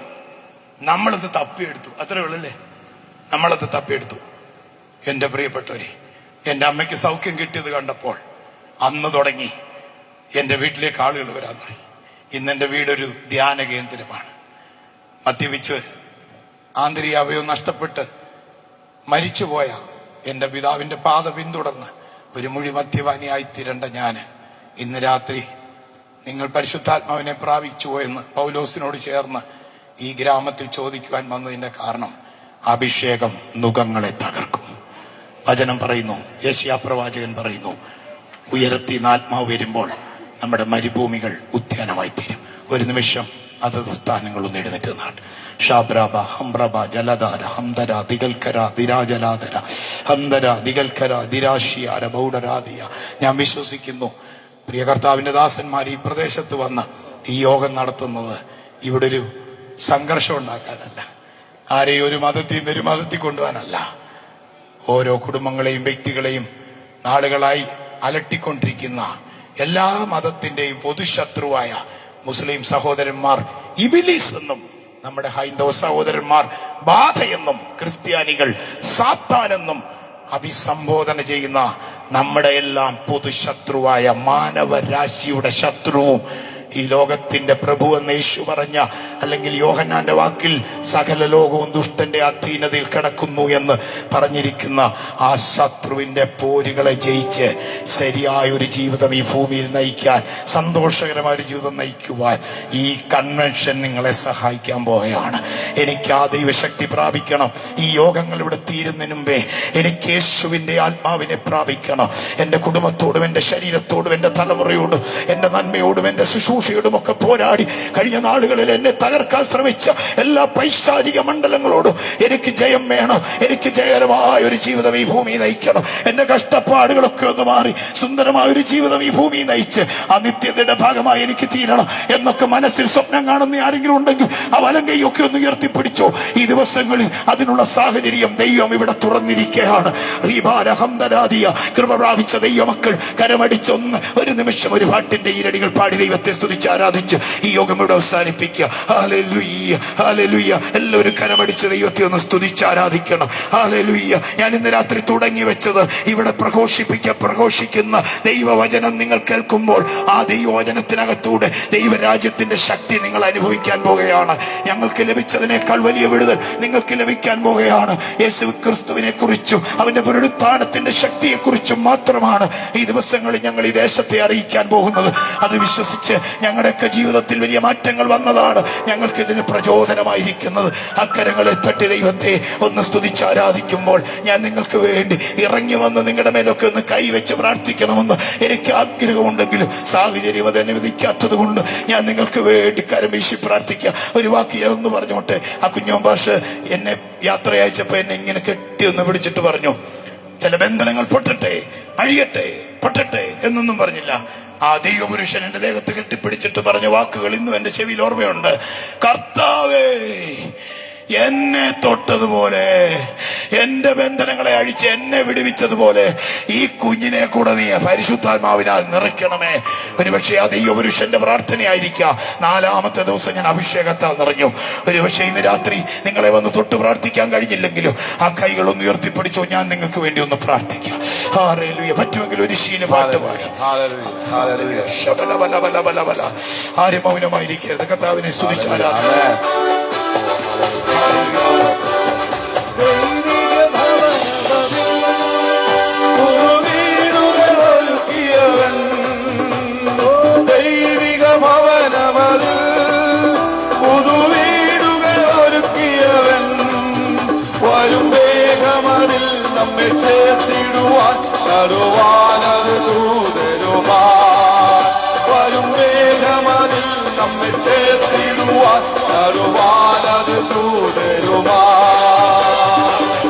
ഫലം തന്നിടുവാൻ യേശുരാജൻ വന്നിടുവാൻ അധികമില്ലിനിയും നാളുകളും കൂടെ അധികം തീർന്നിടുവാൻ അധികമില്ലിനിയും നാളുകളും കൂടെ അധികം തീർന്നിടുവാൻ കാലമെല്ലാം കഴിയും ഇന്നു കാണുന്നതെല്ലാം അഴിയും ഓ കാലമെല്ലാം കഴിയും ഇന്നു കാണുന്നതെല്ലാം അഴിയും പിന്നെ പുതുയുഗം വിരിയും തിരികെ വരാതെ നമിത്യതയിൽ പറയും പിന്നെ പുതുയുഗം വിരിയും തിരികെ വരാതെ നശീലതയിൽ പറയും ഓ പുതുയുഗം വിരിയും തിരികെ വരാതെ നമിത്യതയിൽ പറയും പിന്നെ പുതുയുഗം വിരിയും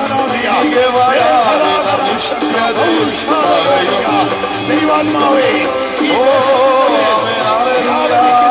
എല്ലാ പൈശാചിക ശക്തികളെയും ഓരോ കുടുംബങ്ങളിൽ നിന്ന്, ഓരോ വ്യക്തികളിൽ നിന്ന് ഈ ദേശത്തെ നശിപ്പിക്കുന്ന, ഈ പ്രദേശത്ത് മദ്യപാനത്തിന്റെയും വ്യഭിചാരത്തിന്റെയും മദ്യപാനത്തിന്റെ കുടുംബങ്ങളെ തകർക്കുന്ന വിവാഹപ്രായമായിട്ട് വിവാഹങ്ങളെ രോഗികളാക്കി ആശുപത്രി കൊണ്ടുപോയി സാമ്പത്തിക നന്മകളെ തകർക്കുന്ന ശക്തികളെ ഏതൻ തോട്ടത്തിൽ കയറിയതുപോലെ ചില ഭവനങ്ങളിൽ ചില വ്യക്തികളോട് പോരാടുന്ന എല്ലാ അശുദ്ധാത്മാക്കളും യേശുവിന്റെ നാമത്തിൽ ഈ സുവിശേഷ ലോകം നിമിത്തം ഈ ദേശം യേശുവിനാൽ വിടുവിക്കപ്പെടട്ടെ.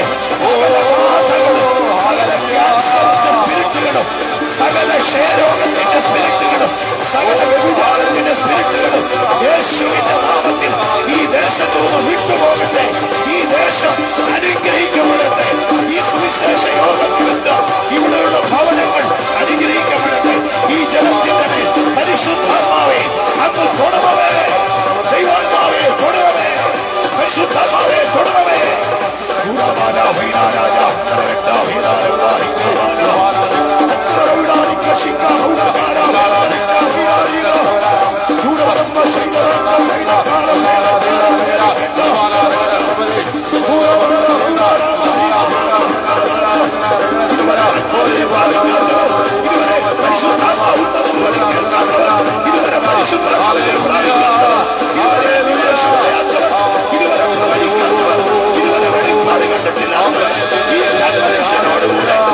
ഈ ഒരു പ്രകാശം പരക്കട്ടെ, ഒരു വിടുതലിന്റെ ശബ്ദം, ഒരു വിടുതലിന്റെ സന്ദേശം, ഒരാശ്വാസത്തിന്റെ ദൂത്, ഒരു സമാധാനത്തിന്റെ സന്ദേശം.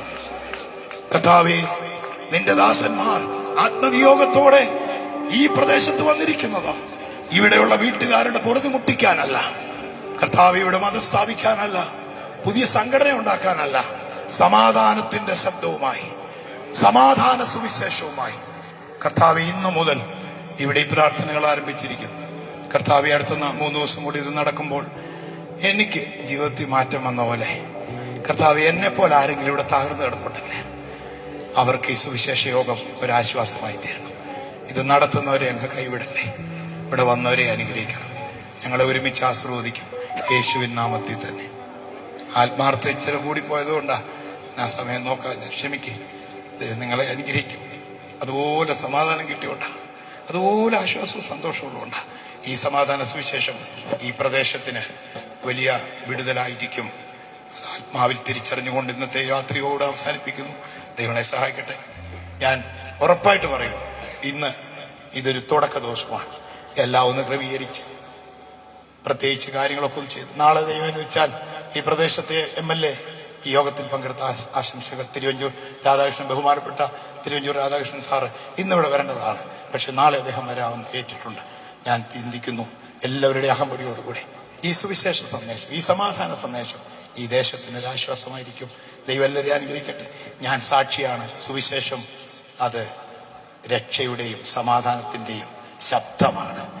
ദൈവം നിങ്ങളെ അനുഗ്രഹിക്കട്ടെ. എനിക്ക് അവസരം തന്ന ദൈവദാസനും നിങ്ങൾക്ക് എല്ലാവർക്കും എന്റെ നന്ദി അറിയിക്കുന്നു. ഒത്തിരി തിരക്കുകളുടെ നടുവിൽ നിങ്ങളൊക്കെ ഇവിടെ വന്നിരുന്ന് പ്രാർത്ഥിക്കുന്നുകൊണ്ടാണ് ഞങ്ങൾക്ക് ഇത് കഴിയുന്നത്. ഇനി ഞാനൊന്നും പറഞ്ഞ് നീട്ടുന്നില്ല. ദൈവം നിങ്ങളെ അനുഗ്രഹിക്കട്ടെ. നമുക്ക് പ്രാർത്ഥിക്കാൻ. തലകളെ ദൈവസന്നിധിയിൽ വണക്കാം. പരിശുദ്ധ ദൈവമേ, സ്വർഗസ്ഥ നല്ല പിതാവേ, അനുഗ്രഹിക്കപ്പെട്ട ഈ നല്ല രാത്രിയുടെ സമയത്തിനായി സ്തോത്രം. അങ്ങയുടെ മാറ്റമില്ലാത്ത ദൈവവചനത്തിന്റെ മുൻപിലും ഇന്നും അത്ഭുതങ്ങളെ പ്രവർത്തിക്കുന്ന ദൈവത്തിന്റെ ശക്തിയെക്കുറിച്ചും കേൾക്കുവാൻ ദൈവം ഞങ്ങൾക്ക് കൃപ നൽകിയതിനായി സ്തോത്രം ചെയ്യുന്നു, സ്തുതിക്കുന്നു. തകർന്ന കുടുംബങ്ങളെ, വ്യക്തി ജീവിതങ്ങളെ പണിതെടുക്കുന്ന പരിശുദ്ധാത്മാവിന്റെ ആ ശക്തിയെക്കുറിച്ച് ഇന്ന് രാത്രിയിൽ ഇവിടെ വിളിച്ചറിയിക്കുവാൻ, ചില കുടുംബങ്ങൾക്ക്, ചില വ്യക്തി ജീവിതങ്ങൾക്കത് വിടുതലാക്കി ദൈവം മാറ്റുന്നതിനായി ഞങ്ങൾ അങ്ങേക്ക് സ്തോത്രം ചെയ്യുന്നു, സ്തുതിക്കുന്നു. പാസ്റ്റർ സുനി ഐക്കാടിനെയും തന്റെ കുടുംബത്തെയും വിടുവിച്ചതായ ദൈവം, ഞങ്ങളെ ഓരോരുത്തരെയും വിടുവിച്ച സർവശക്തനായ ദൈവം, ആ പരിശുദ്ധാത്മാവിന്റെ ശക്തി ഇന്നിവിടെ കടന്നു വന്ന എല്ലാ ജീവിതങ്ങളുടെ മേലും, ഈ ശബ്ദപരിധിയിലൂടെ കേട്ട എല്ലാ കുടുംബങ്ങളുടെ മേലും, വ്യക്തി ജീവിതങ്ങളുടെ മേലും പരിവർത്തിക്കുന്നതോർത്ത് ഞങ്ങൾ അങ്ങേക്ക് സ്തോത്രം ചെയ്യുന്നു, സ്തുതിക്കുന്ന കർത്താവേ. ദൈവത്തിന്റെ വലിയ പ്രവൃത്തി ഈ കൺവെൻഷൻ മുഖാന്തരം ഈ ദേശത്തുണ്ടാകുവാൻ, ഈ ഗ്രാമത്തിലുണ്ടാകുവാൻ, എല്ലാ ഭവനങ്ങളിലും ഉണ്ടാകുവാൻ ദൈവം ഇടയാക്കണമേ എന്ന് പ്രാർത്ഥിക്കുന്നു. തന്റെ ദാസനെയും ദൈവം ശക്തമായി ദൈവം ഉപയോഗിച്ചതിനായി സ്തോത്രം. തന്റെ പ്രവർത്തനങ്ങളെ എല്ലാം ദൈവം മാനിക്കണം. വരും ദിവസങ്ങളിൽ നടക്കുന്ന മീറ്റിങ്ങുകളും അനുഗ്രഹമായി തീരുവാൻ ദൈവം ഇടയാക്കണമേ എന്ന് പ്രാർത്ഥിക്കുന്നു. കൃപയിൽ ഞങ്ങളെ മറച്ചാട്ട്, സഹായിച്ചാട്ടെ.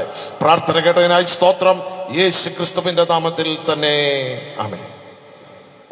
പിതാവായ ദൈവത്തിന്റെ സ്നേഹവും കർത്താവായ യേശു ക്രിസ്തുവിന്റെ കൃപയും ആശ്വസിപ്പിച്ച് വഴി നടന്ന പരിശുദ്ധാത്മാവിന്റെ സംസർഗവും കൂട്ടായ്മയും കൂടി വന്നിരിക്കുന്ന എല്ലാ പ്രിയപ്പെട്ടവരോടുകൂടെ ഇപ്പോഴും എല്ലായ്പ്പോഴും വിശേഷ വരുന്ന ദിവസങ്ങൾ നടക്കുന്ന കൺവെൻഷനോട് കൂടെയും ഉണ്ടായിരിക്കുമാറാകട്ടെ. ആമേൻ. ഇന്ന് രാത്രി നമുക്ക് ജയം എന്ന ദൈവത്തിന് മഹത്വം കൊടുക്കാം. ഹല്ലേലൂയ, ഹല്ലേലൂയ, ഹല്ലേലൂയ. ആമേൻ. കർത്താവായ യേശുവേ വരണമേ.